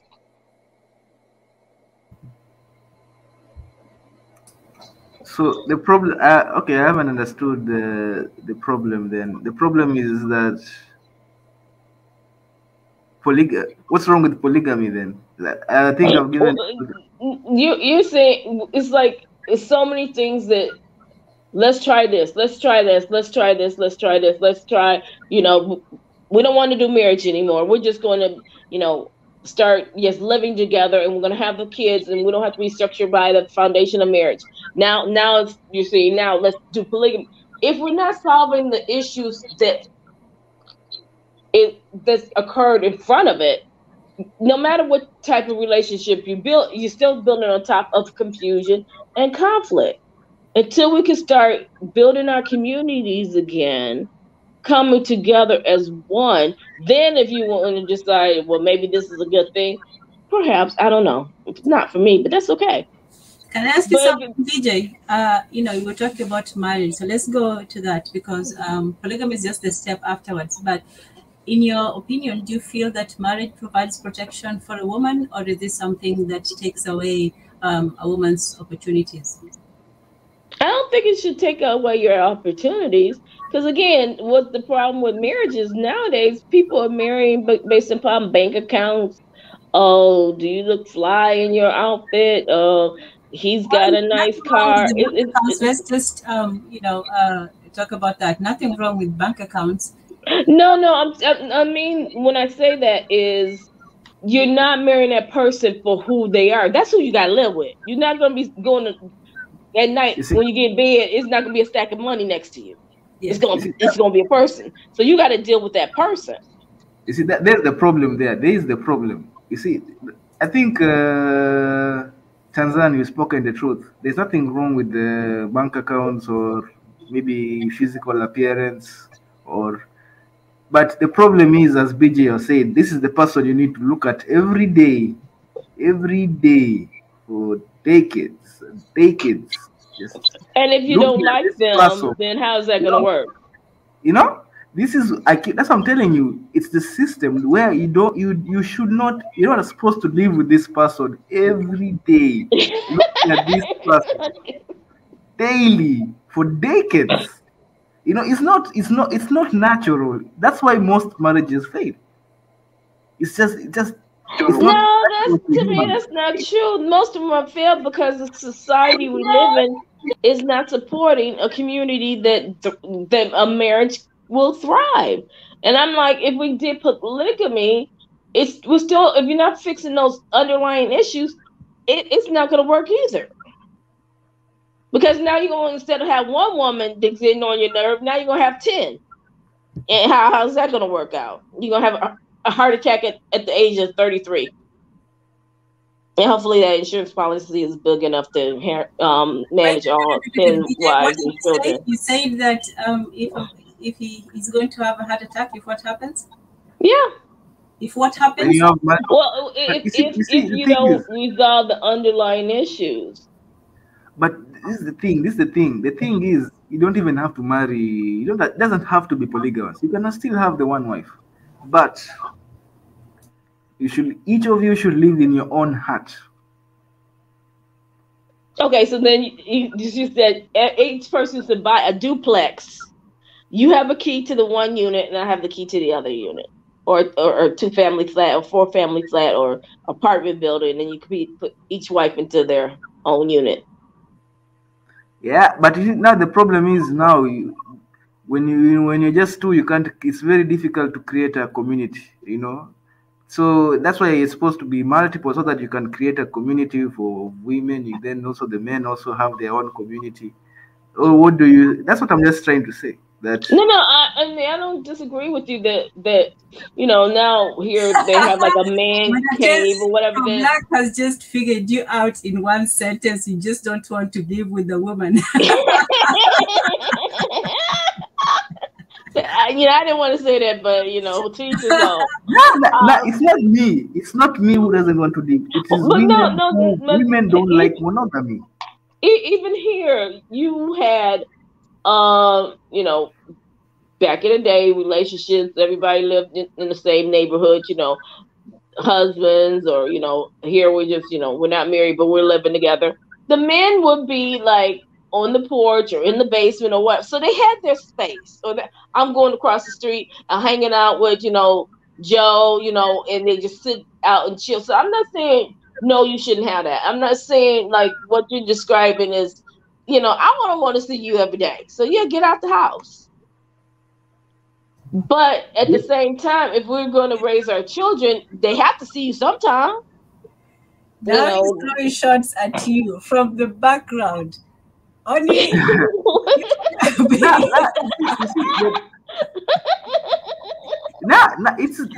something. It's not me. I agree with him. I actually agree. Yeah. Women don't want to live with, not just me. Women don't want to live with men. That's not true. That no, is not true. In the short term, yes. In the short term, yes. That's not true. Not even in short and long term. I've seen plenty of long term relationships and marriages and all this other stuff. Good, bad, ugly, all the dirt, all the shoes flying through the air and everything else, and they still stuck together. Right now, it's like, again, you guys want your cake and eat it too, and y'all don't want to accept the fact that we won't accept you eating every piece of cake. I put forward a theory. It just came to me, so I can't say that it's excellent or well thought out. But when we were talking about the men before this freedom and liberation and all this, so the women were regarded as property, as chattel slaves. So to me, it seems, and the men were very possessive. They were very oppressive. They were very This is when. This is when was this? That when during Christianity, during colonization and Christianity, or are you talking about African society before colonization? No. I was just talking about the West in general, but yeah. Because it started. I know. But so it was a time when men had a lot of control over women. I mean, even Africa is not entirely exempt from that, because we did have patriarchal societies. So, but in the West, I think it was more defined and more in law and more defined. But in any case, so it was a time when men were very possessive of women and possessing them as property, as chattel. And actually, that's where the term chattel slavery comes from. But in any case, they were viewing them as property. So, and women were viewed just as, they viewed them. I don't know how women viewed themselves at that time. They were not given much place for expression, but that's how they were viewed. And I think now it's the opposite, that women are now viewing men as property, not so much property, property value, like, the chattel slavery, but as possessive of, they're becoming possessive of the men, whereas before it was the men who were more possessive of the women. What do y'all think? I mean, it's like, especially here, we mimic what men do. We mimic what expectation men have. So eventually, what men, like you said, you're looking at us like an object. We're going to take that same characteristic and look at you like an object. So what your object is your pocket. And y'all get mad because you're looking at me, oh, your object is the way you look. Well, you think that's okay, then why shouldn't I objectify you by your balance statement on your bank account? No, that's not right. And you guys get all upset over that. But it's both. If one is wrong, the other is wrong too. You can't say one is right and the other one is wrong. Because in reality, they're both wrong. You should look at who the person is, and nobody want to see the person. People ain't got time to look at the person. No, I'm not trying to find out who you are, what your likes, your dislikes. There's just too much work. I just want to make it easy. Just put me in my $10 million mansion, and you could have one wing, and I have the other. And I'll make sure I have a couple of kids, so just in case you get tired of me, I'll still get a paycheck every month. And then you guys like, oh, she's taking me for my money. This is so wrong. It's so wrong. How can she do this to me? Because you set the system up to work that way. So now you're complaining about it because, again, be with somebody who likes you. That should be rule number one, not be with somebody who looks good. At least make sure she likes you. Okay. Yeah. Jeanette, what do you think about all this? Me, I'm just absorbing everything. Yeah. Are you shocked? Surprised? No, she's not shocked. She's I don't know. I don't want to speak for her, but but my point. Yeah. I think the word is disillusioned. That's yeah. Oh, what is okay? What is yes, we are curious to know. Because I am seeing a lot of I really don't want to say it, but I have no choice. The problem that I'm observing is there are a lot of people just seeing marriage as a way, as the first speaker, I forgot his name, mentioned, just for services, just to provide services. And the idea of being responsible, having a responsibility to protect others, all of that is just not a consideration at all. And that the way the continent is at the moment is an extension of the same pattern of avoiding a sense of responsibility.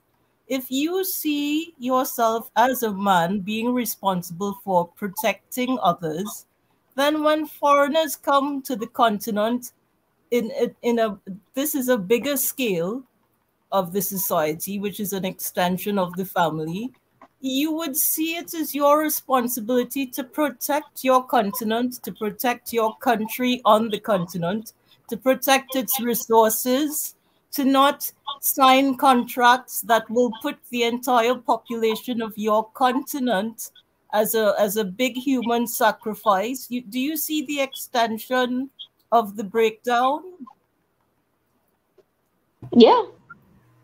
Yeah. And that is why I am making the very controversial but painful statement that we really do not have any men. Because we don't have any protection.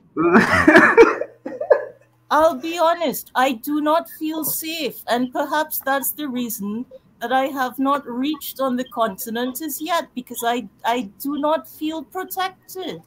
The only time I see my men really asserting their manhood is when they're trying to crush a woman.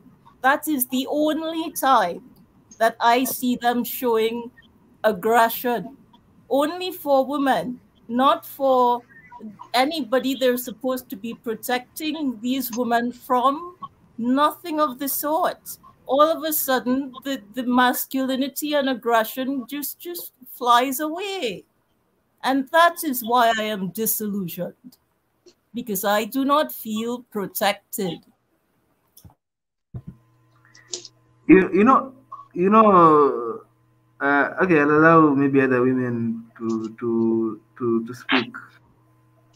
And I think, to back up a little bit with Marie, that's what I was saying is, we, coming from America, coming from chattel slavery, coming from all the issues, we have protected our men because, we knew the harsh reality that they had to go through.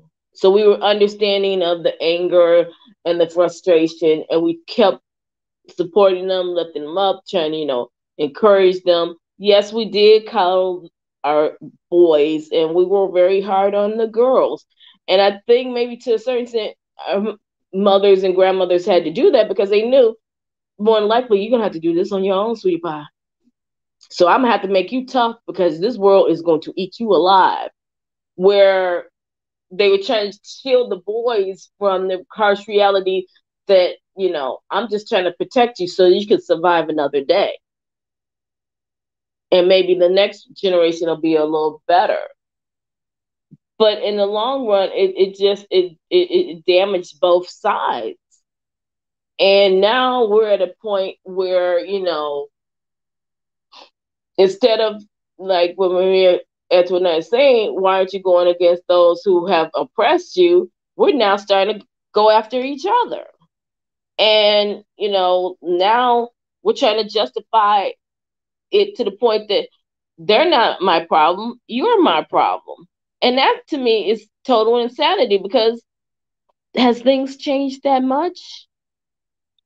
We have to come together and protect each other, because if we don't, we're all gonna fall. And maybe that's why everybody else is happy, because they're gonna knock each other off, and we just have to wait a little bit longer, and then we could just walk in and put in our new hotels and whatever, because they hate each other.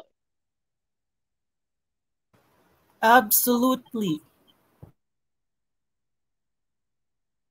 I have another theory about what. Do you think is because you said that there is no man? Is it because could it be because because the way the young boys are raised today in the in the unnatural family that they are not supposed to be raised in the nuclear family, instead of being raised as warriors in the polygamous or in the African way, where they where they go from maybe when they hit adolescence or age of initiation, they now raised by as warriors to protect their society. But because we have changed that, they changed that actually through Christianity and colonization. Now they are raised as nuclear family, trying to copy the Western values of a family instead of just sticking to what was ours. I think. What do you think about that? So you're saying being a polygamist is going to create a warrior? A warrior has to be created. Let me just interject right now, Mandatezi. Firstly, it's the same argument that Marie Antoinette says, even if it's about, oh, well, maybe we should go back.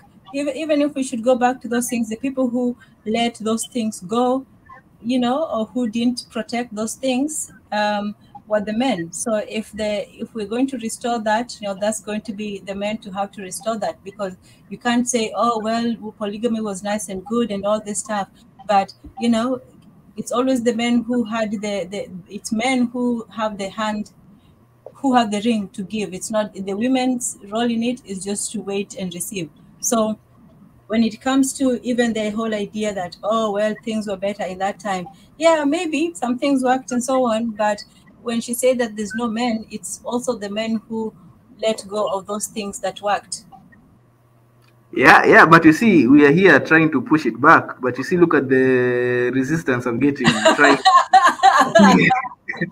and I am sharing something, Tanzan. I don't know if you've seen it. Oh, let me see. Is it in the private chat or is it? No, it's in the. I'm sharing a screen or something. Share screen. Okay, what should I do? Should I do share? Yeah. Okay, share. You see it? I see it. No. Oh, let me say add to stream. Okay, there we go. But I can't read it, but I can see it. Okay, there we go. I can see it. See, you're much better at this than I am. Me. Go ahead. I think you see, I think we've read this before, but the European starts with an immense advantage. The African longing to be absorbed, to lose himself into the white man's world. The nuclear family, non-polygamous world. Out of this has been forged the black-white alliance in post-Uhuru Kenya, which post-Uhuru Kenya means post-independence Kenya. The forgiving and the forgetting. The African lacking a vision of his own autonomous manhood. You see, it's even here. The African lacking a vision of his own autonomous manhood is vulnerable to every flattery. Between the oppressor and the oppressed, master and slave, there exists a profound psychological bond. Never come between a man and the slave. The slave will surely kill you first. Yeah, I think you've already seen the point. The point has already been made, obviously. I don't know. Let me just finish it. Beyond all else, a slave yearns to be like the master. He craves his acceptance and recognition. His hatred, so full of cruelty, is often more than a perverted adoration turned inside out. It is because of this yearning for the oppressor that slaves are never genuine rebels. Yeah, that's it. Really. I guess we need a bunch of rebels then. Yeah.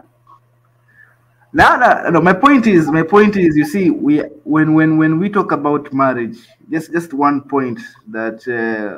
What is the perspective of marriage? What perspective of marriage are we using? Are we using our perspective as Africans, or is it the perspective of the people we secretly admire? You know, the nuclear family. Because, like, as I keep saying, maybe we should be questioning everything, and we should just remember who we are.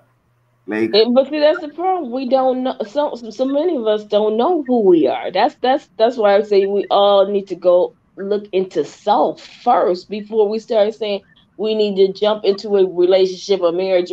Because if you don't know who you are, if you don't love who you are you willing to fight for who you are? And no one wants to fight for anything, not for the babies, not for the wife, not for the husband, because everybody's just like, uncle, I've had enough. I can't deal with this anymore. I'm backing off. But you see, I think. And how do Johnny and Susie and Christina gonna get raised if everybody's got their hand up and backing off? Yeah, this is why the topic, the name of the topic is actually perfect. Feminism versus polygamy. So when we know, we have to accept also, Marie Antoinette, that women are raising the next men, right? A lot of these men are raising the next men. And why is that? Why did the men abandon the children? Yeah, exactly. So my point is that We should Is go it her back. fault that he abandoned the children? No, but no, I'm not blaming women, but in the end of the day, they also have a role because the men that not are not making you feel safe are raised by you. You know, your women are making are the ones raising the men. So at this point, yeah, my thing is men should go. We should go back to the community where the community raises the men, so that they have a sense that, oh, we need to protect this community because we have But see, raised. but then I'm back at, we have to fix ourselves, because if the men go back to the community, because really where I'm at, the community has raised the men. They did a great job of raising them to kill. We got a school to prison pipeline that has an overflow of free labor sitting in the prison system. So the community is always going to raise the men and show them what they're supposed to be and what they're supposed to look like. But the thing is, they're not raising them the correct way. And so those kids are getting lost. And once they come out of the prison system, how am I going to survive? So then they do the same thing and go back into the prison system. And everybody's exploiting their labor, and they're not reaping any benefit from that. And so now the children say, "Where's my daddy? My daddy is in jail. Have you seen him?" No, I haven't seen him. He don't call me. He don't write to me. He doesn't do anything. He doesn't care about me. So then you build in another generation and another generation that don't know how to survive in this world, that don't want them to survive. Yeah, you spoken. So how do you solve that? The men, you guys always say a man needs a man to show him how to be a man. So that means that the men have to step up. Yeah, so you're not with the mother anymore. You don't like her anymore. So, look, fine, y'all didn't work out, but you have to be a part of that kid's life. Well, she won't let me be around. Well, y'all fight for the PS5s. You can't fight for the children. You fight for what you want. People have whatever someone is passionate about, you see in their actions.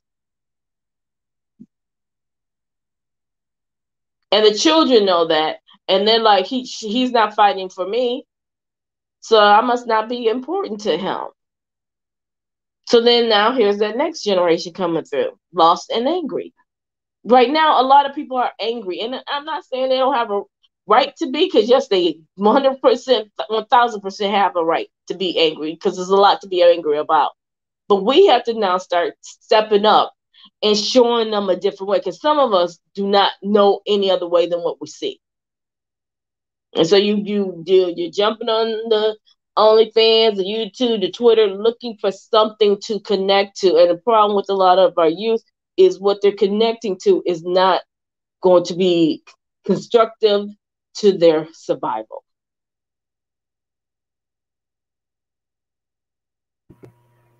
Yeah, okay.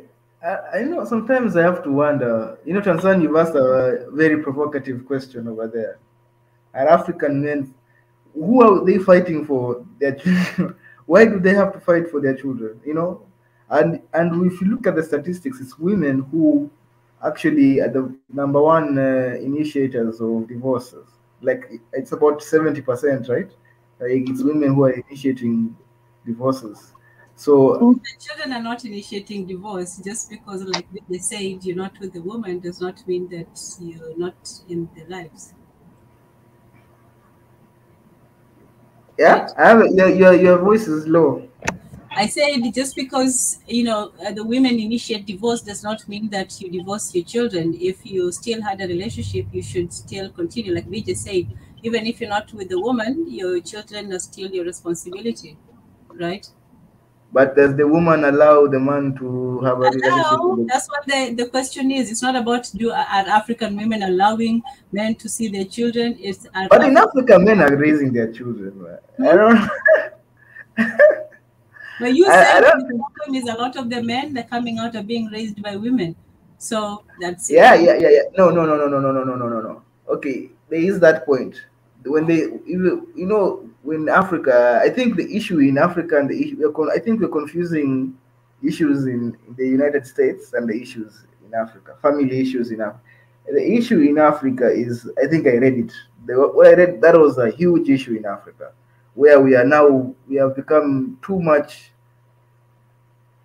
religious. We have become too much religious. We are copying the white man. Like we have these days. I saw a video, and it's a fact that these days when you practice too much of a tradition, they start calling you a witchcraft. They start calling you witch, mganga. You know. So when you see that level of brainwashing, it needs time to get off, and I think it's coming off anyway. But that's why you have people like me here pushing for the family, the African family, as it was originally structured, you know, because this other type of family, it leaves us wanting, it leaves kids, it leaves men wanting to be, you know, look how, like, feminism, you know, this wave, it just makes men,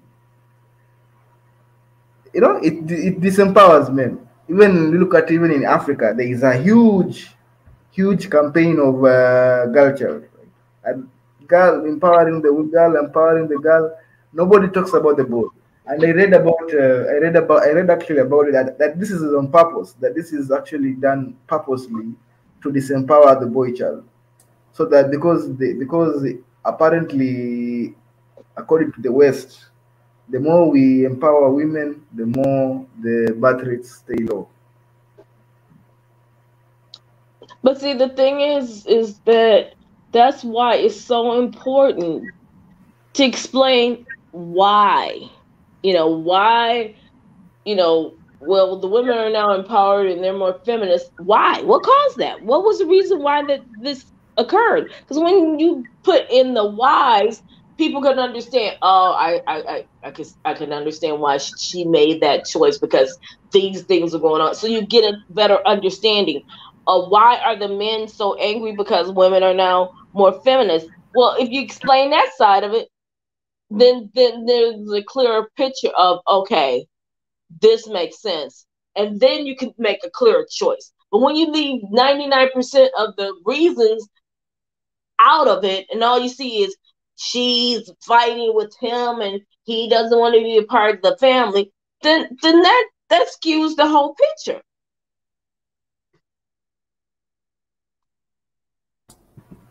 Really? No, I don't think. You said something very important about this whole girl child versus boy child thing, and you're very correct. I'm trying to find you the article. Yeah, you guys should just go find it. It's by Maureen, Womanhood as a Contest. I'll post it during by and by. But she also talks about this whole, sexualization of children, not in terms of, making themselves object, but in terms of separating, girls from boys as an object, because not until puberty or initiation was there a difference between children. You didn't look at, oh well, the boy, except when it came to training, when in manhood and womanhood, but it wasn't separate, that the girl and the boy had different needs. But this overemphasis on either one or the other, it skews the whole equation, so that somehow the girl is more important than the boy, or vice versa. And this is not really, it's not helpful for the girls, and it's not helpful for the boys, because each child should have equal value. We talk about men and women, but when it comes to children, you can't discriminate and say, well, girls this and boys this. If there's black girl magic, there's also black boy magic. There's exactly because again, once you start bringing that difference, then you got that patriarchal society, which is a Western structure, and then you're going to have the tier. He's got to be above her, or vice versa, and then you start getting things out of balance. And the one problem we have all over this world is we're out of balance, and we got to figure out how to get back in balance. Now, Tezzy's suggestion is polygamy, and that may work for some people, but there has to be another way as well, because it's never a one size fits all. Yes. Yeah, and this is why I said that the core principle is living in separate huts. You don't need to have multiple wives or multiple husbands. You Tell can Patty be. come in. He says you need backup. Yeah. I need backup, but I'm still holding my fort. Yeah. All the men have deserted you. They're just watching you burn.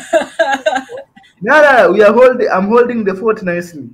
You see, what we need, like I said, you can still be married. My point is that I think even Tanzania, you've actually made it. That how our children are raised is very important to raise to the next in protecting our continent from any attack. Because if they are raised to admire the Western society, if they are raised without the normal initiations that they're usually supposed to be given, if they are raised to not to be warriors, because we are seeing that as a primitive way of doing things, that mentality is seen as primitive. Instead of, we should just embrace that, hey, we should just embrace the old ways of raising our children. Because I don't know, I mean, honestly, that is my biggest point. Because in the end of the but Tez, you're absolutely right. Because now when you just said that, that reminded me, being here, we used to always, don't you just gotta love them damn blessed missionaries? They are the best. Oh, we would go to Africa and go to the villages, and they didn't have much. But what we saw is how unified they were, and their families were so strong, and how everybody was so happy. Now, swing back 30, 40 years later, now you see you having all this conflict. So that's why I always say you got to look at what's going on and tell these kids the truth. Because what caused all this conflict? Because before there wasn't none. Now all of a sudden, we got all these issues. And now we want to just go, bing, it's feminism. That's really the reason all these issues are coming up. If you took the feminism out of it, would those problems disappear? Probably not, because it's always more than one reason, and they're coming at you with several angles. They come and study you better than you study yourself, and they figure out ways to destroy the structure. And they've already pretty much almost blew up the family structure here. So now let's go over there to that big fine continent. They got all the resources that really should be mine, and figure out how to copy paste what we did over here. It did take us over a couple millenniums to finally destroy them, but hey, we're gonna put it on the supersonic plan for them over there. Just wait.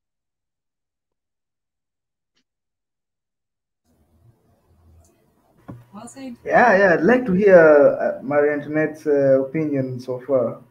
I have a question, really. Where exactly in the society do people gather and speak about human behavior and ask questions such as, what effects do certain actions have on the development of the brain of a child, the development of a child's emotional health? Do we have such discussions in the society at all? We should. We definitely should. We definitely should. If you're asking for a place where people discuss that, I would say traditionally for most people, it's at the dinner table. It's during food and for society during festivals. Because I'm seeing people making all types of decisions, and it seems to me that nobody thinks about the long-term effects of these decisions on children. For example, people simply say, spare not the rod and spoil the child. Nobody analyzes various methods of disciplining children and the effects that these different approaches have long term, I'm not seeing that type of analysis taking place among the different generations at all. Unless the person is studying psychology, only then do I see that being discussed.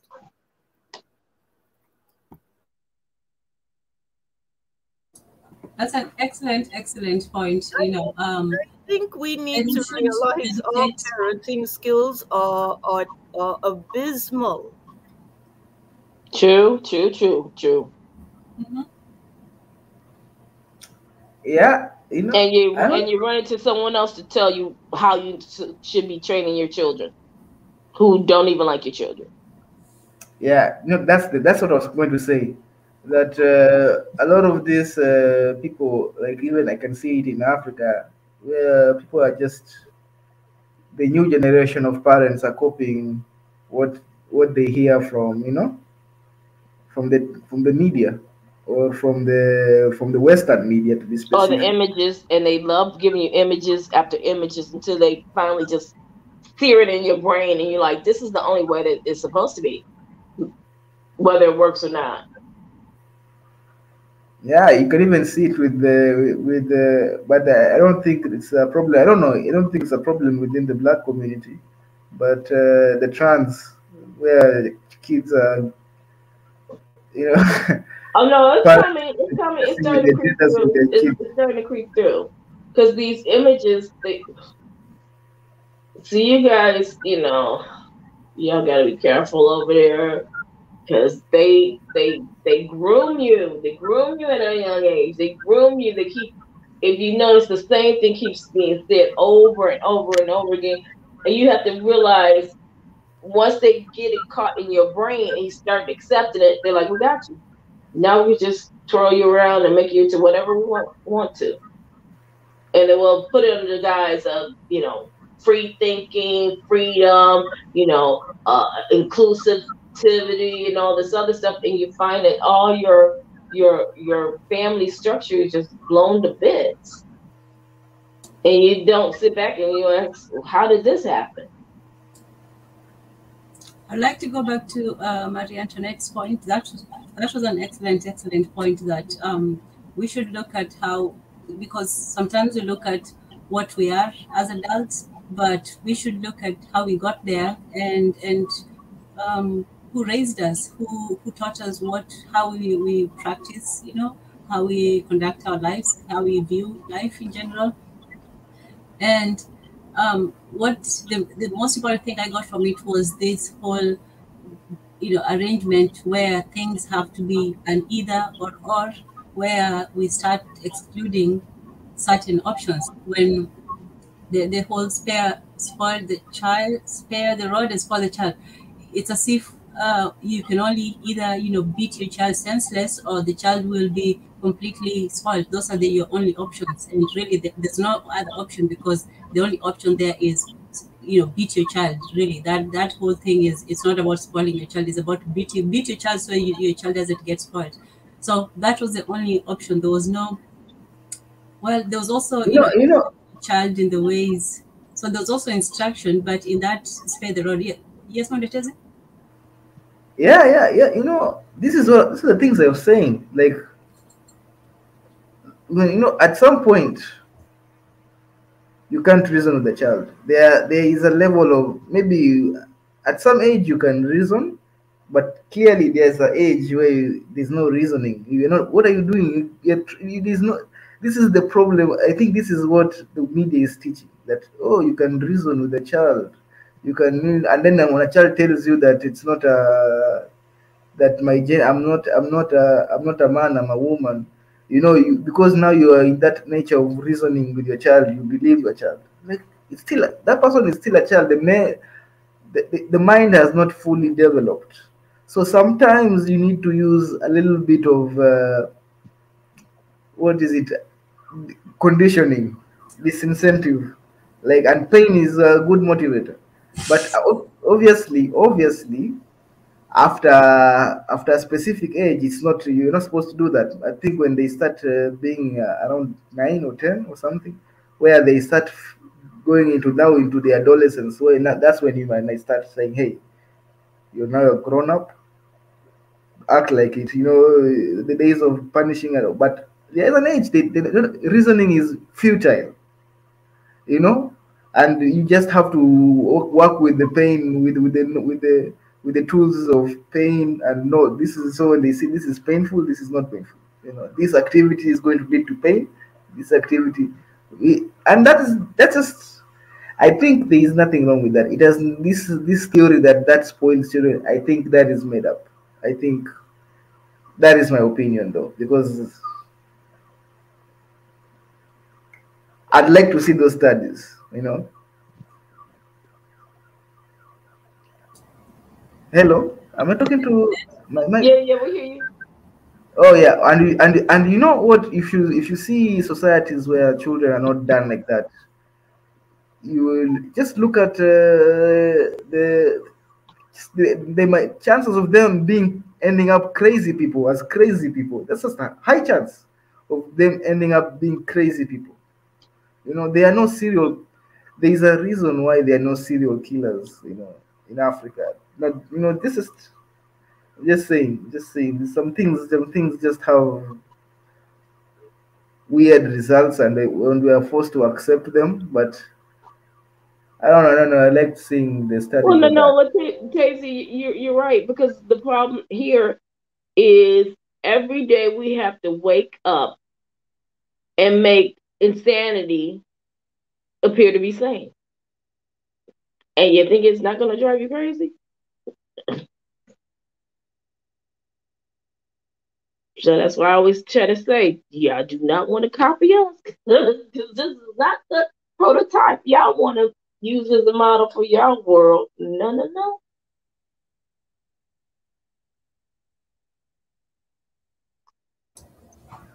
Yeah. So I don't know, Marie Antoinette. What is? Did she freeze?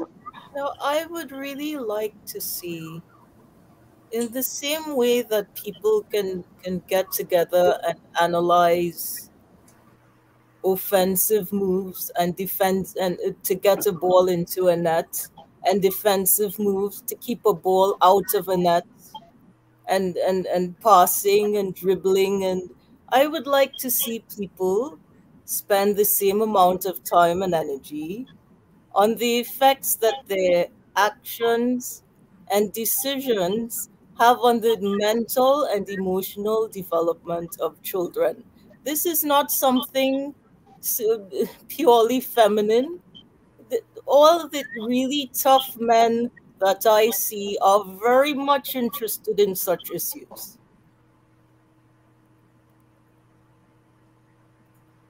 Priorities are important.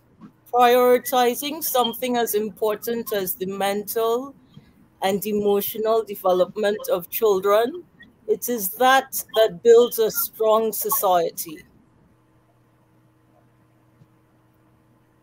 And even the church that should have been able to do that well is not doing it well. It just goes to a book and reads, train up a child in the way you should go, and when he's old, he will not depart from it. And spare not the rod and spoil the child, and they're finished with that. They neglect analysis. And this is what I find disappointing. Analysis is important. So true. So you are so important, Marie Antoinette, and we neglect trying to do that. We neglect our responsibility and just go on to the next one. Okay, might have had some backup here. Greetings. I guess you're going by Carrasco now. Greetings. Greetings. Hello, everyone. Can you hear me? How's it going? I'm good. BJ, Marie Antoinette, Mwanda Tezi, and the feisty Tanzan. All right. I just wanted to give my 2 cents, and then I wanted to also want to suggest something to Mwanda Tezi that is unrelated. But first of all, I would say that yes, discipline is needed, but we also need to understand that we're evolving, and I think children are being born more emotionally intelligent, and so what might have worked, the ways of disciplining children that might have worked in the past might not be, you know, might do more damage than good now in modern day. So, me growing up, my father, I love my father to bits, and he did use corporal punishment. He beat us, but he also allowed us to have a lot of power. So he used physical violence on us, or let me just say punishment on us, only when it was extreme. And then you understand, even as a young person, you understood, yes, I pushed this man to the extreme. He had to beat me because he used a lot of forgiveness, a lot of talking to. And although I'm not Yoruba, but I grew up in the Yoruba part of Nigeria, and there's a saying that goes like this: "Taba fi ọwọ́ ọ̀tún fi bọ́mọ wí, àtún fi ọwọ́ òsì fi fà á mọ́ra." This means that when we caution the child with the right hand, we also draw the child closer with the left hand. So this creates a balance. And so for me, I could question my father if I felt he did something wrong.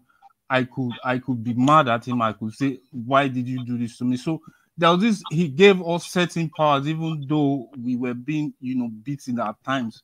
And as I grew up, I began to understand that this man understood. And one thing again, we never went through a beating session, and then he didn't talk to us afterwards. He always made sure after we got badly beaten, he came and talked to us on the reason why he beat us. And so we understood this. And so I think this has molded me to a very fair person. I'm not perfect, but I think my ego is well controlled in certain aspects in life.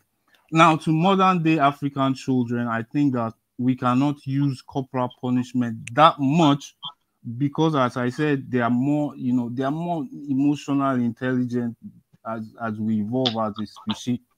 And so the old just beats. And this is a problem I have with this beat concept, because when I first came to the West and I saw children being unruly, I felt like it's because they don't get beaten. But then I look at the kind of adults we have. If you give Americans the handedness to beat their children, some of them are just going to kill these children because they don't understand the nuances. I see some people attack their children, and it's wrong. You don't beat children just because you want to beat them or you want to prove that you have power over them. That's not the essence of trashing kids. As a matter of fact, I feel that some kids should not be trashed at all, because some of them come with so much wisdom that you talk to them and they get it. And so to Mwanda says this point, just going all out violence is not the best, but there still needs to be a structure for discipline. I'll say that and drop it for now. Very well said. Absolutely correct. I agree. Yeah, I can't disagree with what you're saying, my brother. All I was saying is that when you say that you cannot, there's no need for corporal punishment. Absolutely, I think that is wrong. I feel like, yes, kids today appear to have emotional intelligence. Okay, I don't know. I don't know if that is true. I don't know. But in the end of the day, I'm not advocating for just punishment without reason, or just for the sake of hitting your child. Obviously, there is nuances, and there has to be a reason to why you should do anything to your child. So yeah, I agree. And in fact, my dad didn't even use corporal punishment on me. That's actually even very ironic that my dad did, but my mom did. So they had some sort of synergy. But yeah, my brother, I agree with what you've spoken. Okay, the other thing I wanted to say, because I think some few weeks back we were talking about you had a show about the value of African life. The whole thing went south that day when I can fire and that started going at each other, and then my composure. I also lost my composure and wasn't able to function at 100. But I think that you should um bring back that topic as we see things like Roe and Wade in the West here, and treatment of African people all across the globe. Yeah, I think actually, yeah, my bad. I'm actually going to talk about that this Sunday. Yeah, okay, we're talking about there's actually an East African abortion bill okay, that is being passed in Africa about abortion. So it was very ironic that Cassie, it's interesting that you're saying that you guys now want an abortion bill. Yeah, Yet that's here we're now eliminating it. yeah, that's why I want to talk about it. It's a very interesting. Oh man, all right. Don't miss it. Don't even Genocide, get the chance genocide yet. never stops. They will, guys, come and I'll give your opinion. But you can never give your opinion now. But yeah, it's a very interesting that now East Africa is actually pushing an abortion. It's a reproductive health bill. It's not just abortion. It's a reproductive health. It's called the East African Reproductive Health Bill. You can just go. You can look it up. It's being pushed. It's been on the works for a while. It's not a new bill, but it's been on the works for a while. But now it's becoming more. It's getting more attention. So who's been pushing for it? Who's the people who are for it and who's against it? It's actually I think it's a Kenyan man. It's who sponsored it. Obviously, the church is against it.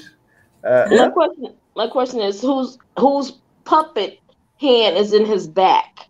Who's backing that? He's the irony. The people, the West doesn't like it. Okay, the West don't like everything, and then they, as in the back room, bringing the coffers of the monies and the gold. Spain actually spent money trying to advocate against it, pushing social media. There was actually a whole article it became a whole thing because people are like, why is the West trying to interfere with the African legislation, right? They actually had a whole campaign. They sponsored a whole campaign online, everything, just to. Don't you think sometimes the best way to not have somebody eat something is to tell them to stay away from it? Exactly. Smoke and mirrors. Okay, but now if they supported it, we will be saying it. And I don't. No, because if they supported it, you would run away first because they're supporting something you know is wrong. But now the technique is we all say we don't want it, and then think you're gonna fall for it. But I'm saying this, it's not like, people have the same strategy. People may have the same ends, but they may have different strategies. So like, during the AIDS debate, there was a group of foreigners who were like, oh, let's give them condoms and so on. And then there was a group of people who were saying, no, abstinence is the key. And then there were sponsors from both sides, NGOs that's just, fighting it out at there, from the religious to the social to even now there's people who are like, oh, we need freedom for a certain kind of people, and there'll be people who are against it and say no, they shouldn't have their freedom. So you'll always find a group, but in the end both of them really just want the same thing, whether or against something, they just want the same thing. Like Spain, they'll be against it for a while, but what are the rules in Spain when it comes to that? Are they following the example, or are they looking the other way? And do their experience match with ours? And why in the first place are they even concerned about it, whether they're for or against it? You have to wonder about that as well. So there may be some that have their motives on the sleeve. There are some that smile and laugh behind your back. So you don't know. It's the question is not what are they giving, it's what is good for us. What are we getting? Because they may be giving, saying they're giving this and that, or they may be against something, but their opinion should not really factor at all. We should be talking about, is this something that is good for our community? Is this something that's going to develop? Is it even something that we need?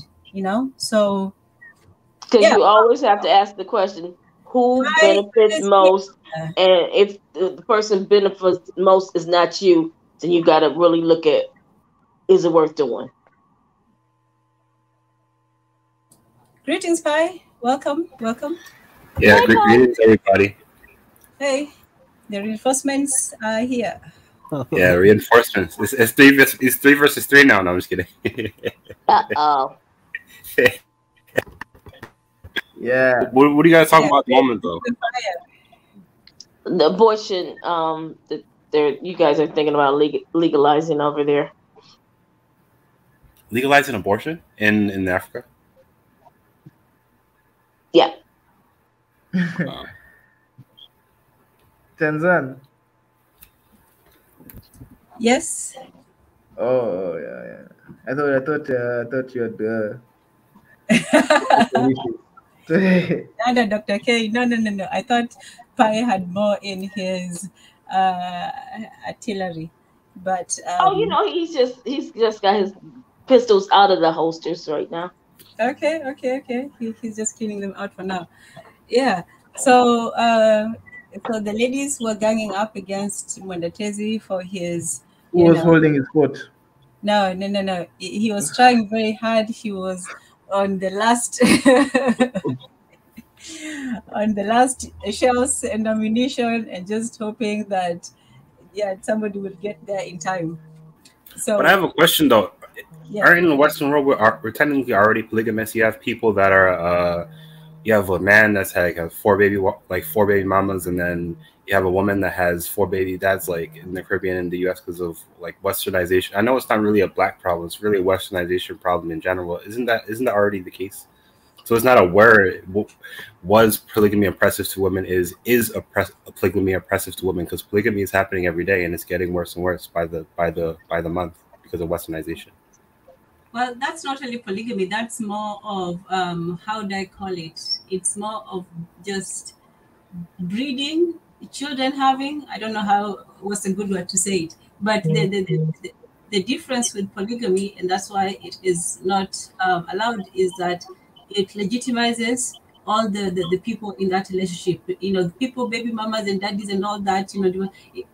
It's not legitimate. There's no, you can't take someone to court for that. You can't, have any rights over them, and it's usually just either haphazard or it's something that is done unofficially. So when it's and I think that's the difference. That right now people are still practicing it in what are the legal terms? De jure, de facto. People are still practicing it in fact, but they're not practicing it in law. So polygamy would give laws to such practices. It's like you said, it's not for everybody. Just like not every man is going to cheat, but when he cheats, it's like I don't always drink Guinness, but I don't always drink beer, but when I do, in any case. So polygamy was, the rules of polygamy was that if a man did desire that scenario, that these were the rules to it, that the woman had to be, married, she had to have, the process, the same process that was given to the first wife would be given to the second and the third, and so on and so forth.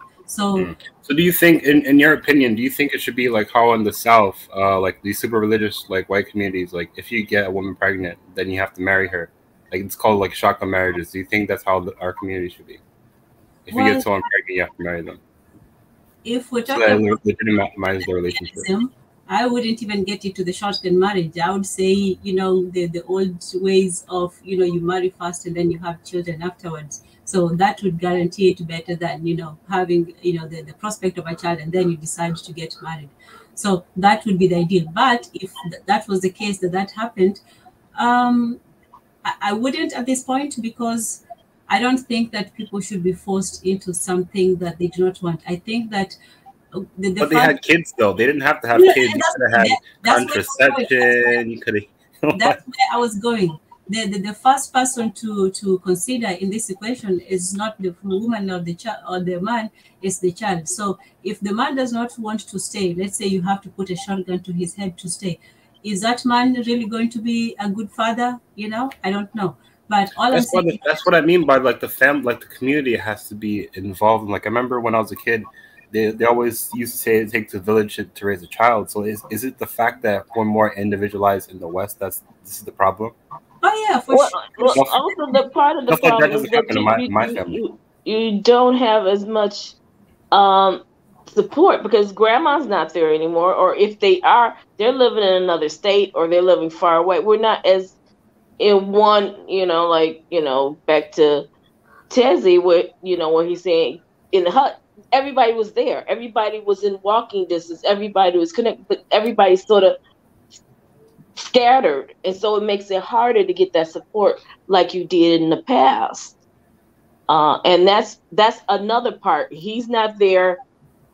There's no support for the children, and the job is taking both parents' lives like 80% of their time. So it makes it even that much harder. Because in my not my normal family, stuff like this happen, my nuclear family, but in my extended family, if you try to abandon one of your kids, you have your aunts calling you, you have your grandmothers calling you, you have your mom calling you, you have your dad calling you, you have your uncles calling you, and if you abandon your kid, they would abandon you. So like, you know what I mean? Right. You had those social structures, and we don't have that anymore. In many cases. And greetings, Jarina Star. Sorry you hate the subject. It's the subject for today. We do have other subjects on other days, hosted by Mondetezi, Ebenezer, Pastor Ezra, and the illustrious Ebenezer. So please join us on the other shows as well. Now, when it comes to this whole idea of the children,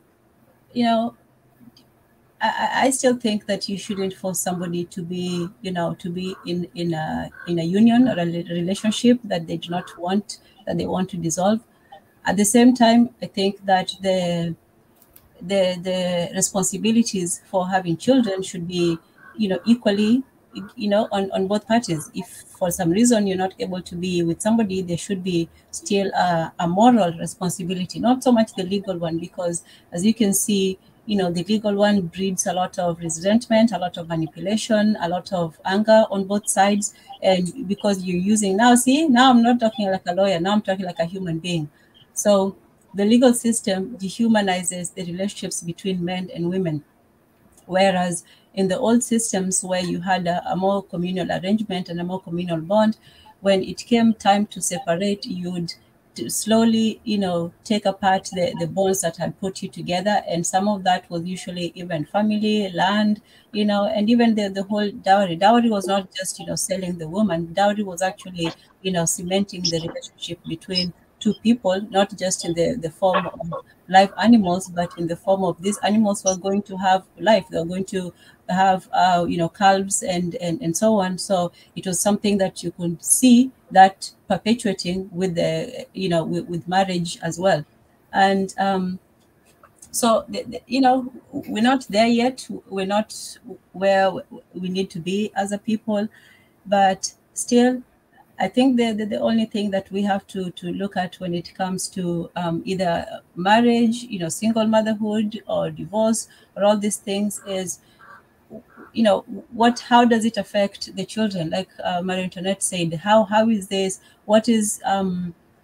trauma going to affect the children? What is the trauma of, say? Yeah, that's my point, though. I don't think there should be any single mothers. I think they should bring shaka marriages back into the community, because you didn't have to get someone pregnant. There's so many different things that you could have done before getting up to that point. But probably even the man was too emotional and they got them pregnant, like on accident or on purpose, like just being in the moment. So I think the children are defenseless. They should have more rights than someone that's a man or a woman in that instance.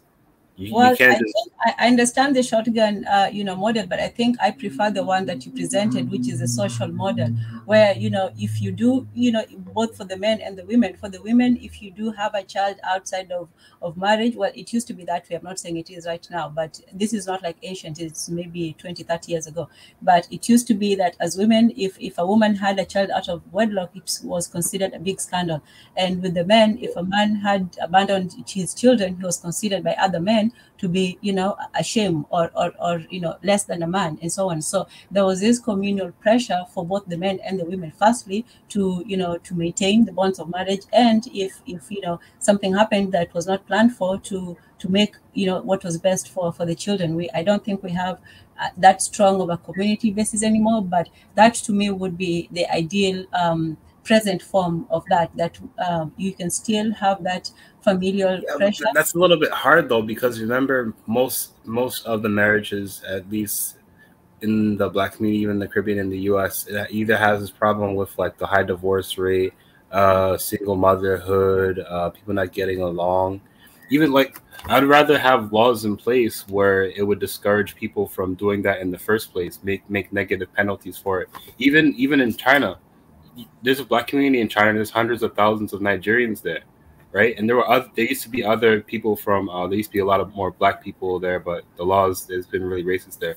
But the divorce rate, the out of wedlock rate was close to 0%, because like even in the Chinese laws, like it used to be that if you have a child out of marriage, the child belongs to the state. So nobody had children out of marriage because they were scared that their children wouldn't belong to them, the men and women. Like, you have to make it hard on people. Like in this society, you can't give someone too much freedom. Otherwise, they're gonna do whatever they want. Especially when it comes to protecting kids that can't protect themselves. Wow, yours is a hard line. It's like, firstly, putting the gun at their head to marry, and then keeping it there the entire time. Wow. Okay. I guess then there should be negative, but even so, don't you still think that, especially when it comes to marriage, people hardly have a lot of freedom when it comes to other aspects of their lives? Are you willing to take away the freedom of marriage, of choosing the right partner, or not? They should have chose the right partner before they got that person pregnant. That's just being emotional. You know what I mean? They should not have done that in the first place. Okay. Especially in the Western world, where the different methods of contraception is available. There are places in Africa that don't have necessarily the access, that live in the rural areas. So it shouldn't even be an excuse, in my opinion. Okay. Well, I thought I had strong opinions, but I think you came in with a sledgehammer. Yeah, I think if they brought that into the community where the children isn't legally yours, and you should be forced to get married, like, or else, I think you would see the rates of this happening, like for both the penalties, both men and women. You would see this community start to go away, and the community start to heal, in my opinion. Yeah, but forcing people. What about instances of maybe cheating, or having multiple women pregnant, or being pregnant by multiple men? Who in that situation is going to marry who? That's a good question. Yeah, that'd be a difficult one. I think that marriage, for me, I have a problem with the format of marriage as it is now. The idea that you have to stay with somebody for the rest of your life. I think people change. If your whole body, science says that your body changes every 7 years, right? So if you move to a new area in the world, in a different region of the world, at first, within 7 years, your biopsy and everything will show where you came from originally. But after 7 years, after eating the food in that local place and drinking the water, your system starts to show that you belong in that place. Now, to to marry somebody for 40, 50 years, 60 years, and be faithful and all that things, yeah, it's possible, but it's I don't think it's going to be like 50%. Many people will do one thing or the other. So fundamentally, I think that marriage should be something people agree on in short terms, like intermediate, like you go renew things and see whether you are compatible every 3-5 years or so. Having said that, I also feel that all things should be left open. There should be polygamy. If people want to pursue polygamy, they should. be allowed to do that. It shouldn't be enforced on anyone, because we usually think it's just men that want to have, several wives. But in Africa, there are women who want to be part of a family that is structured, whether or not there is a wife before them, for certain reasons, like maybe the family has a good name, they're well known, and other stuff like that. So I think that these avenues should be left open. And so, if you want to be monogamous, you should have a right to pursue that. And if you want to be polygamous, you should have a right to pursue that. Then this I don't know what you guys call it, gone whatever marriage. I feel that marriage is, as I said again, it's kind of complex, and it requires people to readjust themselves every now and then to let it to have for it to survive. So therefore, it it's crazy that you have to force somebody to get married. Yes, there should be systems that should take care of, like more like familial systems that take care of children. Like maybe one auntie, one uncle is willing to take care of the children and raise them like their own.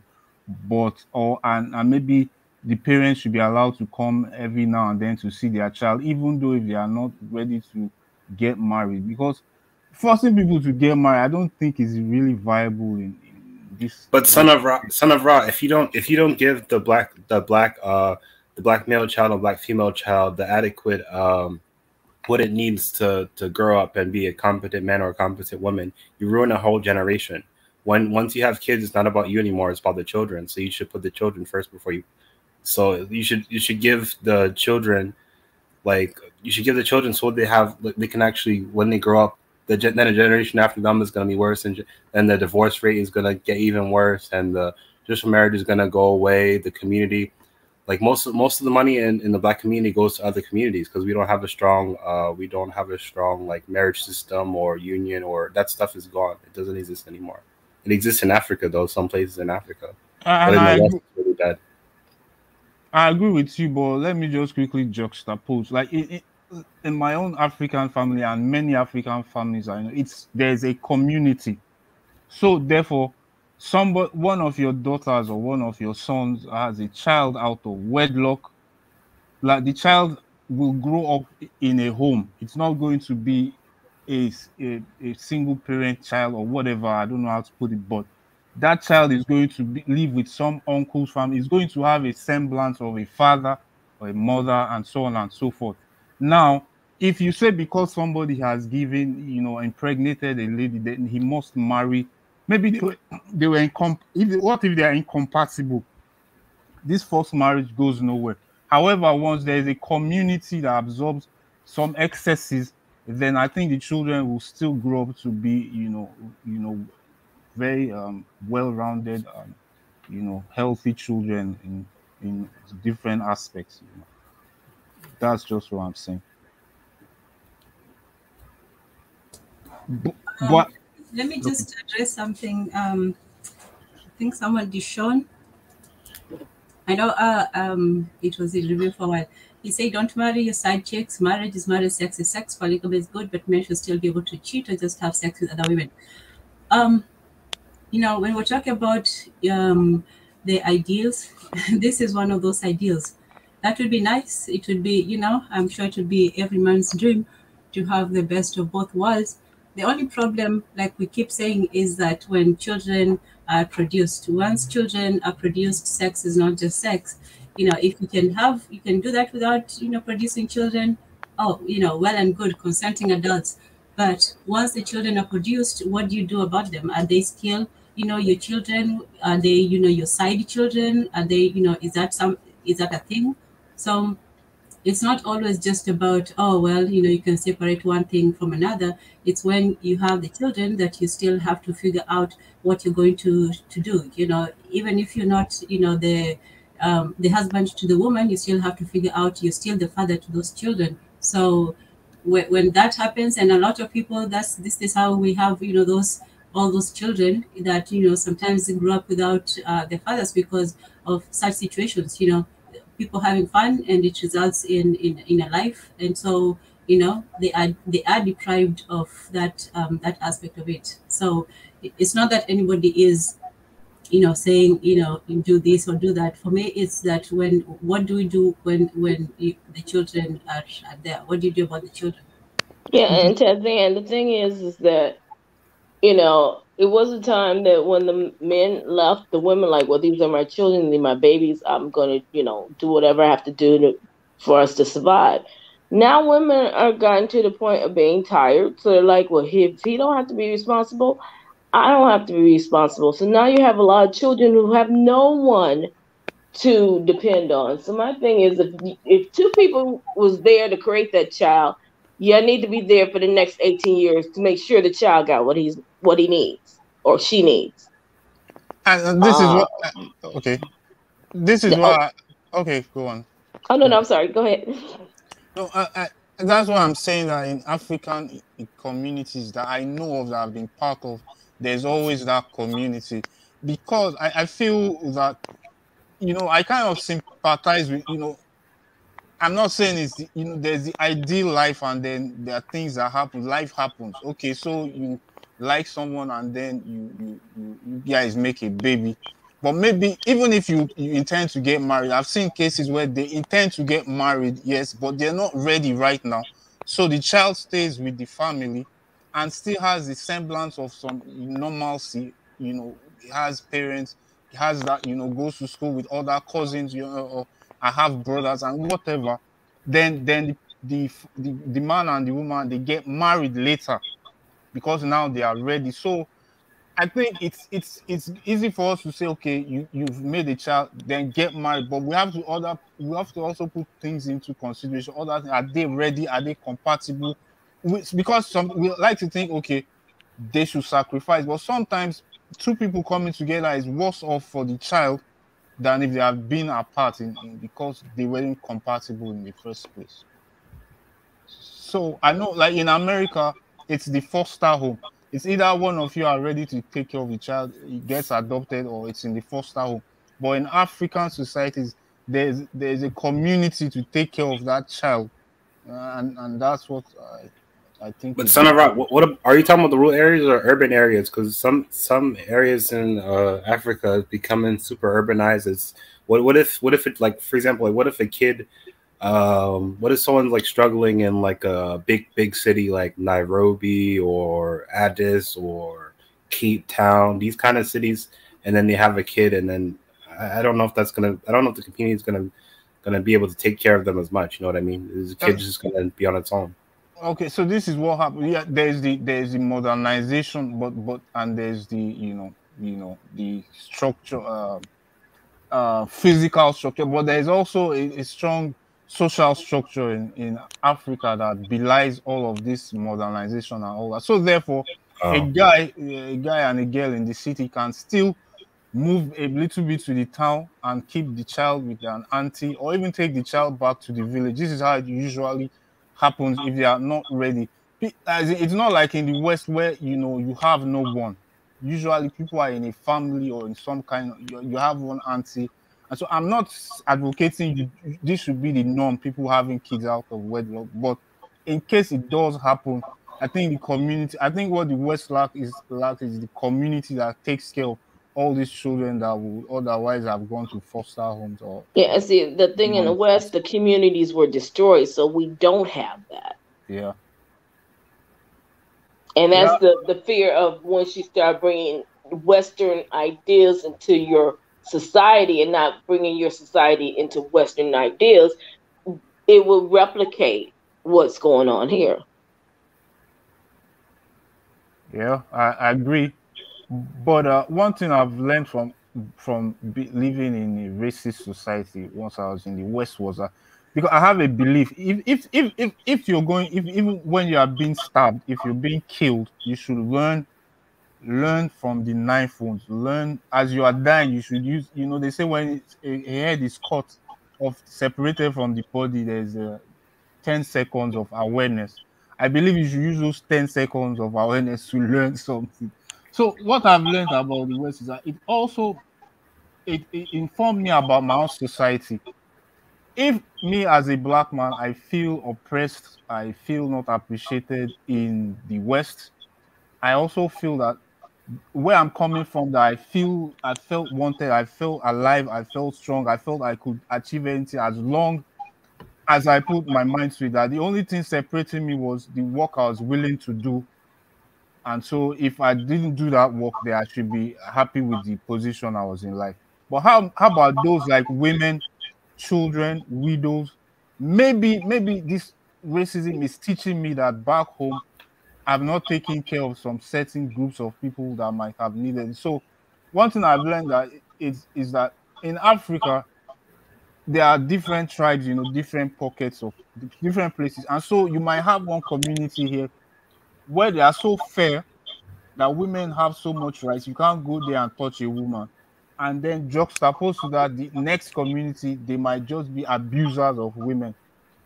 So I feel that we can learn something from the West, but we also have to do that with a lot of caution. And one of the things that I feel that we can learn from the West, we need to give more rights to women, but also not within the exact mold or the exact structure of Western societies. But Right, you're correct. Yeah. yeah, all Well, these you guys have a wonderful, wonderful evening. It's been fun. Thank you, Tanzan, for having me. Thank you, BJ. Always a pleasure. Thank you. Bye, PJ. all right, Take have a good care. one. Have a good one. You Yeah, too. bye. Bye-bye. Bye.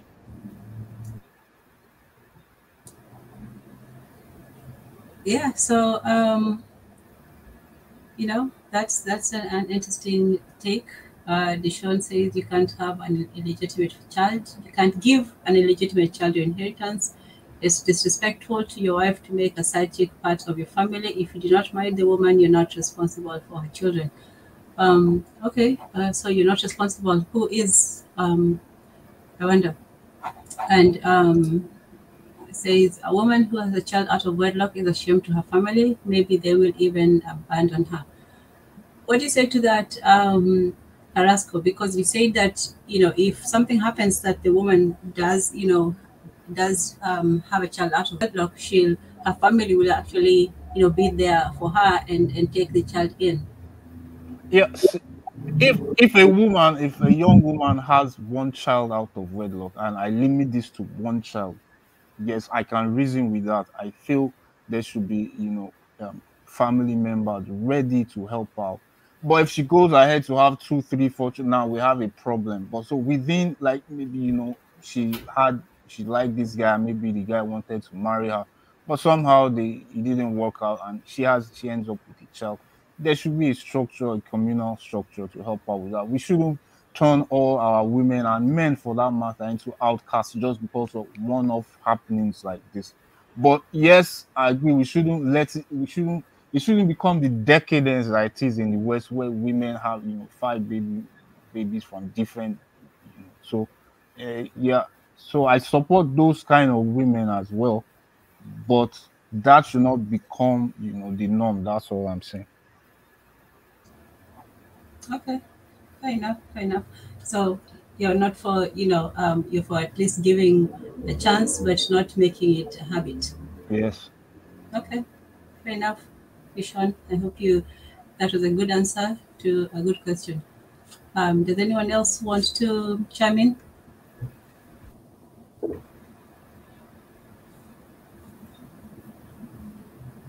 Okay, so you all talked out. So okay, so we'll go around and we can all say our last statements. Wow, it's been another long one. Oh, wow.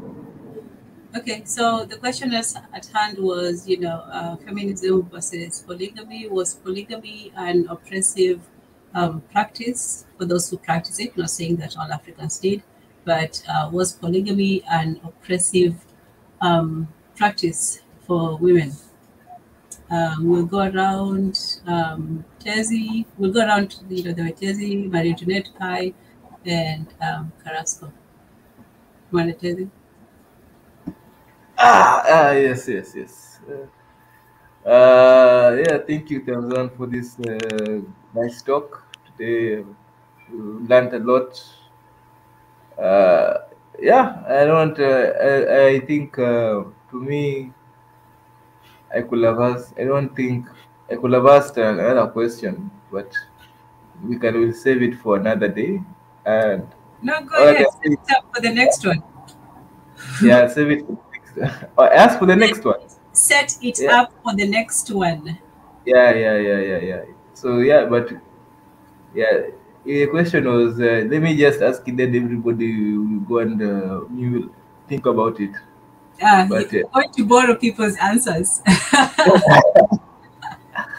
Yeah, but is love really a necessary thing to marriage? Because that's something just sort of just curious, because guys talk about it so much, and I wonder, is it really necessary for a successful marriage? Yeah, that was the question. And yeah, thank you for the talk. I think I'm a big fan of the polygamy and the heart life. As you can see in my picture over here, Samira commented that my first wife was picking tea on this is my second wife. Preparing cow dung. Mwadatezi, I know we're about to sign out. And greetings, Big E. Greetings, Big E. If you want to join us for a bit, you're more than welcome. And you guys understand if you have to sign out, it's okay, perfectly fine.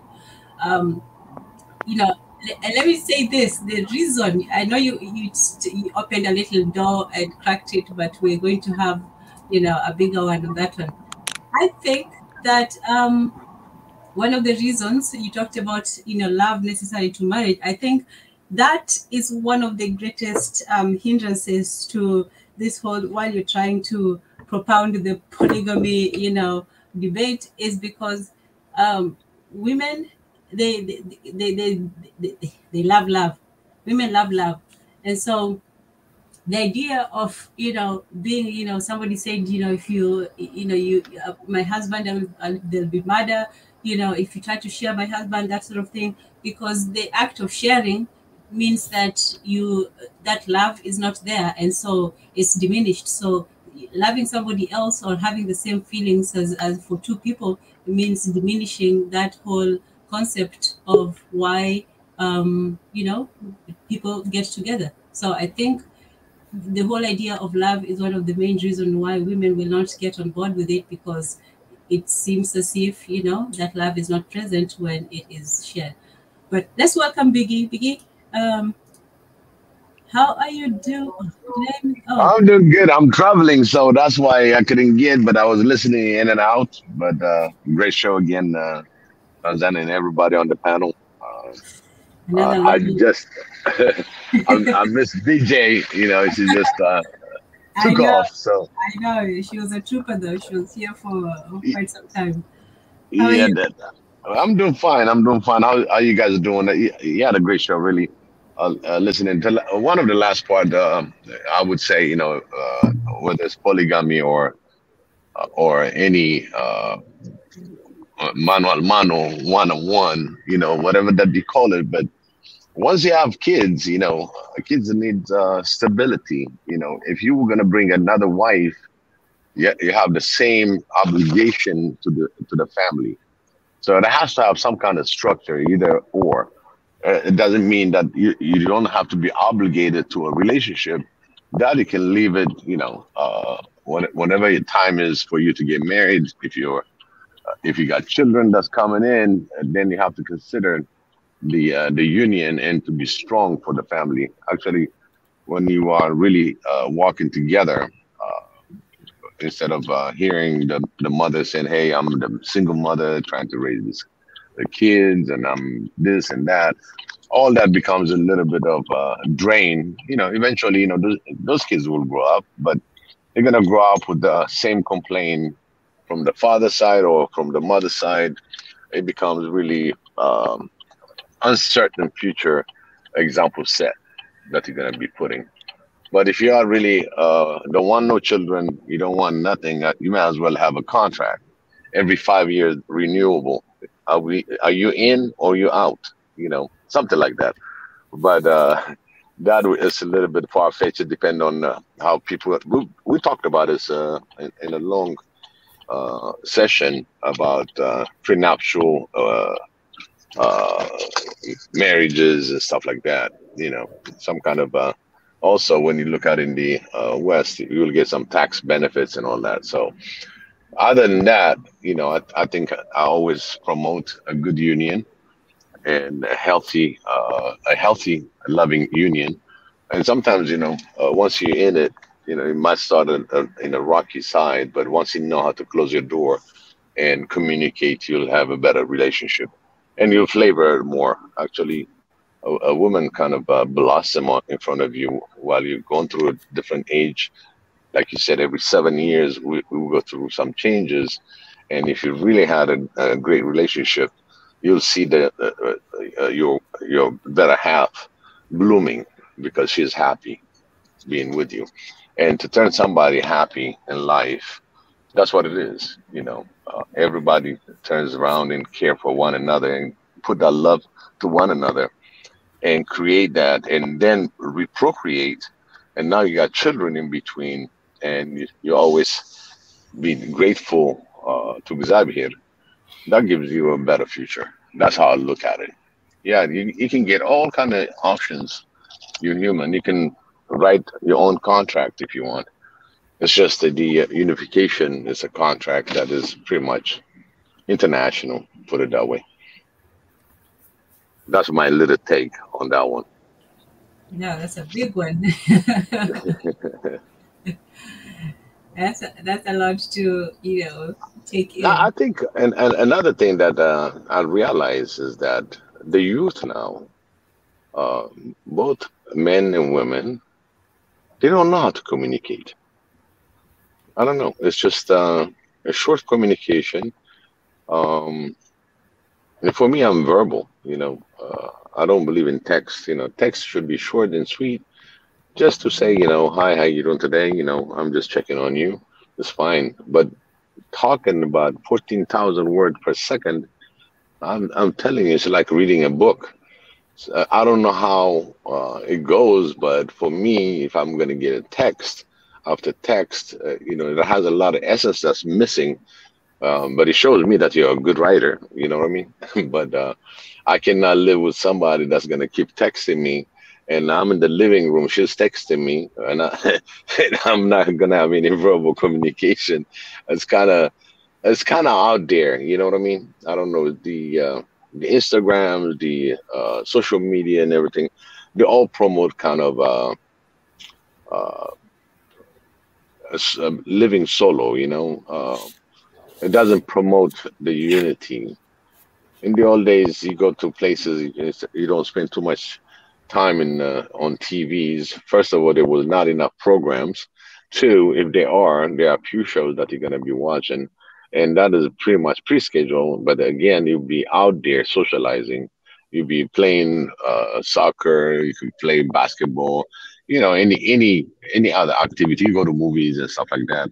But nowadays, I don't know the youth. You know, I'm looking at from my children. You know, from the way they are and the way they do things, you know, and I tell them, hey, you know, stop this texting nonsense, you know. Oh, yes, somebody's on Instagram. It's like, okay, is it something that valuable, or you just keep browsing and browsing? So I feel like the youth is browsing more than just actually actively acting about their browsing. For me, I go to the mall. When I go to the mall, I'm not there to window shopping. I'm out there to buy something and get out. So there's that little missing thing. I don't know if anybody can correct me. Do you all you're right, feel the sir. same way? You're right, sir. Yeah. Yeah, and it's sad. You know, there should be more ventures. You know, they should take it. My younger daughter kind of enjoy that because she ventures out. You know, she's still not quite ready for the man because she's still in school. So she said after school, that's when she's going to be looking. You know, in between, she said she's still open. You know, she doesn't have any negative about it, but she didn't find anything that she's interested at. But again, you know, she gave her school priority, which is good. You know, there's no objection about that. But she's very her first degree is in psychology, so she knows a lot of body languages and stuff like that. So she can get critical, but she said she doesn't mind, as long she's got a partner that can communicate with her. So I asked her, would you like somebody that communicate with text? And she said, no, no, no, no, no, no, Daddy. He has to talk to me. So I can see that part.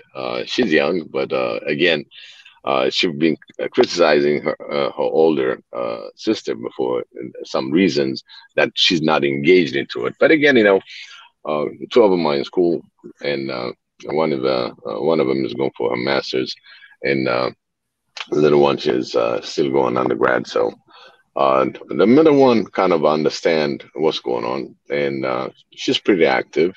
Uh, she's doing good, but I see the friends and stuff, that are not really in that tell of get to be venturous. They don't go out there to venture communication.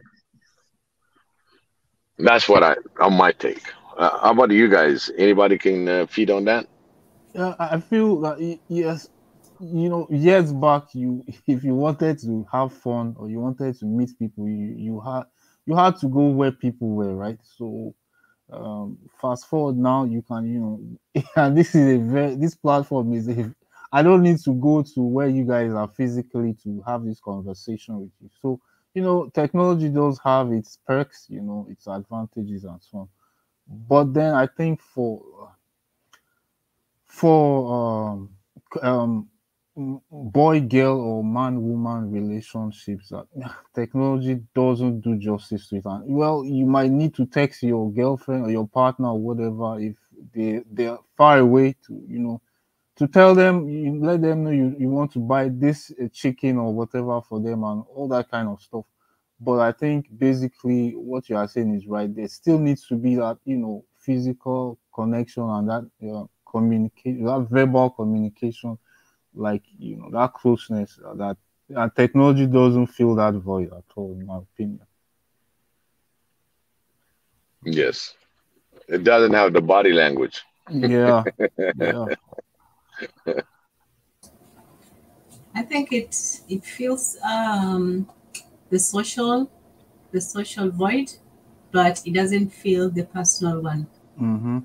Because I think that people have forgotten how to be social in the present, but they have learned to reach out in compensation and reach out beyond just the present.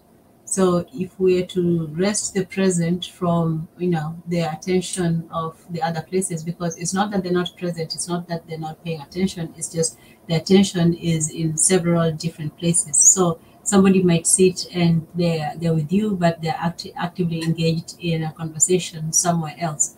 And so another thing that I thought about was that the need for socialization in a society like ours is really very limited, because just like we're talking about Carrasco, you're talking about the family taking in the orphans and the people. In this society, you don't need the families' roles and responsibilities have been taken over by the state. So a lot of, also the social functions have been overtaken. So people don't really need to socialize as much as they did. And in fact, technology gives them that thing to fiddle with, because, their reality is so alienated. So I think that it's necessary only because things are so bad.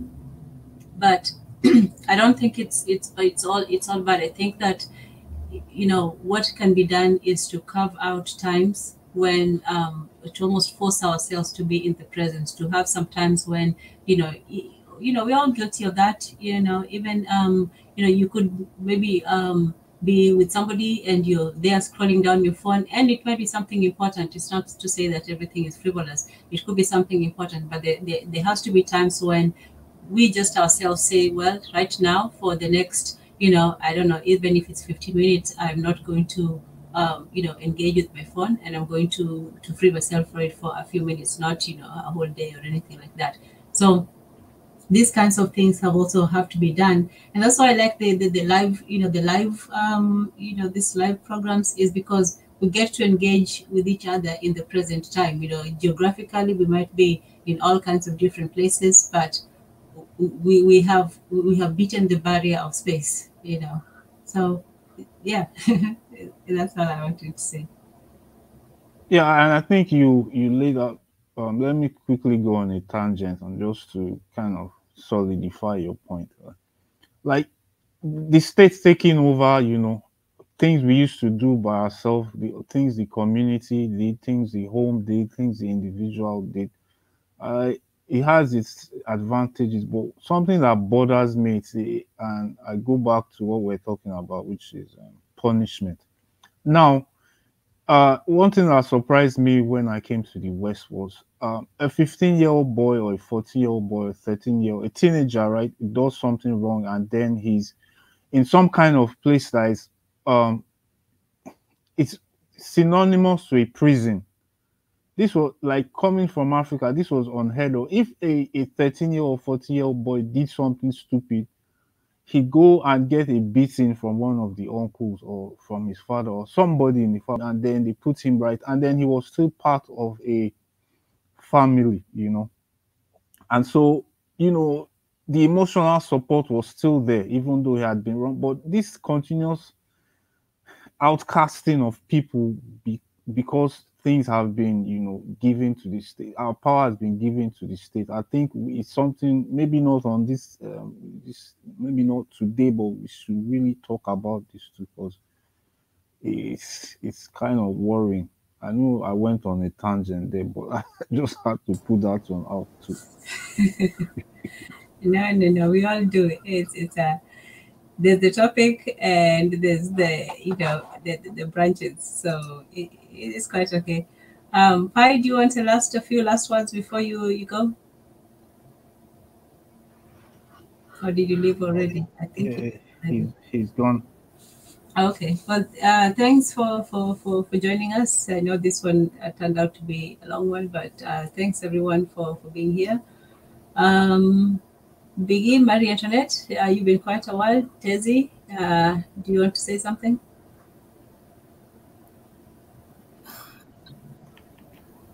I think at some point we should study.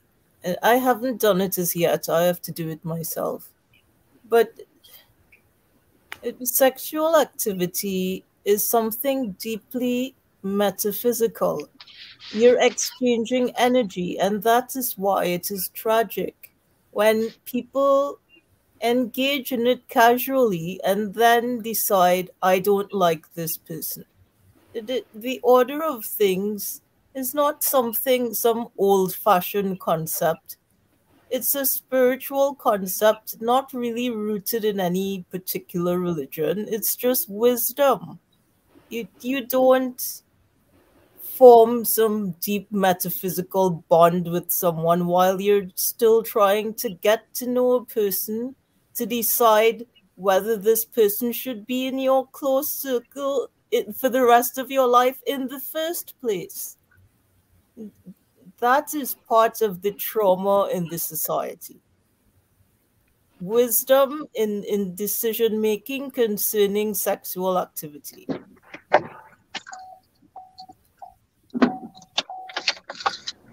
Okay, well said about internet. Wisdom and discernment in sexual activity. Okay, yeah, that's a good point. Nicely put. Thank you.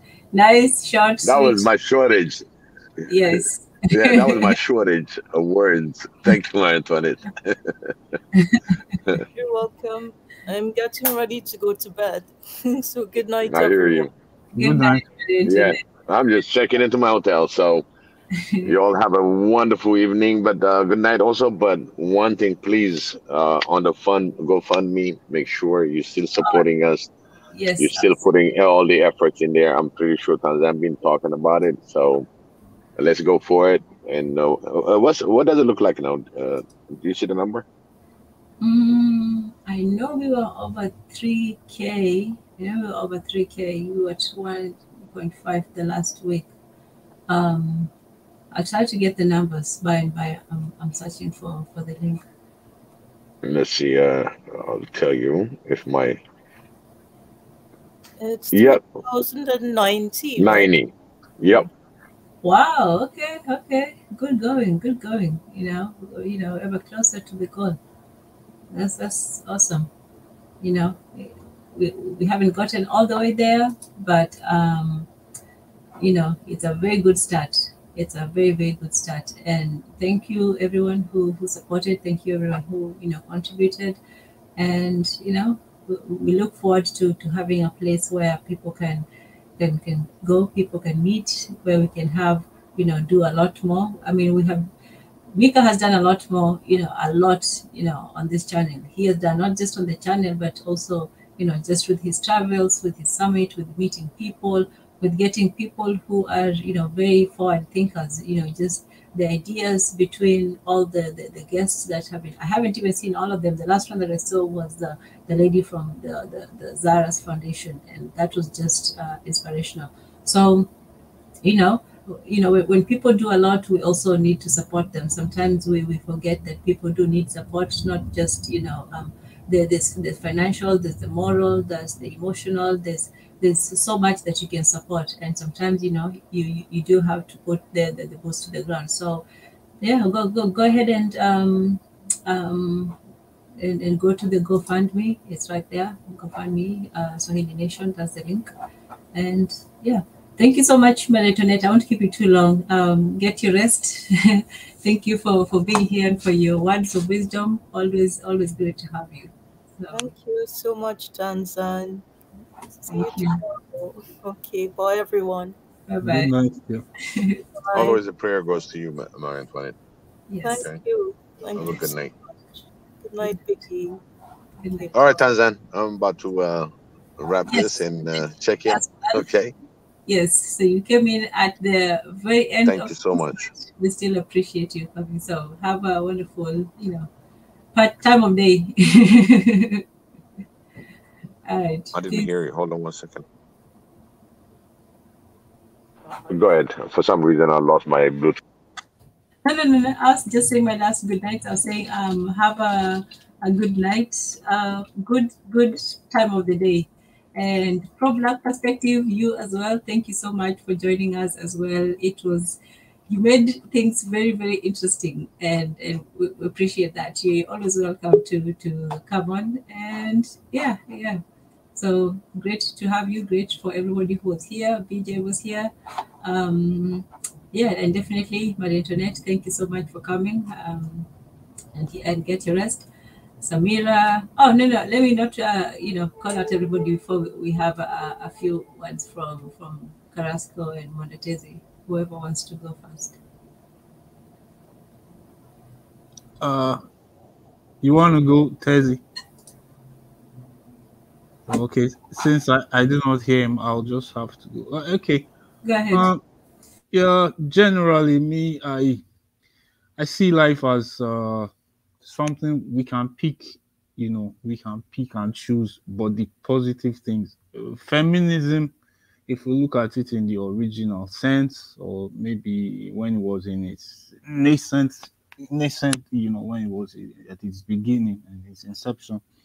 There are things that we can pick out of it. I come from a society where, as I've pointed out, there could be dichotomies. You could have one community where women are treated very, very well. So they're so special to their husbands, and if you touch one, you get it from the whole community. So, but on the other side, there's some communities that didn't fare so well. So they, you know, I think some elements of feminism could be infused into those societies in Africa so that women have more rights. You know, there's no need to fight with your wife in the middle of the night and then you throw her out with all her things and her children. There should be no space for that, no acceptance of such treatment of women in our society as we want to move ahead. But I also feel that there should also be a place for polygamy. If people say they want to get married to different wives, and the different wives accept to be, you know, and they are not forced, and they want to be part of the, you know, the structure of a polygamous family. It should be allowed to. We should not make it an either or. There are people that are by nature polygamous. There are people, men who are monogamous. I think Big E is a very fine example of a monogamous person. So we should allow for, you know, all these aspects. And I want to quickly touch on what Marie Antoinette said about the, you know, the spiritual part of, you know, communion between two partners. Yeah, that is true. But another thing is that you can have a person, a man and a woman, who are truly committed to themselves and who are going to, you know, get married. And even may even get married before they consummate their union and then have a kid, and then the man is no more. So life has a way. So what I'm saying is that I'm not in support of decadence or flagrant behavior of, you know, just having multiple partners without structure, especially. But we should also leave room for these cases when life happens to good people, to a girl you know is responsible, who just had a kid, and then something happened, something went wrong. So we should look at all the aspects and be able to, you know, at the base of long and short of what I'm saying, we should have more value for our African lives, especially for our children and for our women. That's it basically for me. Thank you. Thank you, Carrasco. Always welcome to join. And I think that should be a good place to end.